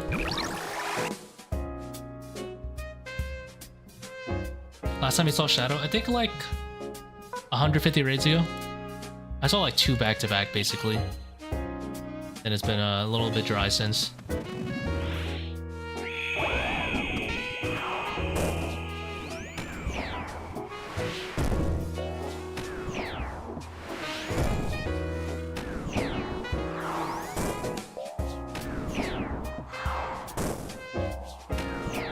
Yeah, like, emergent gameplay is good, but when it removes interacting with a boss, it becomes kind of cringe. Like, if they left butterflying soul as a thing, people would say, oh, why bother doing the boss? You could just butterfly it and take him out in 10 minutes of shadowing him or triding or whatever. Shit boss, thanks Jagex. That's exactly what Baba ended up becoming. Although, at the same time, no one likes Baba's mechanics. People like souls. Now, 5 to 1 is fun. If 5 to 1... I'm of the opinion that if people discovered 5 to 1 fast enough before the... Or if 5 to 1 was viable in teams, people would like Baba.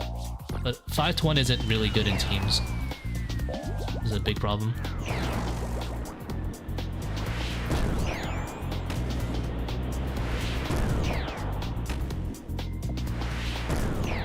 Five to 1 is like perfect emergent gameplay if you ask me. You interact with the boss, you are rewarded, and it's a very complex cycle. And you can take that skill and kind of bring it to other places. Like, Zarpus. But regular 6-tech Redix just completely removes interacting.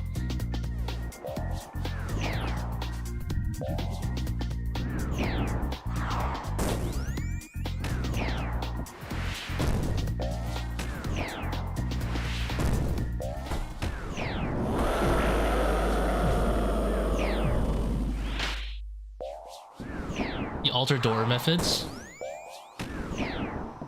I'll be honest.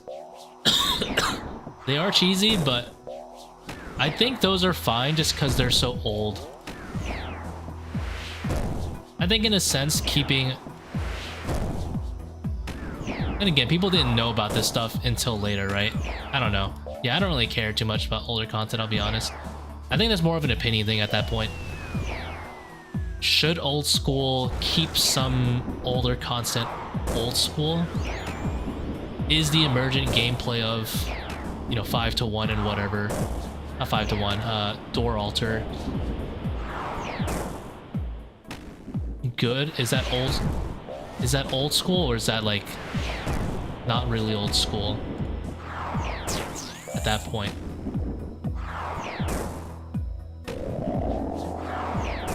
If I was a game designer, I would patch it out.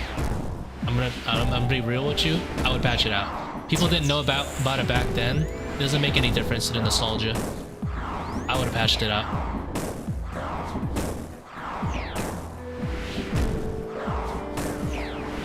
They didn't know about it in 2007, then they don't need to know about it now. Next should have been changed, yeah.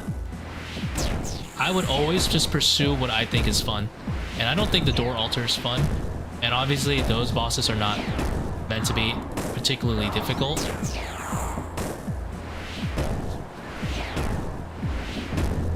And then it's also an opinion. If you care about Iron Man, it's an opinion about Iron Man. Shadow is cheesy, yeah. I mean, butterflying is cheesy. but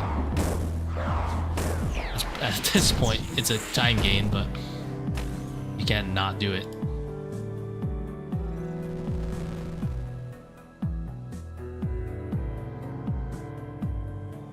Yeah, but for older content, like you have to consider like being power creeped is part of it. But door altar isn't really power creep, that's just mechanic creeping.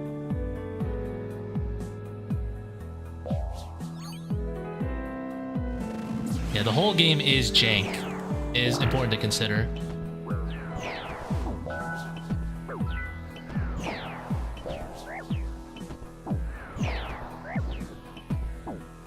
But if it was me, I would have patched it out. I would have still patched it out. It would make so many Iron Men unhappy because now they have to do the good old classic kill Grottor twice bank. I would have just lowered the KCs, honestly. I would just lower the KC requirement for God of War's bosses before doing that, but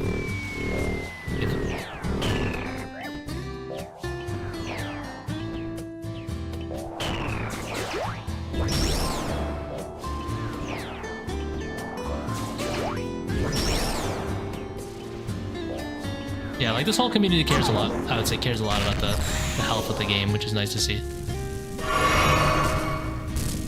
Even if we have differing opinions about it.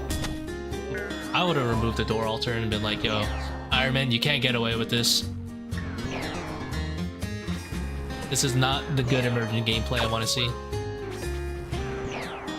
And then I would just lower the KC requirements so you don't have to kill 40 goblins.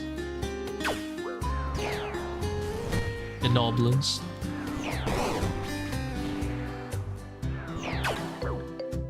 End of the day, people want to sit there and roll the boss. They don't want to sit there and kill goblins to fucking get a KC requirement.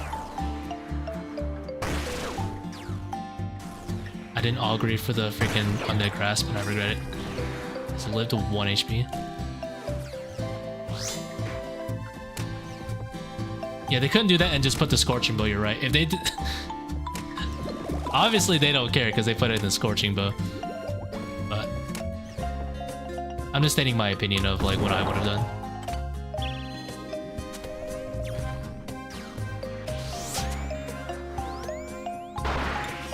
Although I guess I guess the Scorching Bow is fine just because like you unlock it at a later stage. So it's like fine to go get it. And it feels like a worthwhile progression. Yeah, God of War is actually just mid-game material. So I'm okay with the Scorching Bow purely on the sense that it's more like a power creep thing.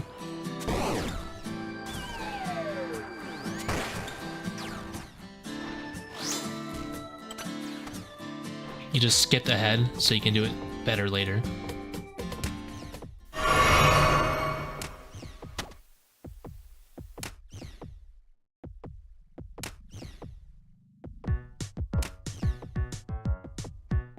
You Korean logged in 2 trips, poor guy. That's what they get for not being a main, right?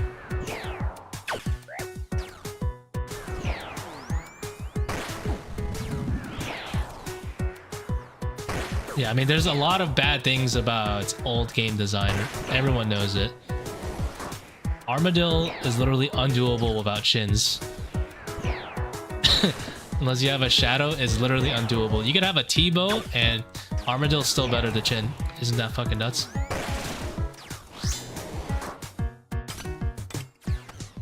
Whoever designed the defensive stats of Armadillo was out of their fucking minds.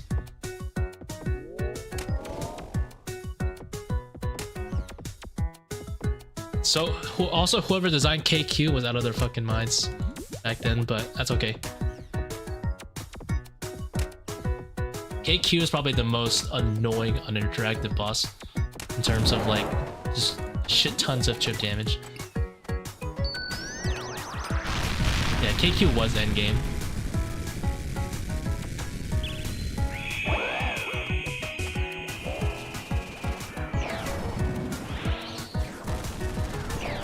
All for that D chain. I love the D chain. They balanced her loot table.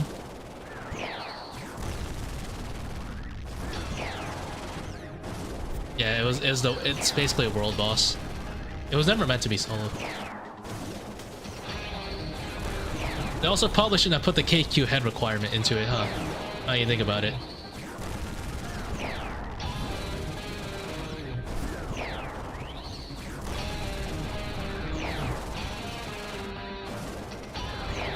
Like, after knowing how Giga AIDS she is to solo, I don't know why they put the KQ head requirement. Sometimes Jagex makes some weird decisions, you know?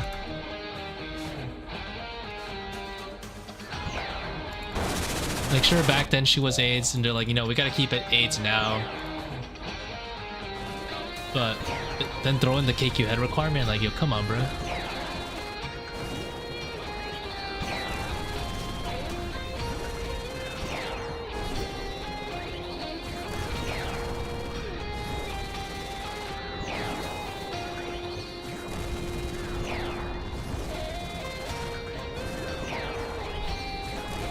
Eight characters.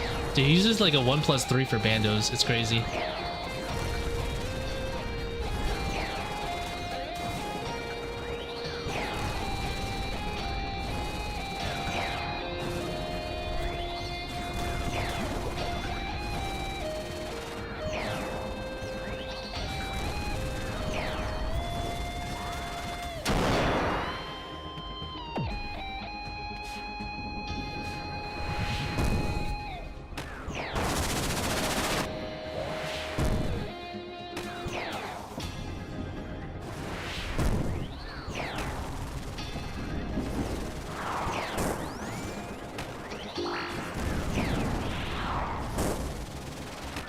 But yeah, please, Jagex, don't be afraid to make invos.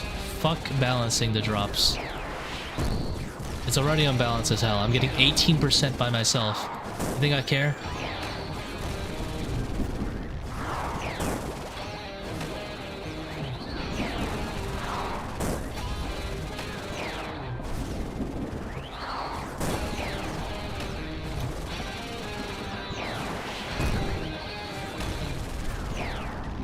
Do not use the economy as an excuse to make fun to avoid making fun invocations. Fun is the ultimate end goal of the video game.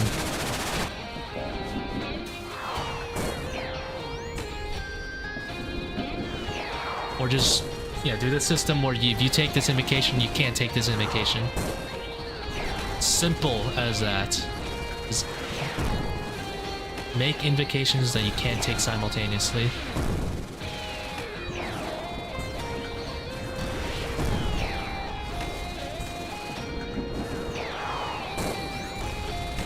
Yeah, obviously if they make like very endgame oriented invocations, only the endgame sweats would take it, right? So what would you do to encourage mid-game players to take it too? Is you add an easy mode of the invocation, and I don't mean a separate invocation, I mean an easy mode way to deal with the invocation in-game. And then there's the sweaty hard mode version, or the elitist players who want to do everything.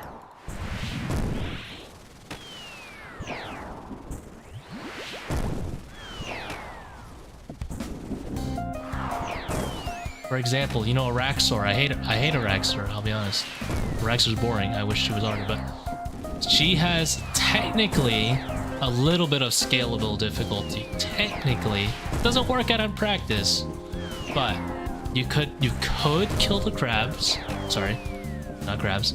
You could kill the green spider, or you could leave it alive and face tank it. Save yourself a couple of ticks every kill, right? In theory, things like that would be a good way to do an invocation. Things that you would, as a high-level player, just pray against, do the mechanic really fast or whatever, zero time it. And then as a noob, you could cheat in, I don't know, Ice Barrage or something, I don't know. You could one-shot with your crossbow and waste 5 ticks.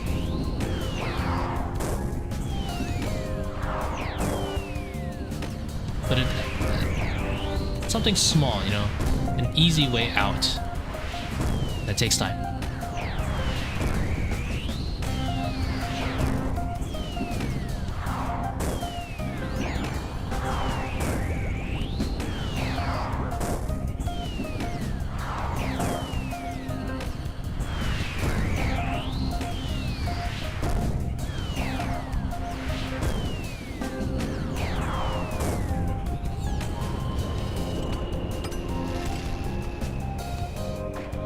think a good reward is needed, or do you think sweats would just do it regardless? Sweats would do it for fun.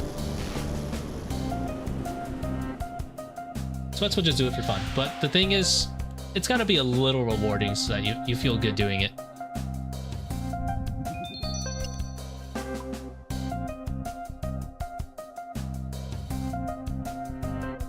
Here, I have a small example of it. I just made this up right now. It just came to me as an epiphany. What if there was an invocation where you get literally a whole extra phase of a boss? You can just ignore damaging it altogether as a noob. You still get the invo points, right? But you have to do the mechanic. If you're a sweat, what you can do is you can pray against everything, whatever the mechanic might be, with the tools you already have, and you get to hit the boss. And then when this phase ends, the boss carries the damage over as bonus points too. You get bonus points while you're hitting it. So then a sweat would get rewarded by having more drop rates for being able to hit the boss. Whereas the noobs had this, nothing's changed for them. They just had to like do a quick easy in and out mechanic, like, I don't know, freeze something randomly or bind something or just hit something. They don't have to deal with any of that stuff, but they're losing a little bit of points for not dealing with it, you know, the best way possible.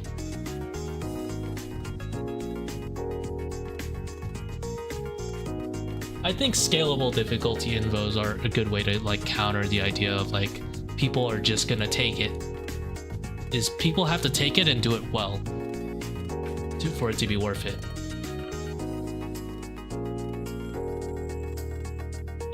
A good example would be like Double Trouble, where you could take it and you could be a noob and you tank Akkha every like hit while transitioning. And what ends up happening is Akkha will change and you're gonna have a 7-minute Akkha. If you're doing it well, like a sweat, you get a 5-minute Akkha usually. Like technically Double Trouble like is very skill based, and or is that Stay Vigilant? I guess that's more Stay Vigilant than Double Trouble it is.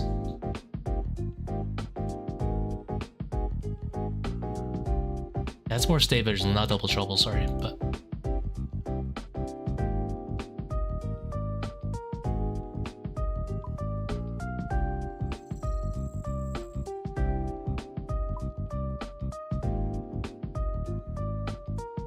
this place gets so many seeds, it's crazy.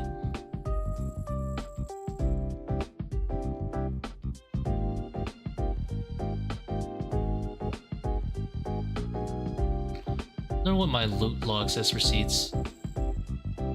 Ah, damn. 40,000 restores, basically.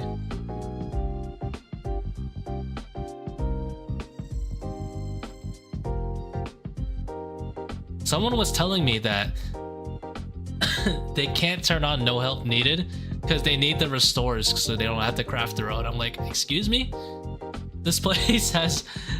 It just rains seeds. What do you need these potions for? Like, do your farm runs. What are you doing, man?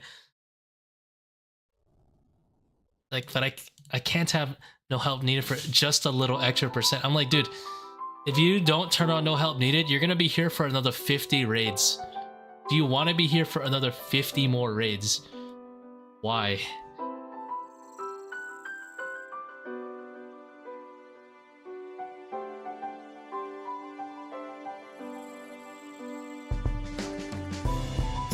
Buy or sell offers for Torva? Oh, these are all sell.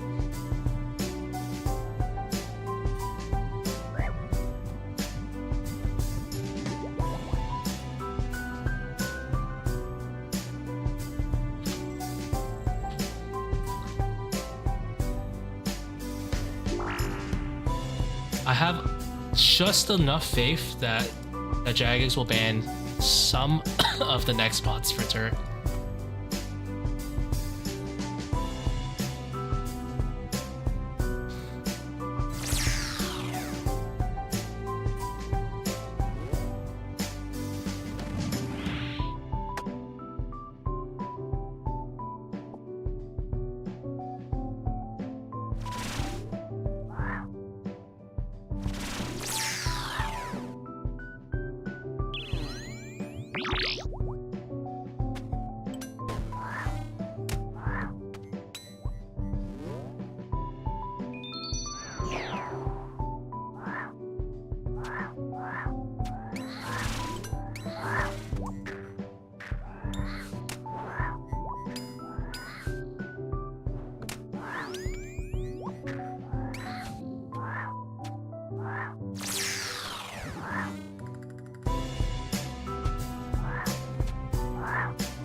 wonder if I can lure the shaman. Oh, my brain is massive. Let's go.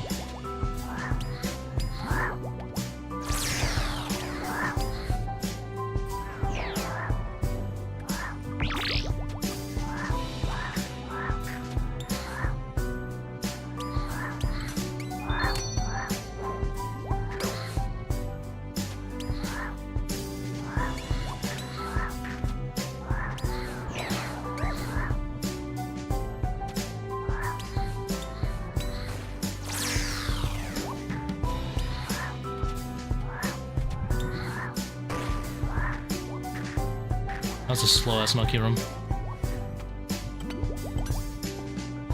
What? Didn't do much damage.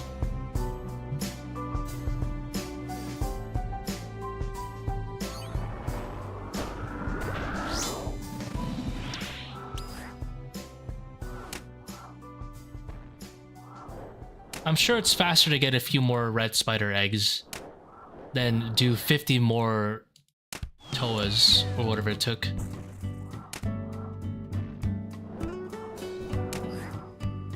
You know, a little bit of Tower of Life.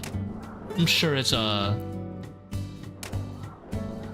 easier than doing 50 more ToAs.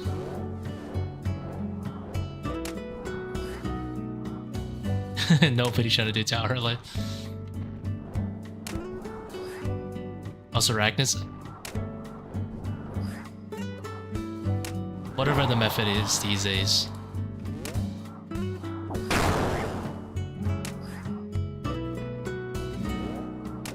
I gotta face tank one hit for the ranged baboon here. No! No! Abba didn't hit me. I will be getting a ranged baboon.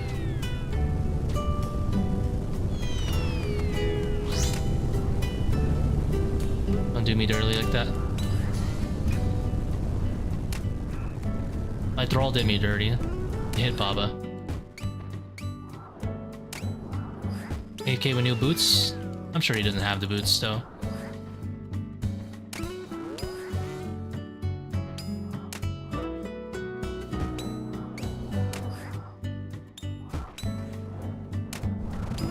Well, then he should get him. You're goddamn right. If you want your free red spider eggs, go get them.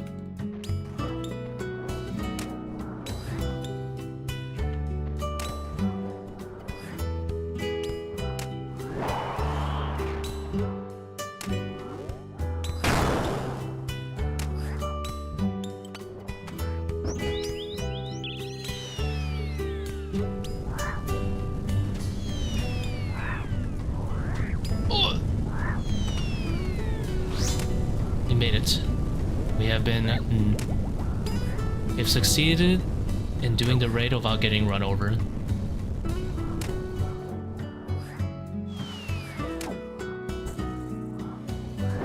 Oh shit!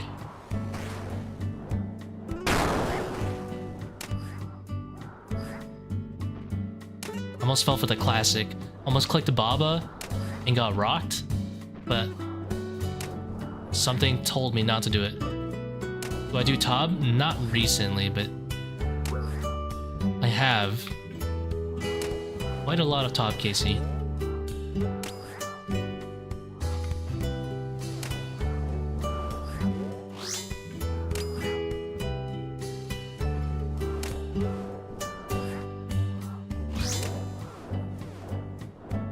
I have the 2K cape.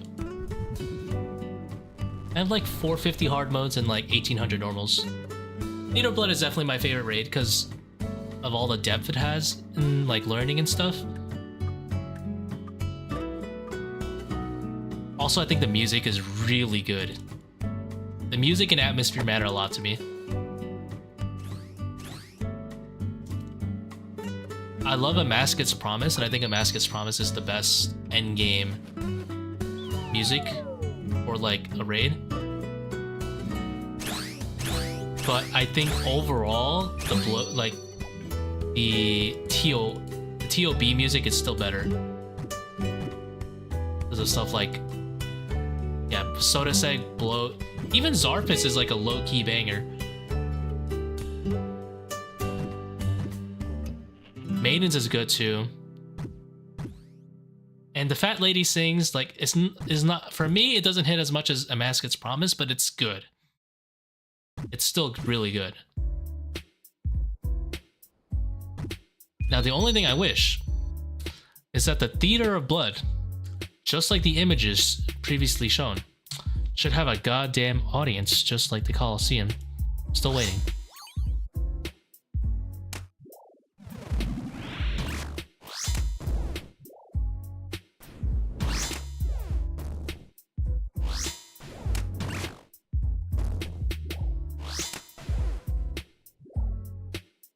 Yeah, I used to do a lot of TOB mentoring.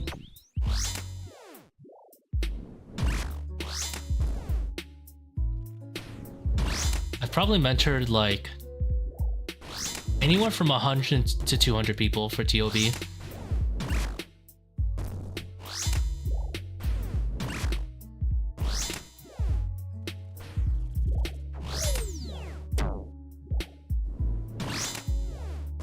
In that general ballpark range.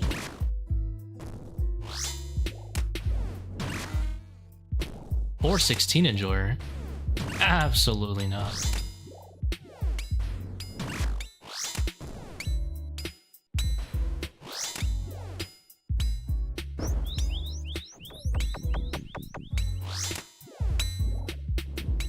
Or 16 is basically ToA 329. So there's a free-for-all world, and it is full of people who have not really learned good habits on the raid, let's say.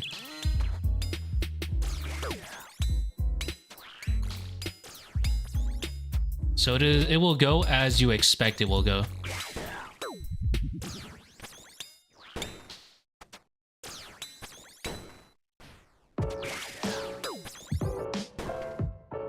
I lost a tick there.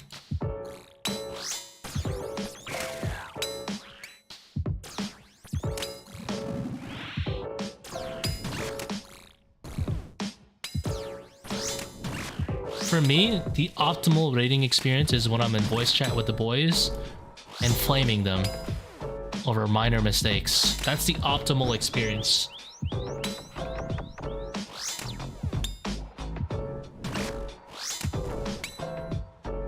And I refuse to take that away.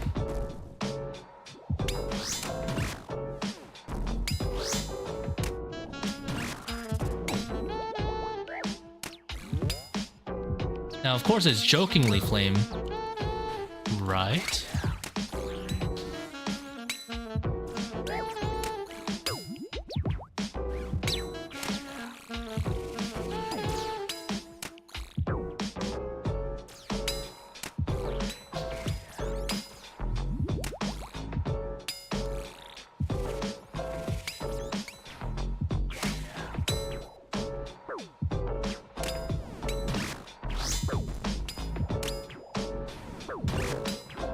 Bravo double ranger trap? Yeah.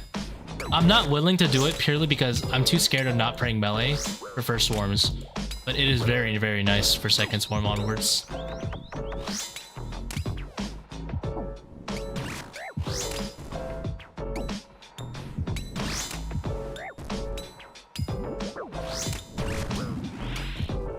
I remember when I used to I used to teach so much TOB, and teaching people who are new at Maiden is always the funniest thing. You have to call them out for not watching, like, for not pre-moving at Maiden, for swimming in blood against the little tomato spawn following them. Like, the small flame is really, it's integral to the experience, the raiding experience. It's even better with the TOB mistake tracker when you're like, yo, by the way, I noticed that you got hit by we noticed you swam for a total of 11 times. Everything all right over there? You know, that's like integral to the experience.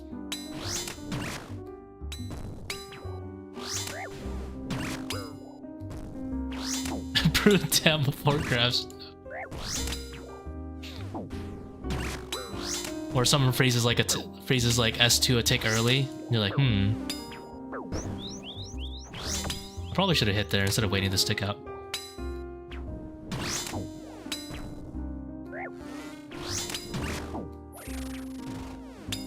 But TOB is not for a... You can't do it with a thin skin. You gotta be able to take the banter. If you can't take the banter, it's Jover for you.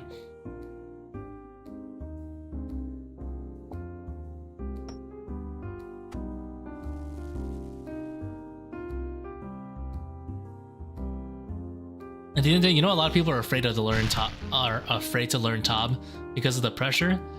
Any good player at ToB who's like actively teaching you, I guarantee you, they're far past the point of caring if you fly them like 5 times a bloat. It's fine. They're used to it. I guarantee you, anyone who's done a lot of ToB knows that when you're learning, you're gonna put every like fiber in your body to like accidentally grief the raid. They're prepared for it. They're gonna be dodging those Verzik melees.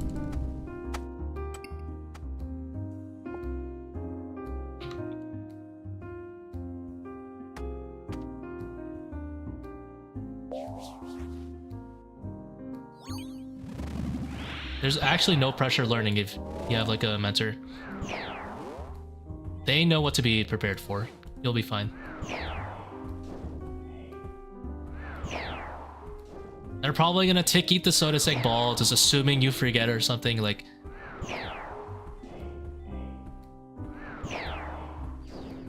I remember Addy once asked me, "Do you want a raid of exact?" And I was like, "Oh, absolutely not. I'm so afraid that I'm gonna get this guy killed." And Addy's like, "Dude, we've been like trying to kill this guy for like 3 days. Like, not really trying to, but like we've been thinking of ways like if we were trying to kill him." And after watching his gameplay, we realized there's nothing you can do to kill Exact, no matter what. Exact is prepared for every situation in the game. He will be just under max HP so that he could eat everything. He's never caught slipping.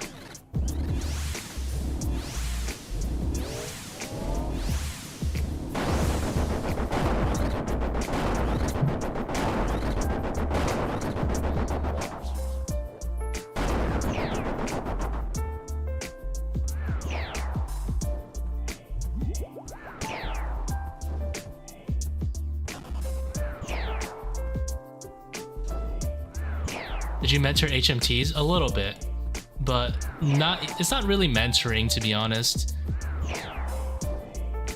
Hard mode is just you have someone that knows how to do normal mode and you just teach them the differences. There's not a lot of things you can explain in comparison to normal mode.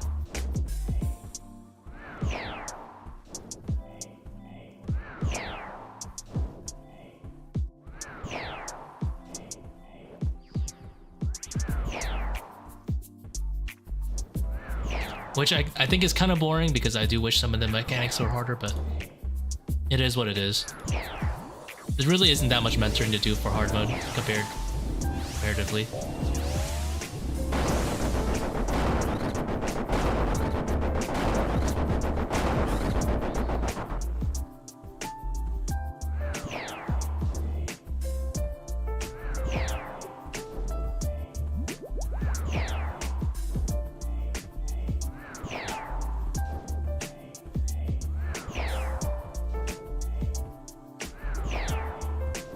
Your third holy today, congrats.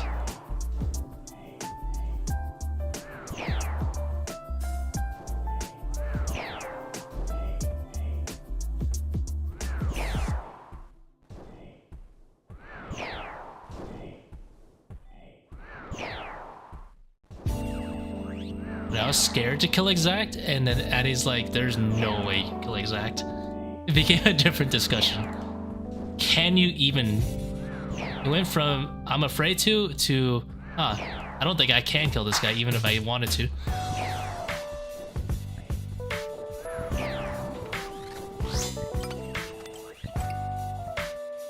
But I still ended up not doing it because I was still too scared.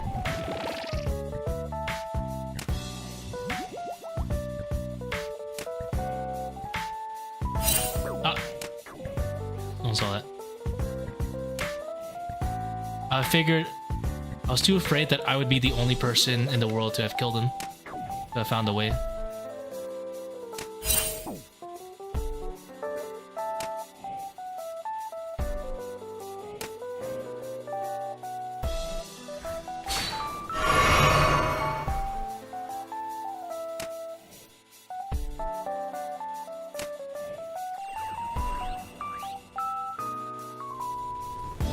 Puts a different kind of pressure. Oh, I was wearing my occult the whole time. The occult during Convey's new tech? Yeah. Oh, look at that time. Look, it was fine. I was hitting like a truck.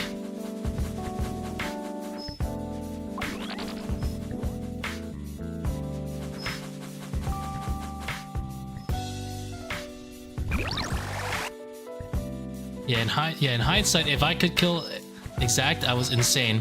I'm the best OSRS peaker you've ever seen in your life. Surely that works for the Exact? Nah, this guy started Maze like 90 HP every time. It was impossible.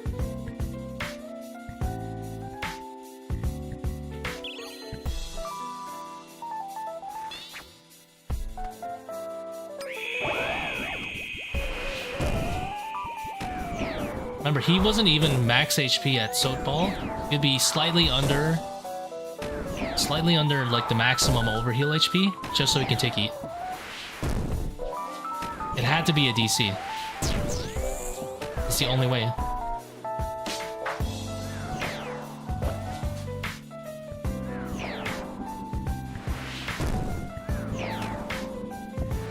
It doesn't matter if you stall during ball. He would always take heat. No matter the circumstance, he will take heat. That's the thing. No matter the circumstance, he will take heat.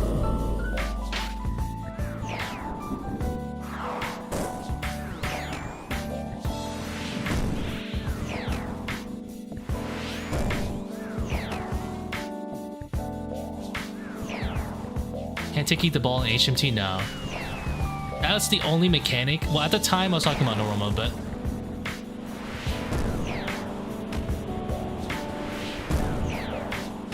but then he ended up just making the Pog tank anyway. Remember, Exact is the original creator of the Pog tank. He ended up just making the synchronized Pog tank. But yeah, now if you're solo, it just hits a 70 something.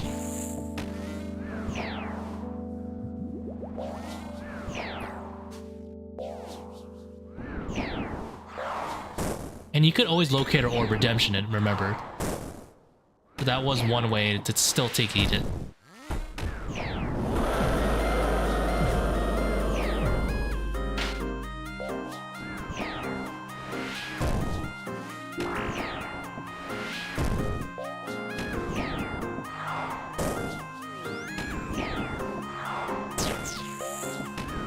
I think the only thing that could potentially kill him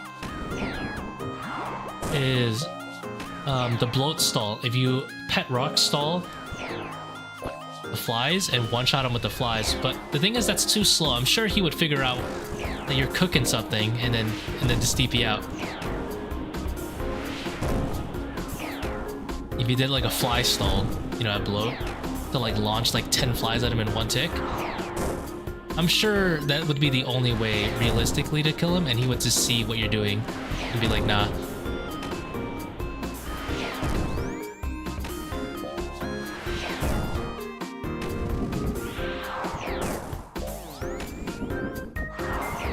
You think Bandos is a better investment than upgrading the Sang staff? Yeah, absolutely.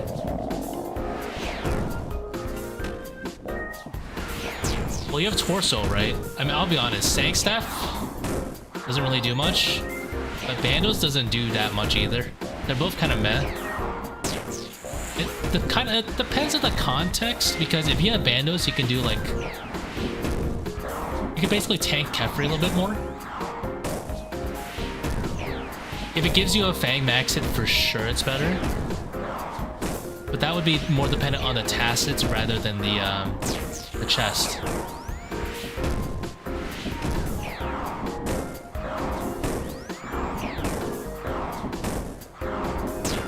mixed hide is equal to bandos. Only if you're doing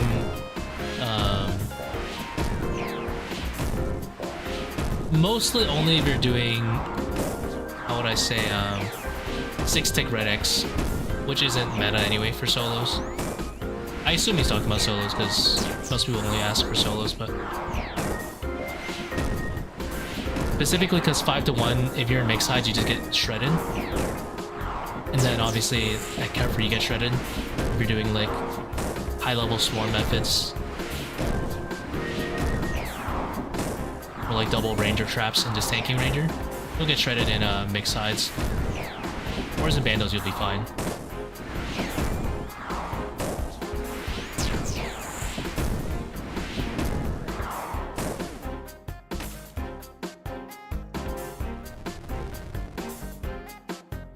I just realized if I had like a really good Zebak, that would be a possible sub 30 right there. It'd be like that though.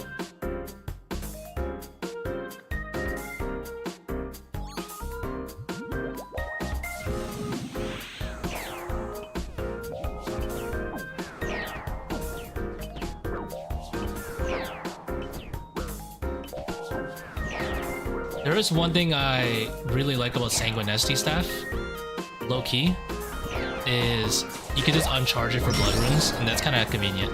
But otherwise, Sanguinesti staff doesn't really do much.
Been doing solo 400s, no mega rares, no cares. Feasible to catch up to 500s.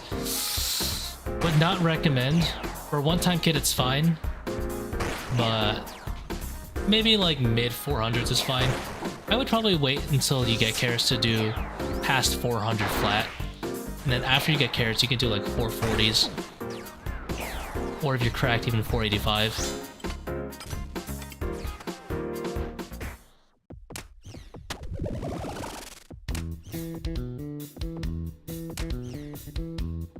Like, to farm, that is, not even for like one time. But depends on you. You have to learn a lot of different things if you want to get there. Like swarming P2 Kephri. You got 5 to 1 Baba. A little bit of lag. 45 may not be realistic with a Bofa setup unless you have a Void Waker though. It'll help get you through Akkha.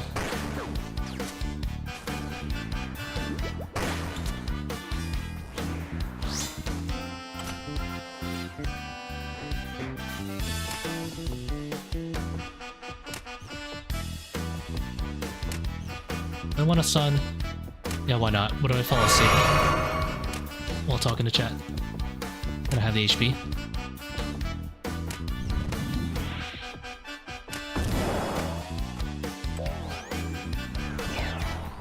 The 445 is insane. If you add to the Sun Cares. Why have I heard other ToA streamers saying Void Waker's dead content at ToA? They're probably talking about the past. Void Waker had a proposed nerf that would have put it in the dirt. It ended up not passing. They're probably talking about that.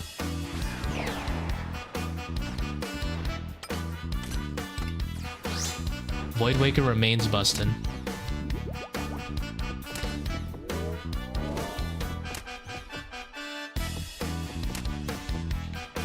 Bum, bum, bum, bum.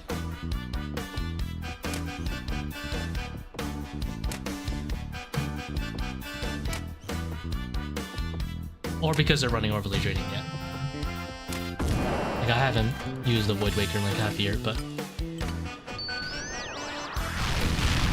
it's absolutely broken.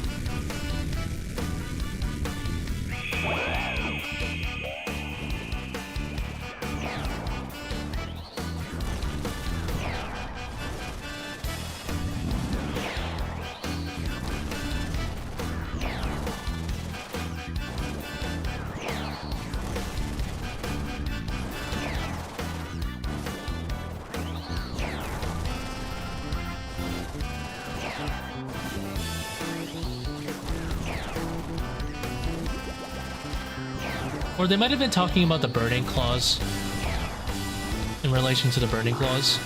Burning Claws are basically competitive or a little bit better below 400s. But I'll be honest, if you have a Void Waker, you could do more than 400s. You could just get to the point where Void Waker gets better again. Like, you'll be fine. Void Waker costs money. When you're at the point of considering a Void Waker, you can do invos that are better than that.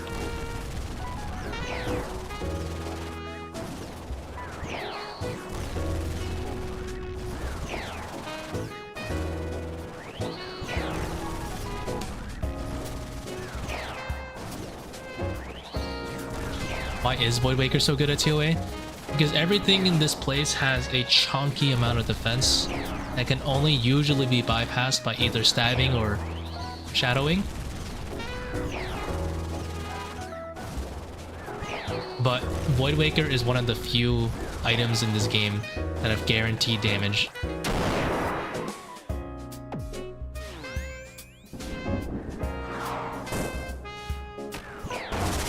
And guaranteed damage is guaranteed to be good, unless it's really low.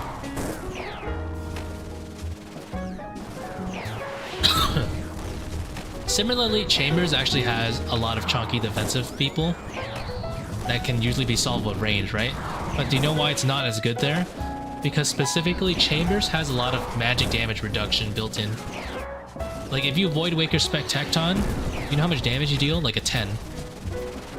Because he just has like 90% magic reduction, or maybe like 80%. But that's not a thing in here.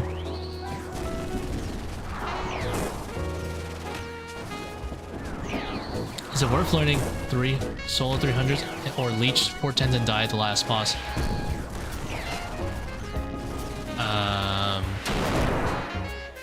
But that's more of a moral issue to me. If those people are okay splitting a 410 with you and you don't feel like you're good enough, it's a great deal for you. It's a great deal for you. At the end of the day, ToA is, if your team is better than you, you should go on that team and split evenly. If you're better than your team, you should fucking leave and do solo. That's unfortunately how ToA goes in terms of like wanting purples or money.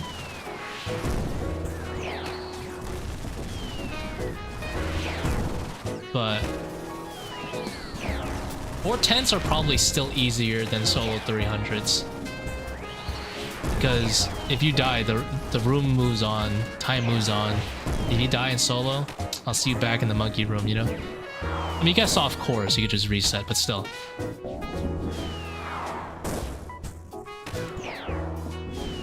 It's, you know, it's different.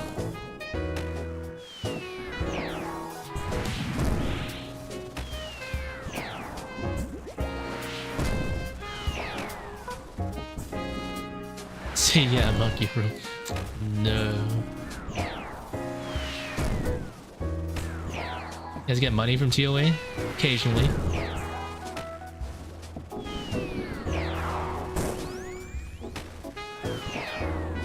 Yeah, FFAs probably make you worse at the game though. You don't really care about anything, you just click boss. You don't learn mechanics as well.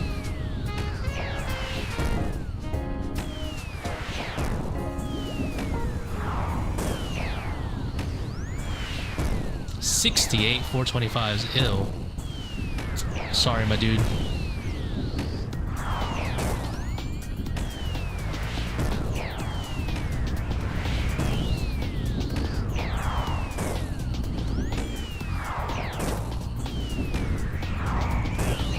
But yeah, Burning Claws are pretty similar to Void Waker for the lower invos. Not technically better, but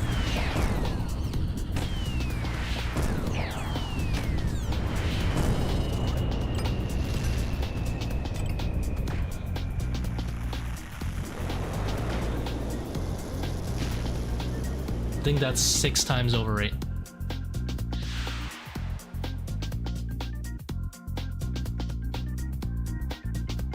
"32 minutes.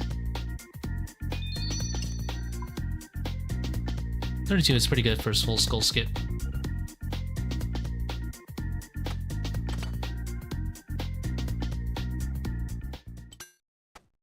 I definitely die a lot more when I'm streaming, though. Yumiko. If I was just off stream, I'd probably have like a near 0% death rate. But I gotta talk to chat. It's the only way to live. Even if it means I die.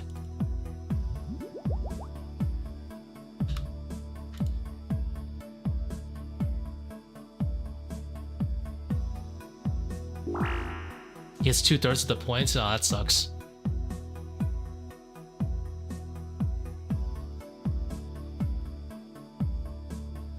But it's still worth it for you. Like, it's definitely still worth it for you to do it. It's kind of raids. Ideally, you guys can push it a little bit higher.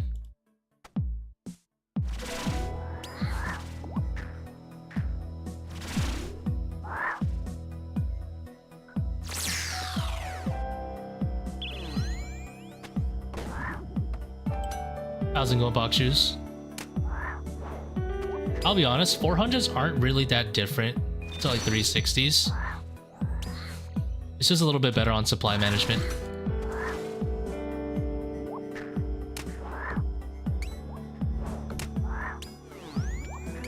As soon as you guys get used to, like, I assume like no help needed's not on, it's pretty chill.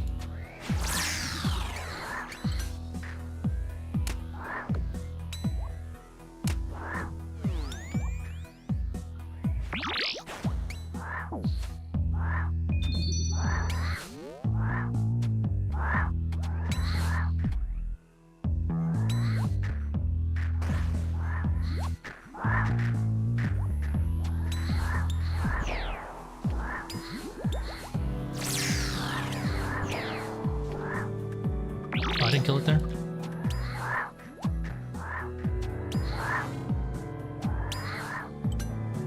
No! I've been bamboozled.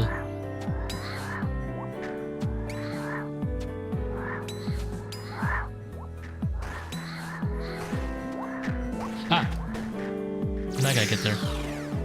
Well, that sucks. Dude, like every monkey room I've done today, I've just been slapped by a volatile.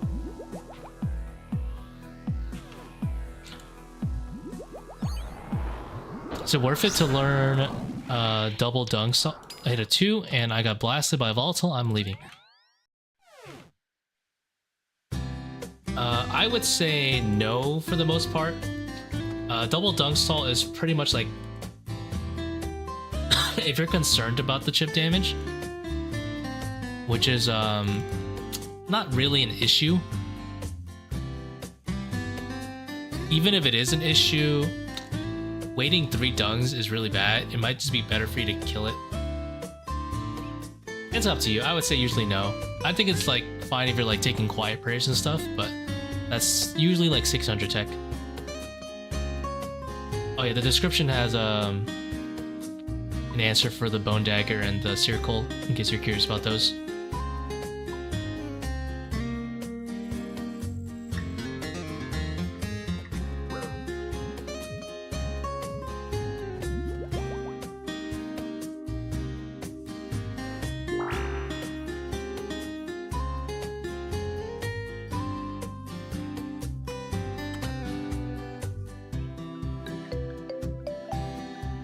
I'm able to not use any brews except P1 Warden. That's good. Although I assume maybe he's like butterflying Akkha or something, is what it sounds like.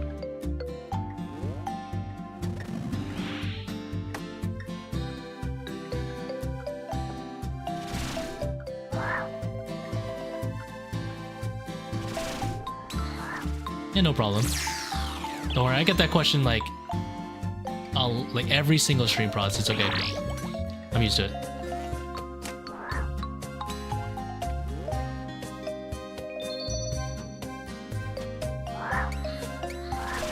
I basically use it on Baba. I use the Bone Dagger on Baba.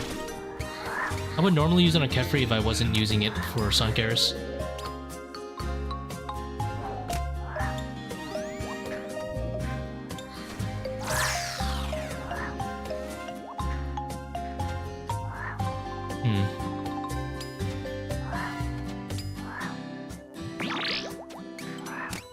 I wonder if this is better or if I should have went for the Rangers. I think that was the correct play there.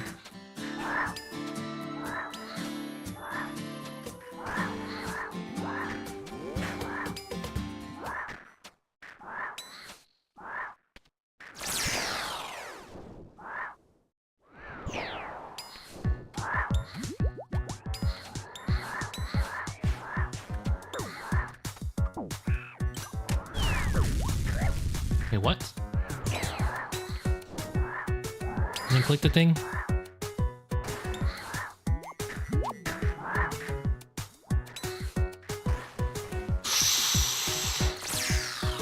Get your ass back here. Alright. I've been outplayed once again by the Volatile.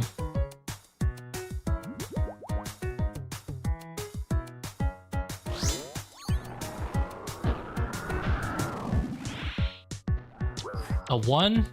Say less. I'm out of here. You know, I only leave if it's specifically I griefed Baba and then I hit a 1.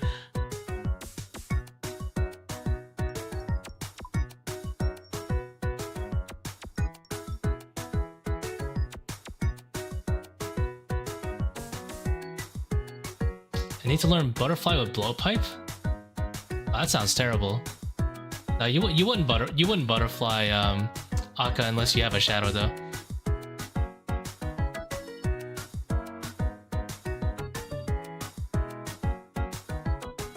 I personally wouldn't butterfly at all. I'd rather just face tank if I was like doing solos or something. Because you want him to switch, you don't want him to stay on mage. Your mage DPS on Akkha is like probably 20 to 30% worse than, you know, the rest of your gear, assuming you have like a Fang and Bofa and stuff.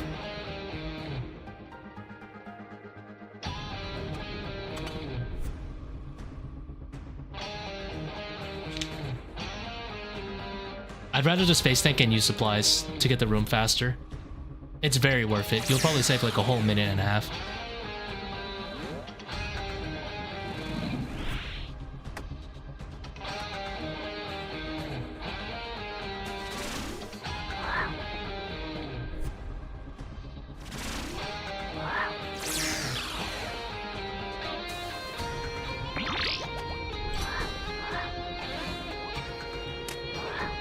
Yeah, like the reason Butterfly is really good when you have a shadow is because it also is your best DPS.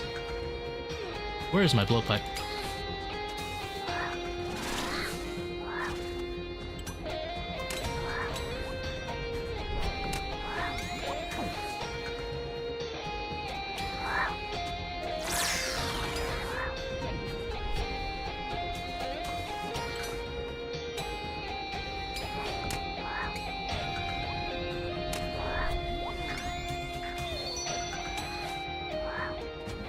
Oh!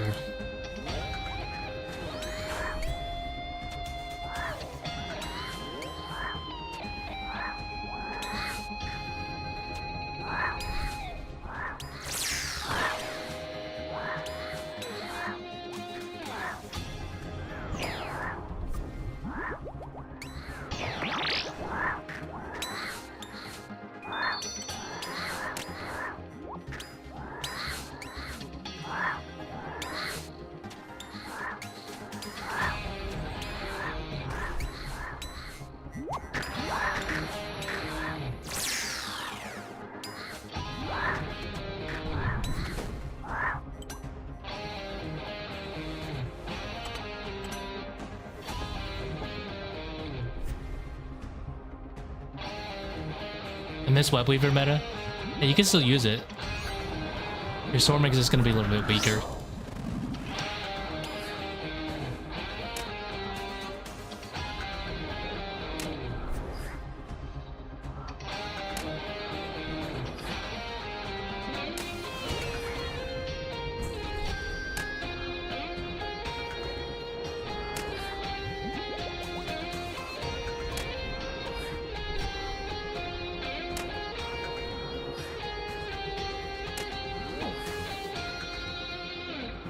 And I hit a good Bone Dagger.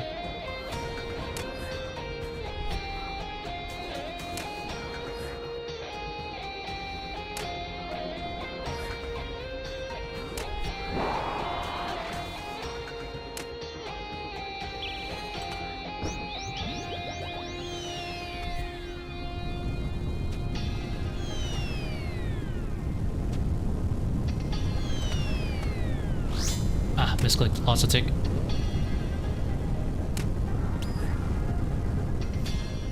I should be 2 more melees, I think, from the ranger spawning. I think.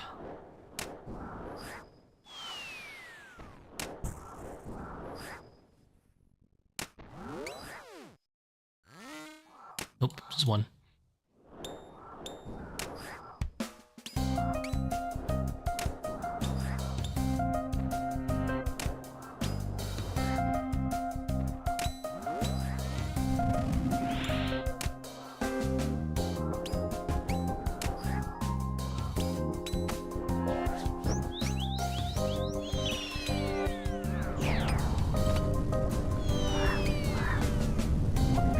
Oh, you wish I missed these skips. You kidding me? This guy's still alive.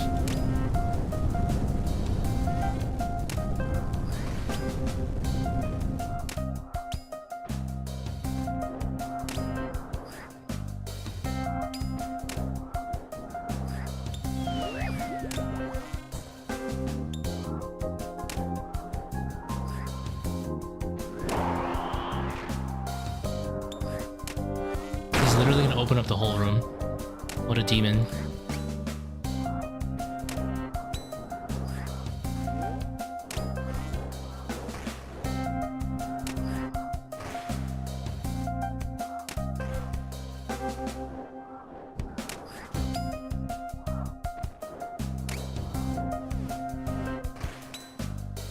Holy shit. Ask Baba. I wish my monkey room was better though. I had like a 130 monkey room, this would be my fastest opener. 137-ish. No way I can get 130 flat, but...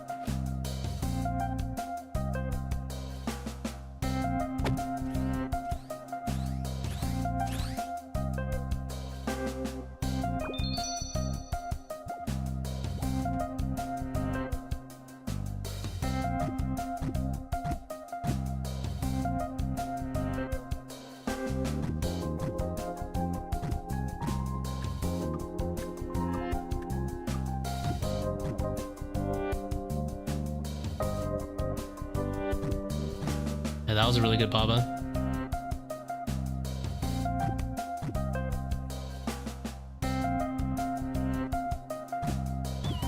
To be fair, there's always a lot of sub-30s potentials today. It all comes down to, like, usually it's Zebak. Usually Zebak and Wardens have been, like, the gatekeepers.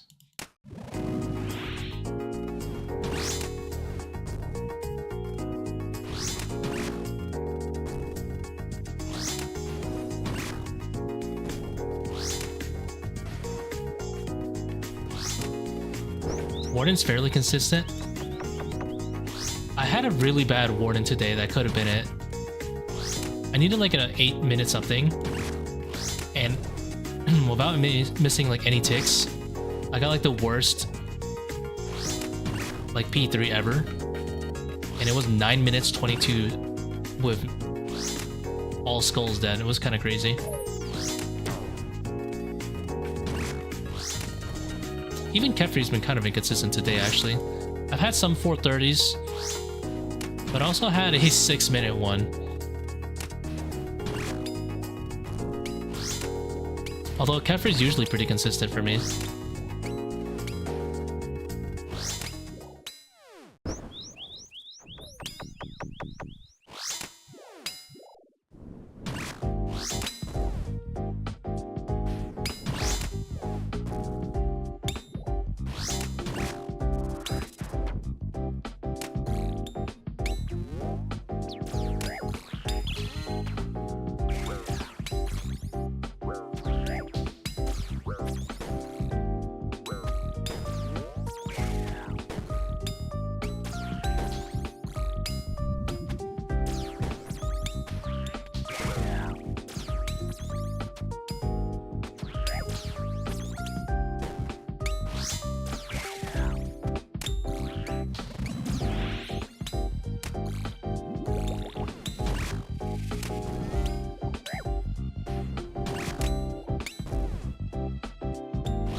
Pretty good cut for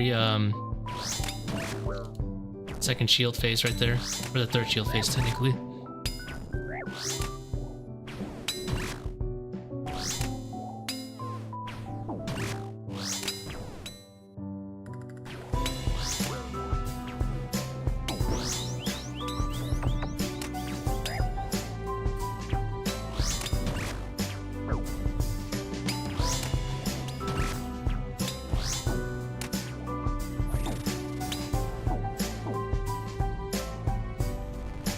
Not bad, decently fast.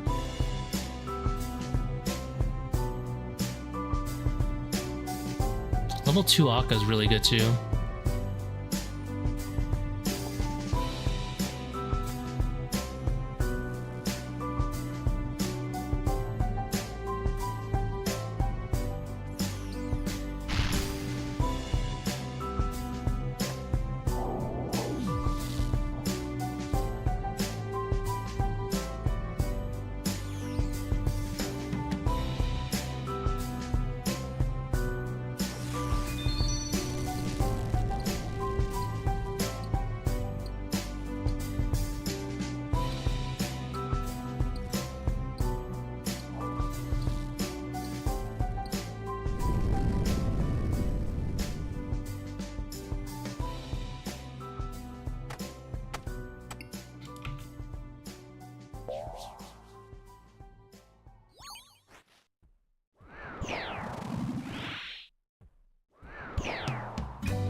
didn't click.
Damn. I really believed.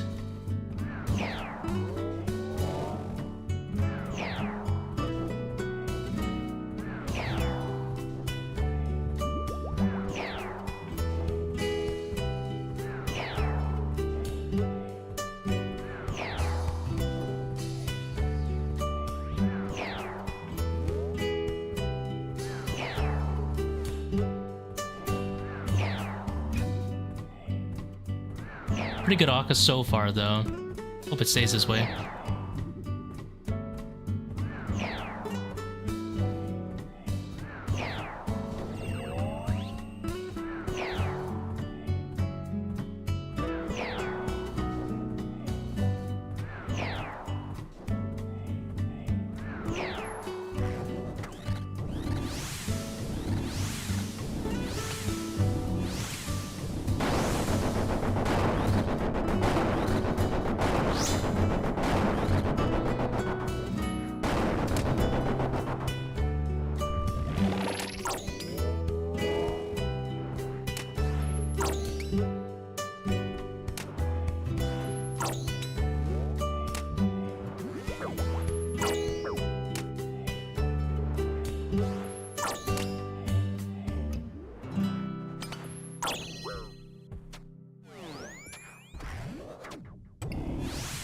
Dang, last second switch kind of ruined it.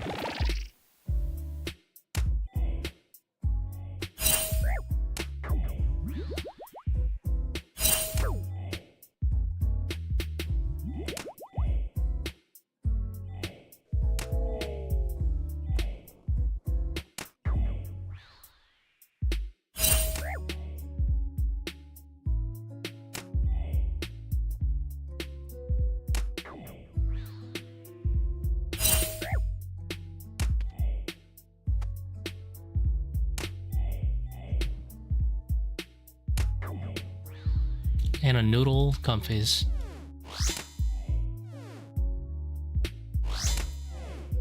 You hate to see it.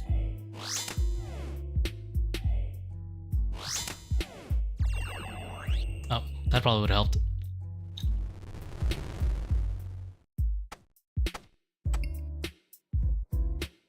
Ferocious Close probably would have helped.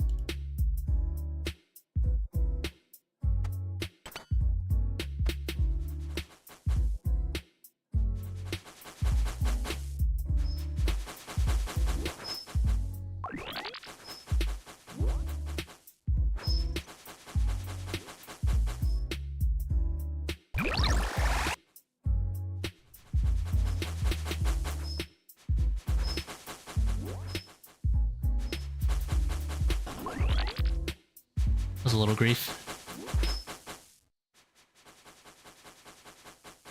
Level 5, about 4 minutes. Very, very unlikely.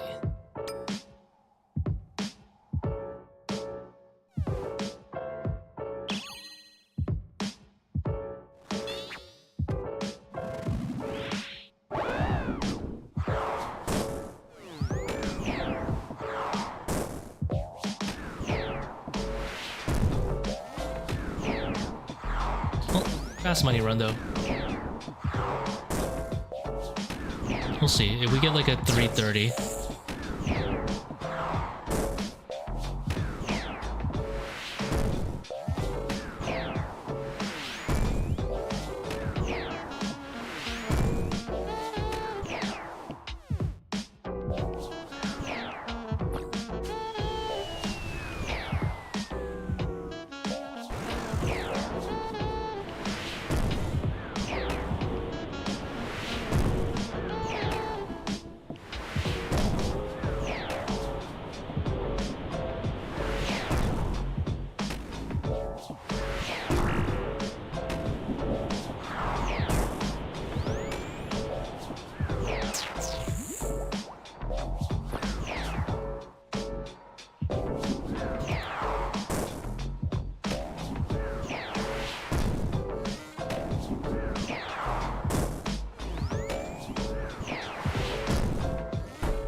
I kind of messed it up.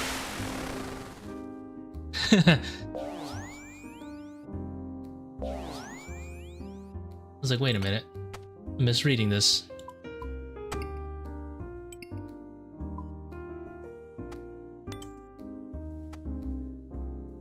You should have prayed mage and AFK Sarachnis now, right?